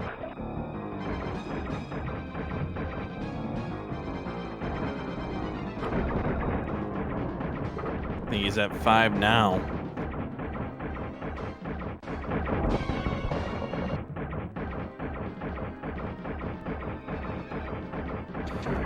Meanwhile, as we continue to look at all 4 of our runners, we are 5 minutes away from sudden death. 5 minutes. I can't believe we've been in this game for 3 hours and 55 minutes. But I'm sure our runners really feel that time. I think these runners definitely know that they've been 3 hours and 55 minutes through this game. For sure. It feels like it's been 3 hours and 55. It does. This. Oh, Bedwa takes the double KO.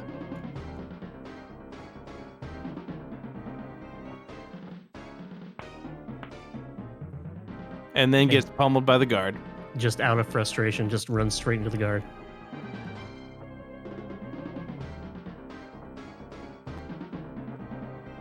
I think Ice has it right. Next month's game's going to be Dark Souls here on the Speedrun Hall of Fame Lifeline. I think the lifelines at this point is to buy your runner a new controller.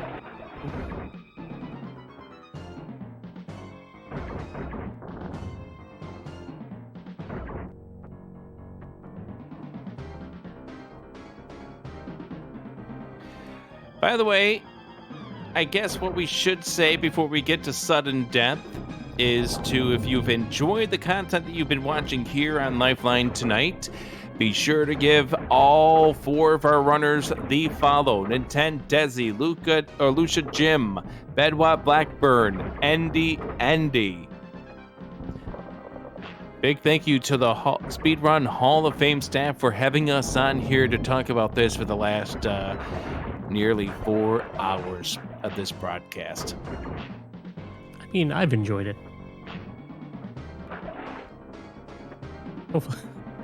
Hopefully our audience has enjoyed it as well.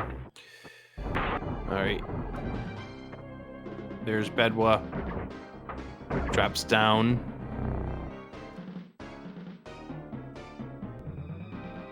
That's right. In chat, we have a link. If you want to be on one of our shows here on the Speedrun Hall of Fame, there's a link where you can apply. It's easy. Do it. Oh, Bedwa getting a death there, and now back to the start of this section.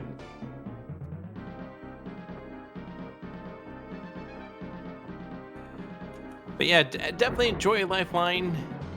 Go ahead and check it out the next time this runs here on this very channel. And it could be any type of game. Even that kind of game? Even that kind of game. You know the type of game. And then also don't forget to check out the Speedrun Hall of Fame to find out the phenomenal feats and all the other things that are getting inducted into the Speedrun Hall of Fame as well.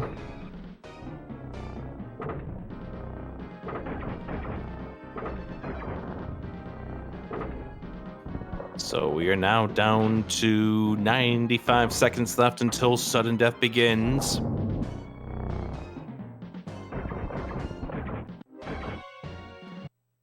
Bedwa taking a death over there. Nintendesi still trying to deal with the caves. Andy swimming. He has hit the power thing. Going in the wrong direction over here, and it's going to get blocked by the rocks here, which immediately tell you this is not the way to go.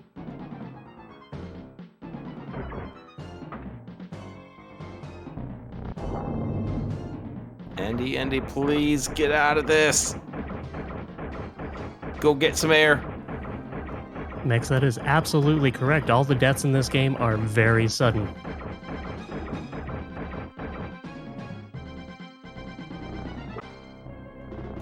Except for one. And I think you know which one it was. The one where you had to go find a guard to kill you so you can go back to start because you made it so you couldn't beat it. I think you're right. But we're now down to 20 seconds until 4 hours. And sudden death will kick in. Andy, chomped and death. Bedwa's still trying to take care of this section in one of the later stages of the game. And now it's time to turn it over to JSR for sudden death. All right, so the 4-hour mark has come and gone. Folks watching at home, we are now in sudden death. The first runner to finish will mark the end of the race for all 4 of our runners. They're doing a phenomenal job. And thank you to our commentators also for doing a great job, and for all of you for hanging out, and hopefully you're enjoying the race. I do want to introduce our defending champion from last month's Lifeline. Iggy DOTA is joining us in the booth. Iggy is going to be assisting me as the chat voted about a half hour ago to give each of the runners one free extra hint, as well as to remind them that they still have their hints remaining. Iggy, it's good to have you on the show. It's a pleasure to be back. It's been a great episode here watching for the last 4 hours. Right, so we're going to go ahead and bring in runners one by one, starting with who the judges have deemed are in order of their placing in reverse order. We're going to start with Nintendesi, who's currently in 4th place.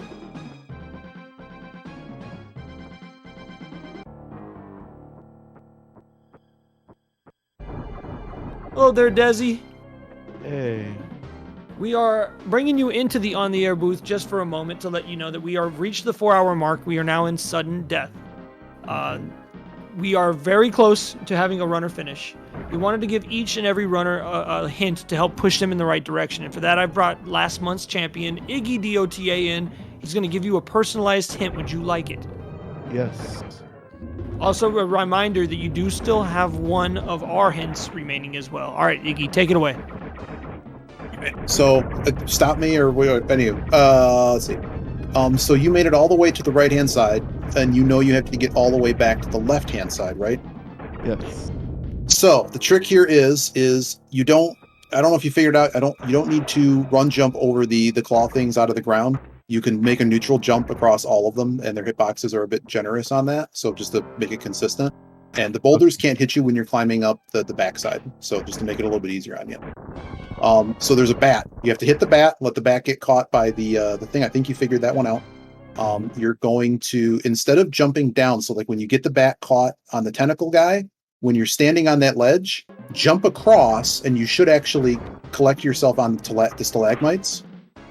And you just crawl across the stalagmites. And once you get to like the second or third one, you want to make sure you climb up one of them. It'll let you kind of scooch upward. And you need to time this because the bat will eventually get free and the tentacle will get you. But you should have plenty of time to go up as much as you need to and go all the way left when that happens. Just go left across the screen as you would, and you'll fall on that rock that you saw when you fell down it the first time. Is this making sense? Yes. All right, cool. So that rock, you need to go all the way to the left side of it and blow out the bottom of it with a charge shot. And that'll give you a platform on a 45-degree angle to climb your way out.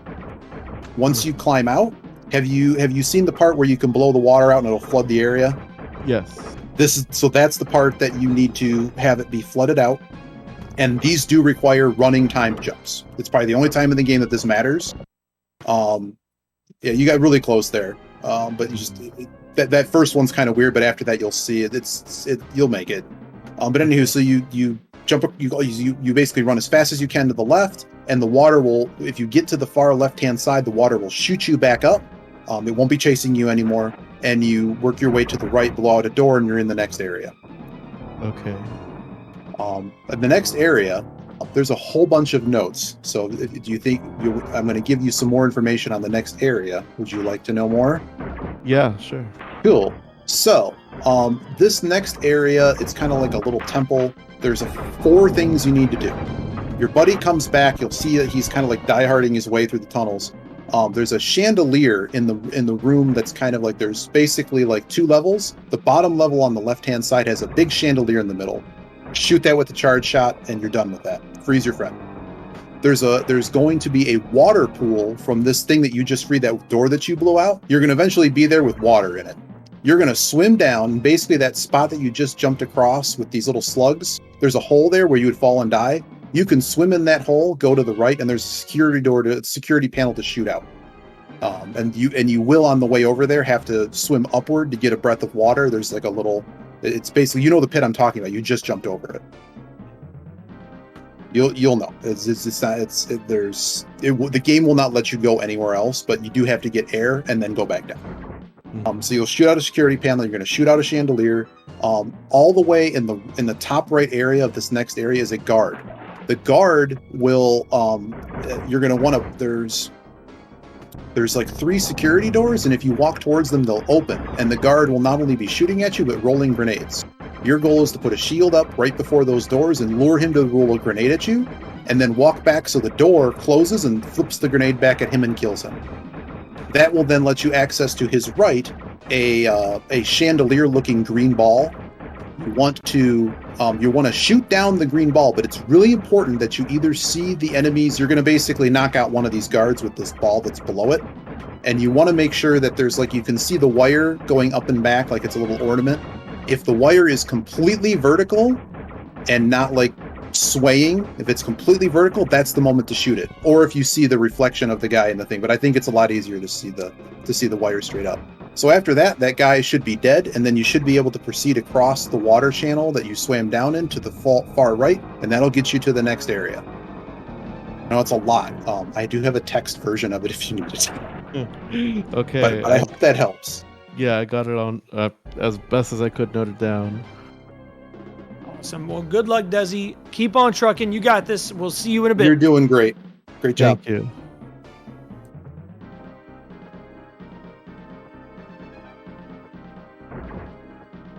Yo, what's going on? Andy. Hey, how you doing? Good. How are you feeling, man? You know. Just wanted to let you know we are in sudden death. The first runner that finishes wins the race. Okay. You do still have your lifeline, so don't forget about that. But we want to give you a personalized hint, and for that, I'm bringing in last month's champion, Iggy DOTA. He's going to give you a personalized big hint. You may even want to write some of this down. Are you ready? I am ready. Yeah. All right, Iggy, take it away. All right, Andy. So I'm trying to remember exactly. Okay, so you're at the villa area. So you figured out how to take the grenade and take the guy out, and you've been looking at this green chandelier. Is that where we're at? Grenade? He throws a thing on the ground. I am in a vat of water right now. Okay, I'm just getting. There's 4 screens. I'm trying my best. Yeah, no, it's okay. All right. So, have you swam all the way down and gotten the security panel out? Yes. Yeah, All I right, go cool. up, I get air. Yeah. Yep, you got it. That's exactly all you need to do here. You're done with this particular spot. Okay. The other things you need to do in this area, there is from where you continue, there is about 2 screens to the left. Beware that there's a few guards trying to shoot you. They're just normal enemies, nothing special.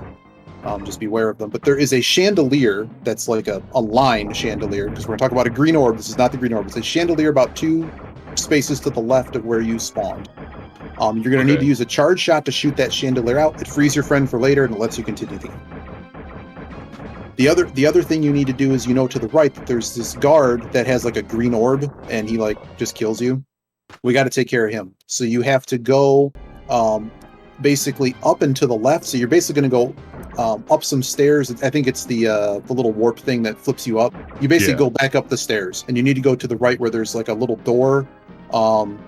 It's basically the highest you can go. Is this making sense? No, but okay, cool. Keep going. Yeah. It's fine. So you go up the stairs and go to your right. There's a security guard in there, and basically you're going to put up a shield, and you're going to lure the security guard. Don't blow out the doors, because you're going to use them. You basically go right in there. They'll open, and he will roll grenades at you instead of shoot at you. Oh yeah. You want to roll back. Okay, cool. So now there's a green orb there.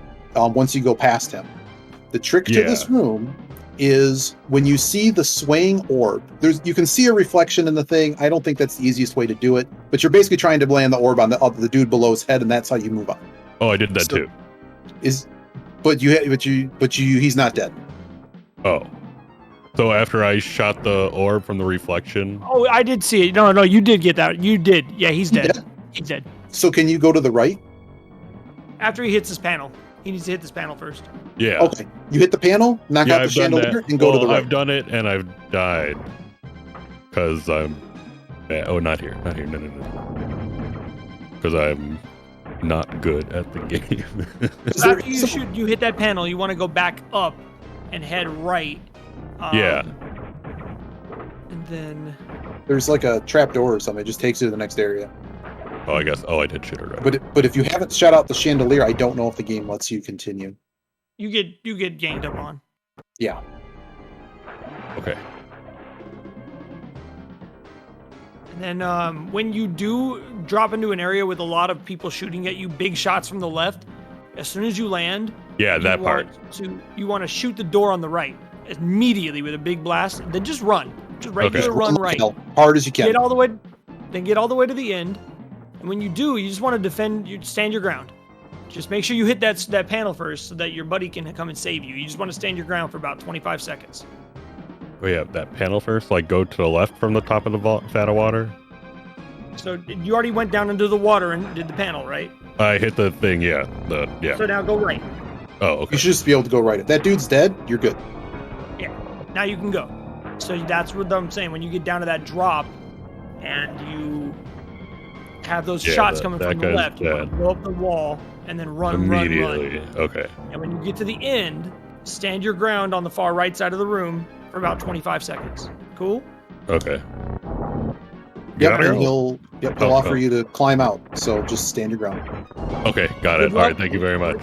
Yep, and in the event, one last thing, in the event that dude doesn't show up, you need to make sure to blow up that chandelier 2 screens to the left of where you are now, because he might, if he doesn't show up, that's why. Oh, okay. Thank you for that. Yeah. Okay, got it. Perfect. All right, thank you. You're doing great. I appreciate it. Thank you, everybody.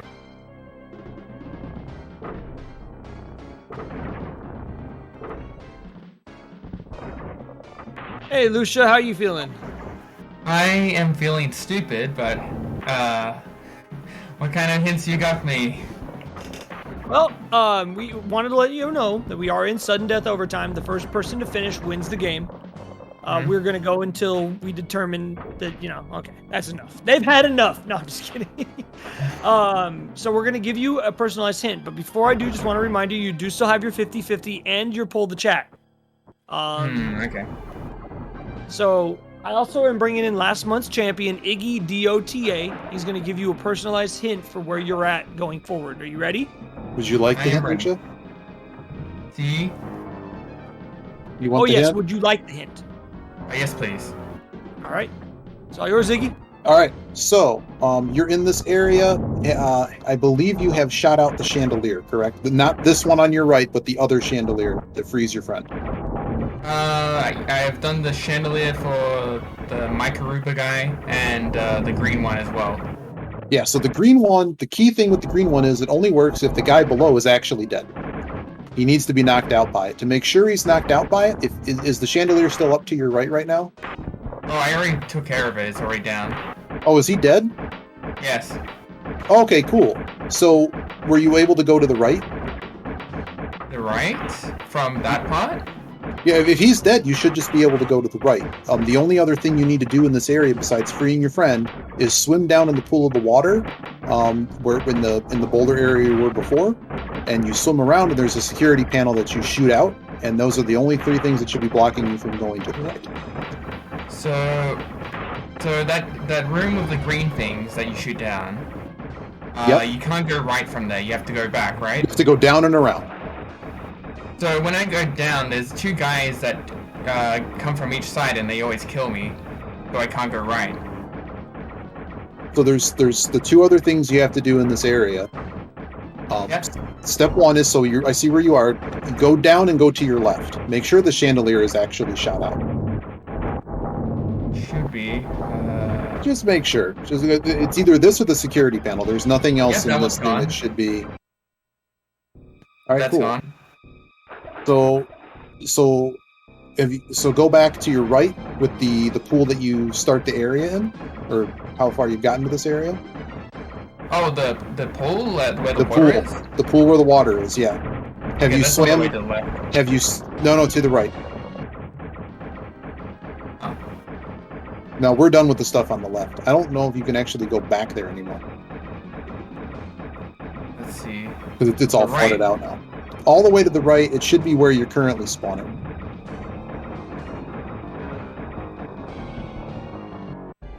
So the right room here. Yeah, I think that's where you're headed. A couple seconds behind. Cause. You should swim down here. I didn't see any water. There's no water.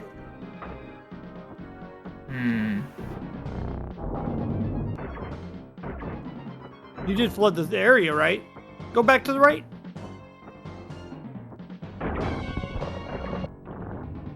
No. Keep going right. Keep going right. Oh. But when I keep going right, the two guys come in and they kill me. Yeah, you need to put up shields on both sides of yourself. actually fight Protect it, yourself sorry. in the middle, and then kill the. Oh, that's you what I only really did, need I to kill the kept one on the failing right. it. It's hard. It's a hard fight. You want to put up shields on both sides and keep them up. Stay close to your shield. Don't let them get in there. It's a yeah. hard fight, but once you kill them, you want to go right. Okay, that's what I've been trying to do for the last 20 minutes. I'm like, oh, maybe I'm doing the fight wrong, but the way that I did this maybe one, it's just hard. it is hard. You can also double shield and in the same spot. That's fine. The key Okay. here is work your way to the right. You don't need to kill. You don't have to kill either of them technically. If you didn't know, a charge shot takes out someone's shield. Yep. And as long as just making sure you know all the kind of little combat tricks. And you just basically set up shields both sides towards the middle and work your way to kill that guy on the right and just run like hell to the right. Because as soon as you get to the right, the game will give you a checkpoint. Okay. It doesn't matter if you so die. can I take them out first, so in case I keep dying, I don't have to do the whole process again? Yeah, absolutely. None of all this is worse. Yeah, you can do that part first. All right, I'll do that first. I'm sorry. I thought you were actually at that particular step because literally like 3 people were like in the same kind of area. Yeah, no, I've done like everything else, and I got to that point, but yeah, those guys kept killing me. Yeah, it's tricky, especially because I know you did it in you were in this area kind of before you were supposed to be. Yeah, I did it all backwards. So, just to run it back, you're going to go to the right. You're going to get that save point. You have to make sure the chandelier. You already killed the chandelier, so you're good. You already took out the other chandelier, so you're good. I'll have to do it again. If you need to do it again, remember that wire needs to be exactly straight, like it'll be swaying. If it's perfectly vertical, that's the correct thing that you'll kill them with it. If for some reason you have to redo it, you should be able to see a reflection. It's way too hard for me to ever see that. And for the next area, once you get you'll be thrown into what looks like a little observatory. You'll be shot at from the left. All you need to do is either put up a shield or let them basically blow out the right wall and then run like hell to a dead end. Your friend will eventually save you, but you have to hold your ground where there's like a gate at the very end of this hallway. He'll eventually let you climb out of like a manhole above you, and that takes you to the next area. Okay. All right, I think I got it then. I think that covers everything. And don't forget there's a security panel once you get to this room on your right. But it's just a tough fight, and just tough it out. I think you'll get it. All right, cool. Thank you very much for your help. No problem, Not a problem. Lucia. Best of luck. Thank you, thank you.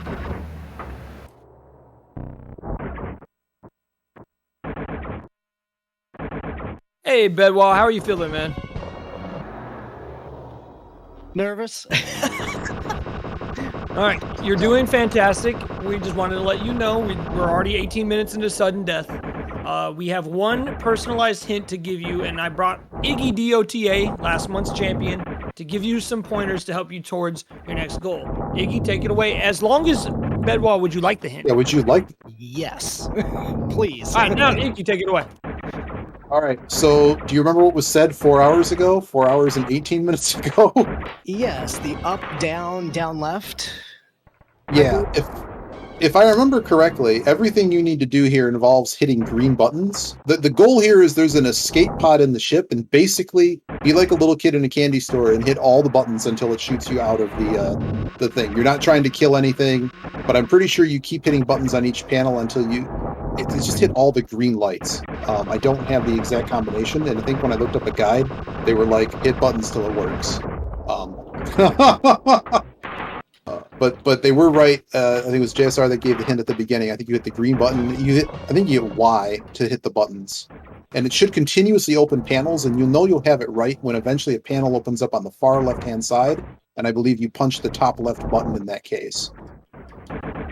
Like, all kinds of random things will happen, like shooting missiles and stuff, and really it's just a timed thing, and if you don't hit the right code, you just lose. I see If that. you want. Now, if you want, we can give you the combination here. What do you think, Iggy? It's your show, man. I did get this hitting I think buttons. we'll hold off on giving you the combination. Remember, the first 3 buttons that we told you in the intro, that'll get you on the right path. And then remember, there's a specific number of buttons, but I can't tell you which ones.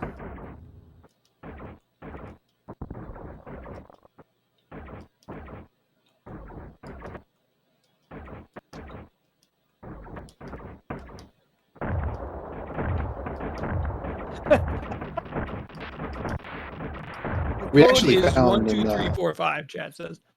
the in testing for this. I actually found out how you can like shoot off nukes. Did you shoot off the nukes too? I was like, was that the answer? I was about to say 1, 2, 3, 4, 5. Isn't that the code to my luggage? All right. I If you're don't good with know that, if I'm we good can- with that hint too. If you're good with that hint. Yeah, we can. You know what? How about this? We can either give you the combination, or we can give you the next area's walkthrough. Your call.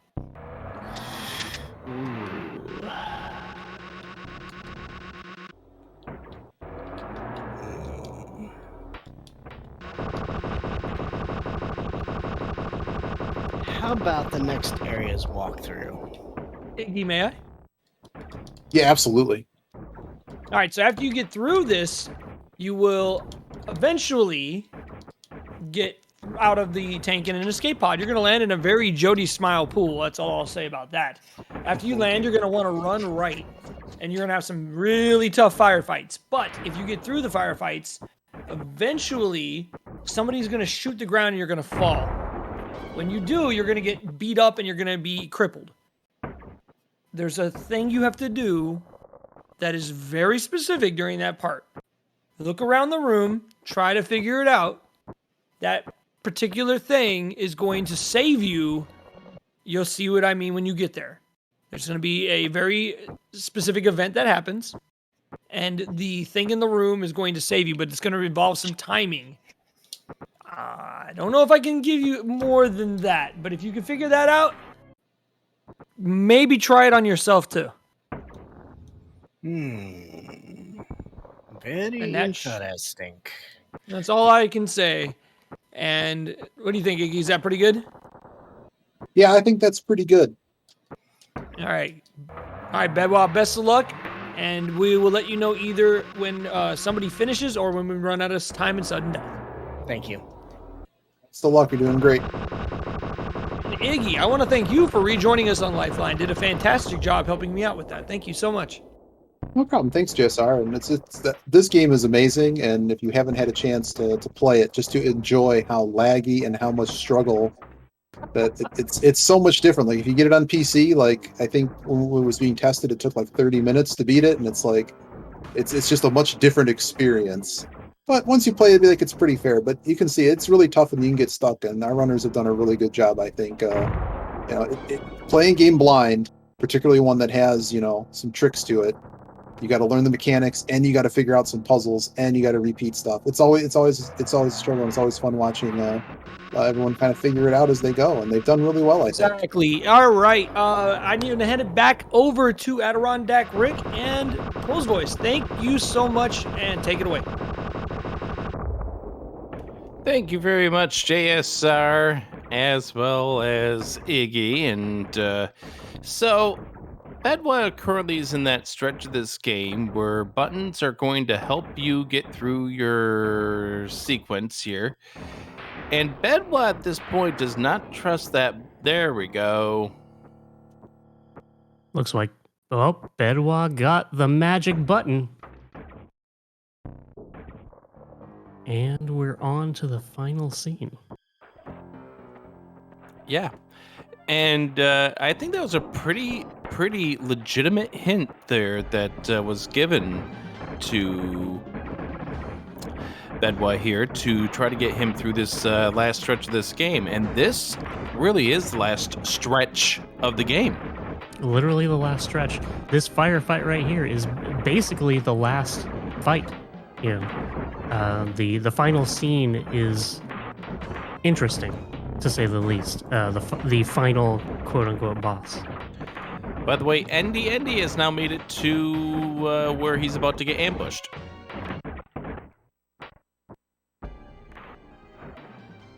And you never see that coming. You just walk straight into it. I mean, back in section 2, you were told you follow your alien friend and you're going to be fine. Just exactly. This is where the game tells you, nope, you're not. Although he has already figured out the passage behind the building. That was a lot faster than what we saw from Bedwablackburn. Oh yeah, it was probably a good 20 minutes before Bedwablackburn figured that out. But that was. Now he has to go rescue his friend. And nope, he's just gonna take the leap of faith. Yes.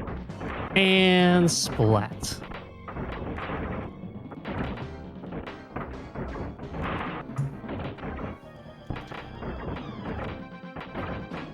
Well, let's try that again. That unfortunately was going to end badly for Bedwell.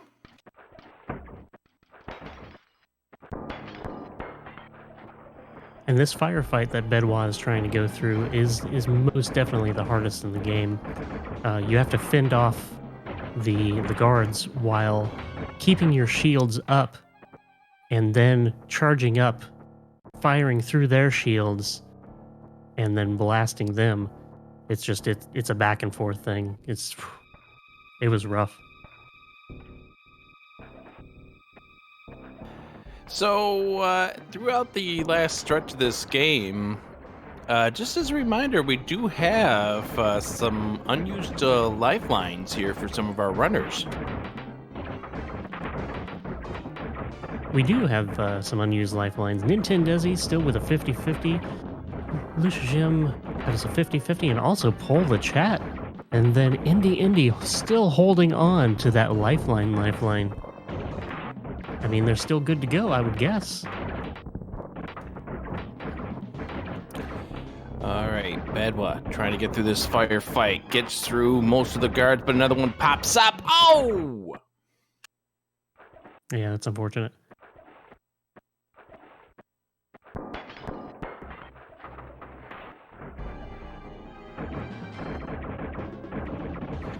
And at least Bedwa has some sort of the structure of what to do. So he knows he has to get through those guards. Once he gets to the other side, it's pretty much a free fall from there.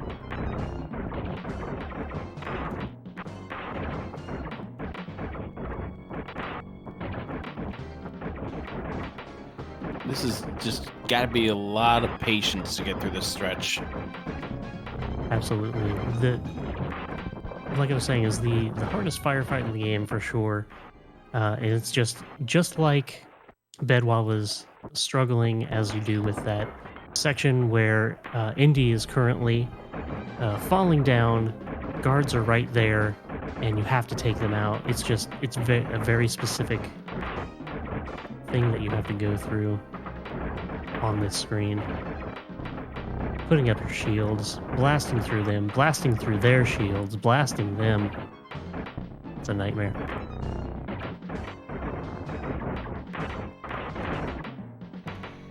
And hoping that you don't run out of ammo at some point. Now, I never experienced running out of ammo at this point, so I'm not sure if that final refill gives you unlimited ammo or not. And that's what it feels like. That is what it feels like, yeah.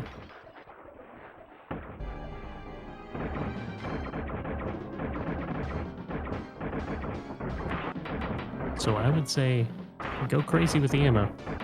Don't hold back.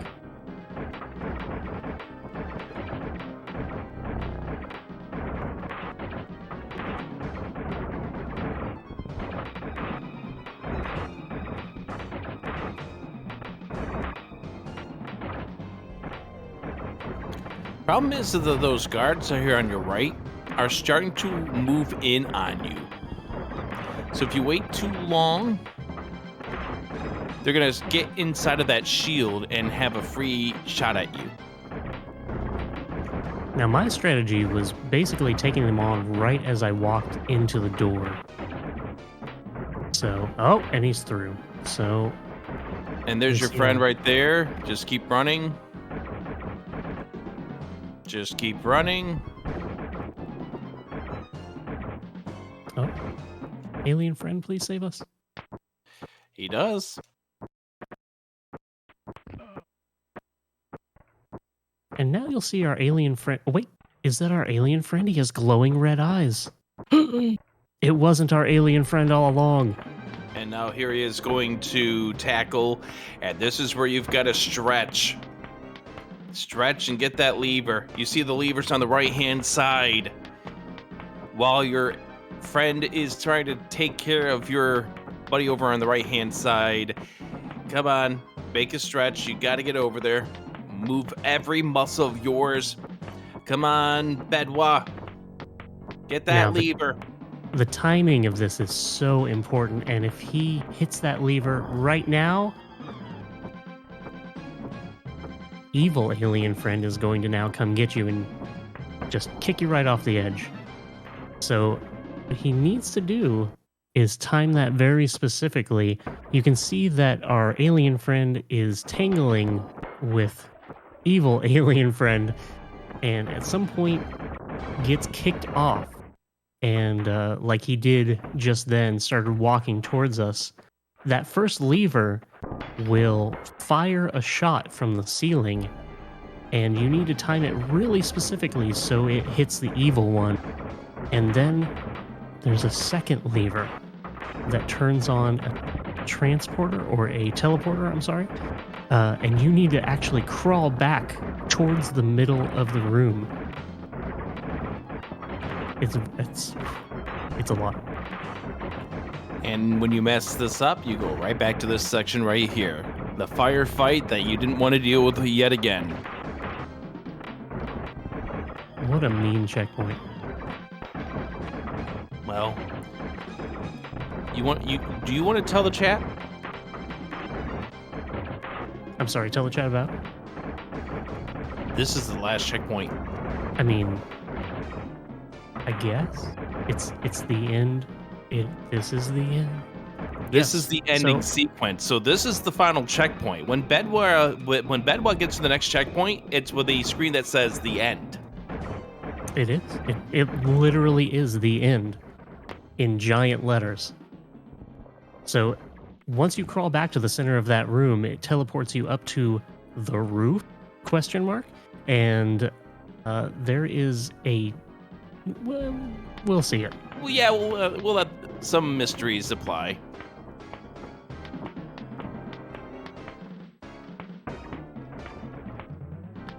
Bedwell makes his way back to this room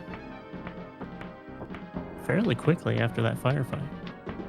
So, at this stage, if Bedwell can survive all of this, he will have this, but he needs to realize that what his issue with hitting the lever was a timed event, and he's got to keep an eye on what's going on with his friend over on the left-hand side. Oh, too soon.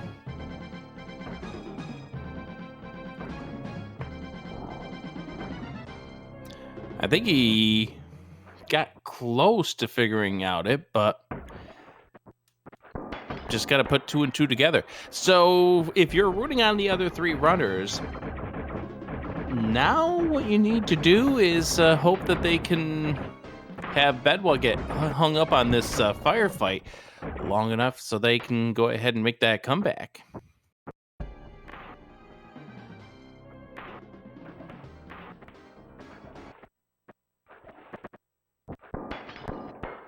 But definitely shout outs to what Bedwa has been able to pull off for this this run. Bedwa's kind of just been on a roll from maybe the last 3 hours of this.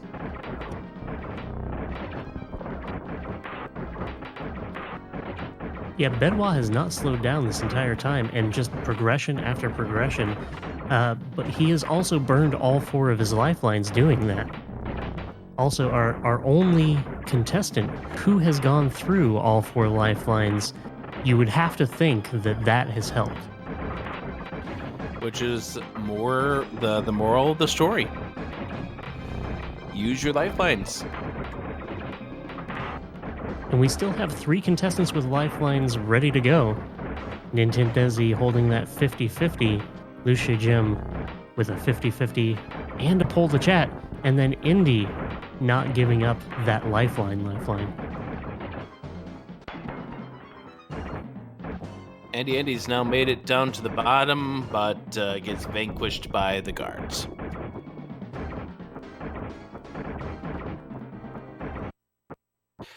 I need to ask a little bit of a realism here. Go on. How do you get saved by your friend? When you've fallen for 6 seconds before he grabs you. So, first off, I'm not sure it's your friend. I think it's the evil friend. So we don't know what kind of powers these guys have. Does he make you levitate in the air? I mean, it's entirely possible. He's like, come on, let's come back up here. I mean, they could be right that he is Stretch Armstrong and therefore could stretch his arms all the way down to the bottom. I mean, that would make it much easier. All right, can we get the guard? There we go. So there's the first lever. Can he get the second lever? Does he? Oh.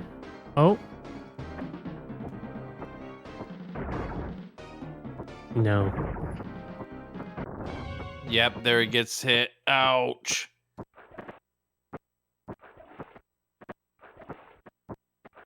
I'm not sure if he even pulled the second lever. No, didn't.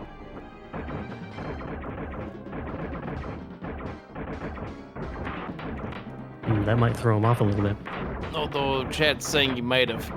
But yeah, that's unfortunate. But making progress every single turn. Making progress every single turn. For sure. Now he knows that he has to take out that evil friend.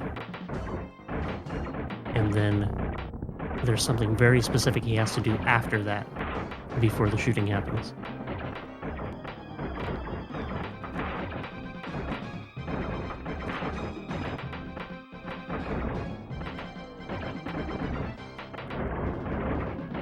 Vanquishes another guard. Limited army. This is just a test of your reflexes at this point. Absolutely. And it looks like all of our runners taking advantage of those hints, going after specific things that were mentioned. That's the power of all those hints that were given at the 4-hour mark when we got into sudden death. And mentioning that we're in sudden death, we are now 4 hours and 37 minutes into this thing. It's just remarkable. Bedwad coming up on the finish line. But not quite there yet.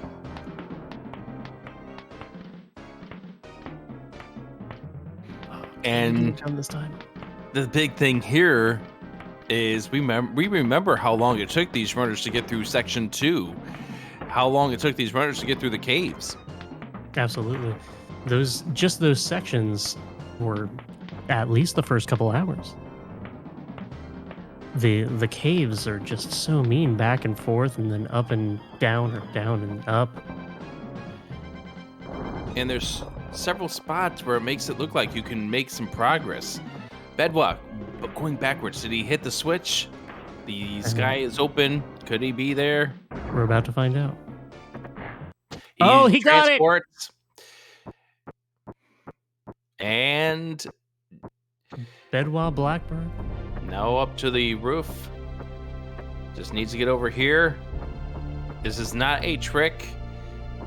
This is going to pull him up. And with that,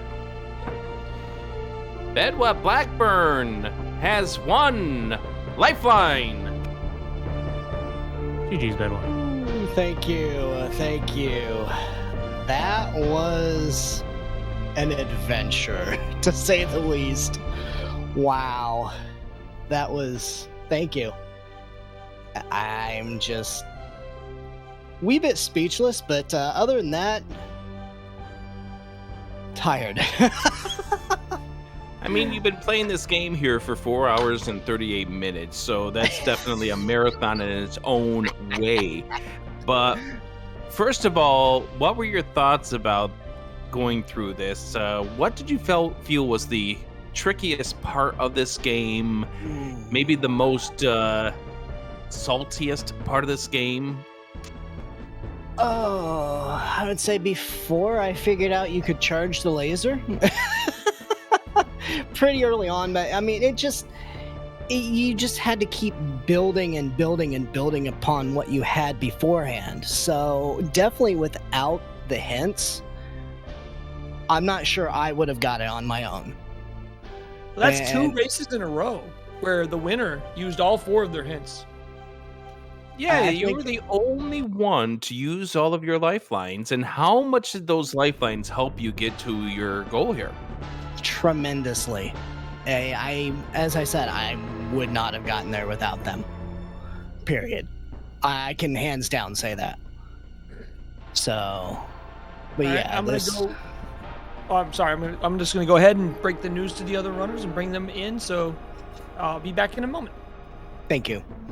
And that is JSR, of course. And yes, so how much of that section trying to get through the whole entire hold up the gun, get the guard to surrender, and then the grenades, how much did JSR explaining that to you help you out during that lifeline?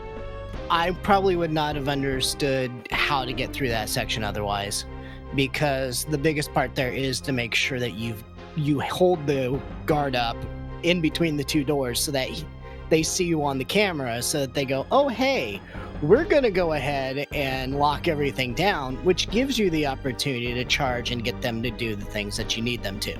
Because otherwise, you're just going to end up jumping down in front of the one guard that you need to go down and hit the switch/wire with and just get lit up every time. You're just going to die over and over and over and not know why. But with that door there, being able to go ahead and charge, shoot it out, and then be able to charge, shoot, and then shoot him afterwards, having those security systems in place actually pays off for you instead of the other way around. So that, yeah, without that hint, without that guidance there, with that particular lifeline, it would have been toast. I would have been stuck there.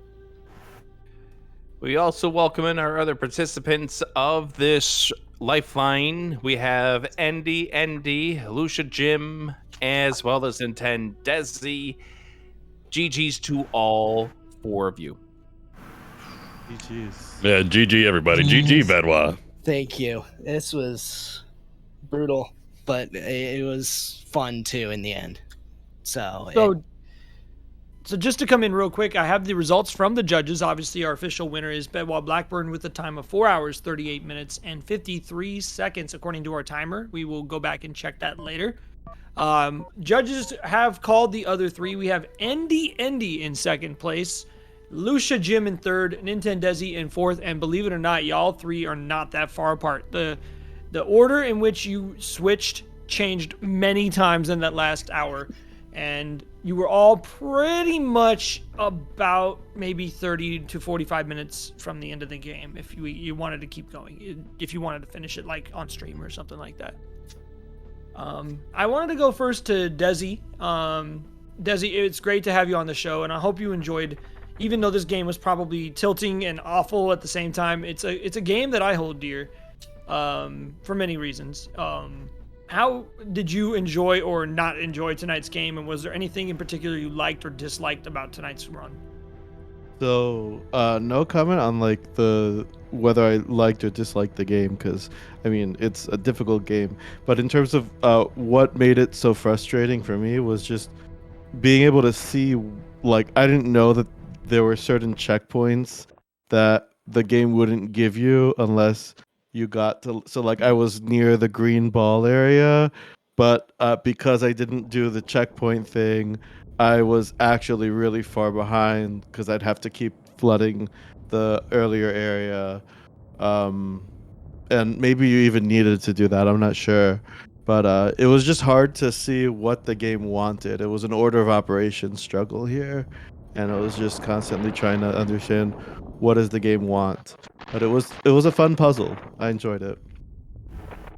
It's one of those process of elimination things, and unfortunately with that weird checkpoint issue, and you were not the only one to have it, it is hard to overcome. You did brilliantly in staying with us and sticking to it, and I am so happy to have had you on the show. And again, thank you so much for participating tonight. Yeah, thank you for having me. The same kind of fate happened to you, Lucia. The exact same puzzle, the exact same scenario. You were actually our leader when you got to the caves, but having got turned around a little bit, that lack of checkpoints meant you kept doing that part over and over. First off, I wanted your thoughts on the game itself. Did you enjoy it? And second, was that the most frustrating part of it, or was there something else that stood out to you? Regarding the game, I think the game is good.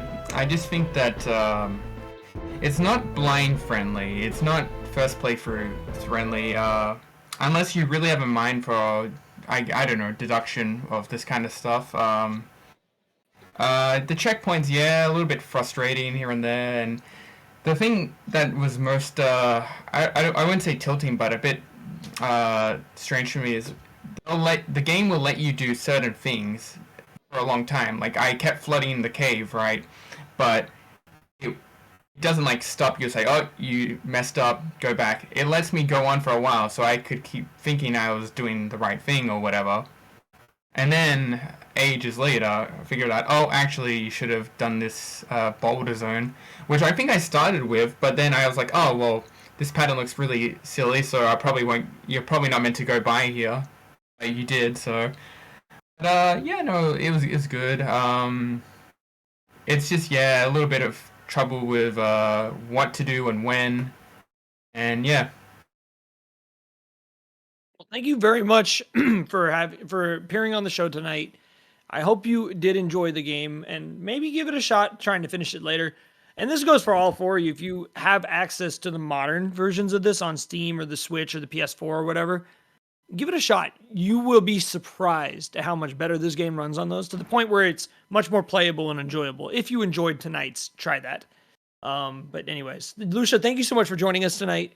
And Andy, before I ask you the question, I wanted to mention, so when you started using your lifelines, you were still kind of stuck in that beginning part of the game. Yeah. The effort and the tenacity that you showcased not only kept you in the race, but got you back into second place, and you actually were one checkpoint behind Bedwa after you got through that annoying cave palace area. It was very impressive to see how quickly you rebounded after that slow start. I'd like to know your thoughts both about the game and also what parts of this did it feel like it clicked for you? Were you starting to get the hang of it? Well, my thoughts on the game. I liked it. It's not great, but I liked it. It's charming in a way. God, yeah, I was spaced out the first time you told the hint. I was like focused on paying attention, and then while you were saying the thing, I wasn't paying attention. So I lost that hint. And then chat was like, oh, shoot the door, go up, go left, and go. I was like, okay, I'll do that. And then that was still on me, of course, for not paying attention in the beginning about the shot. But after that, I feel like it turned into a pretty darn good game for what it is. What year did this game come out, may I ask? 1992. 92. This is a pretty good one for 92. I'd be happy. It blows with my this. mind because I mean, no look at no Super FX chip, no pre-rendered. Like this is like before Donkey Kong Country, before like pre-rendered backgrounds and stuff. Like I don't know, like this was a groundbreaking game, and I felt like it was a really a fun game to see showcased by four phenomenal runners tonight. It felt like a modern Atari game. Kind of struck me as a cross between like a older King's Quest or like 1 or 2, the old DOS style, and a cross between that and something like Total Recall on the NES, but with better graphics. So yeah, I kind of got those vibes too. Yeah. And there is a sequel to this game called Heart of the Alien, made by the same creator. Not as well remembered, I suppose. But yeah, this game is on 22 consoles. That's wow. Wow.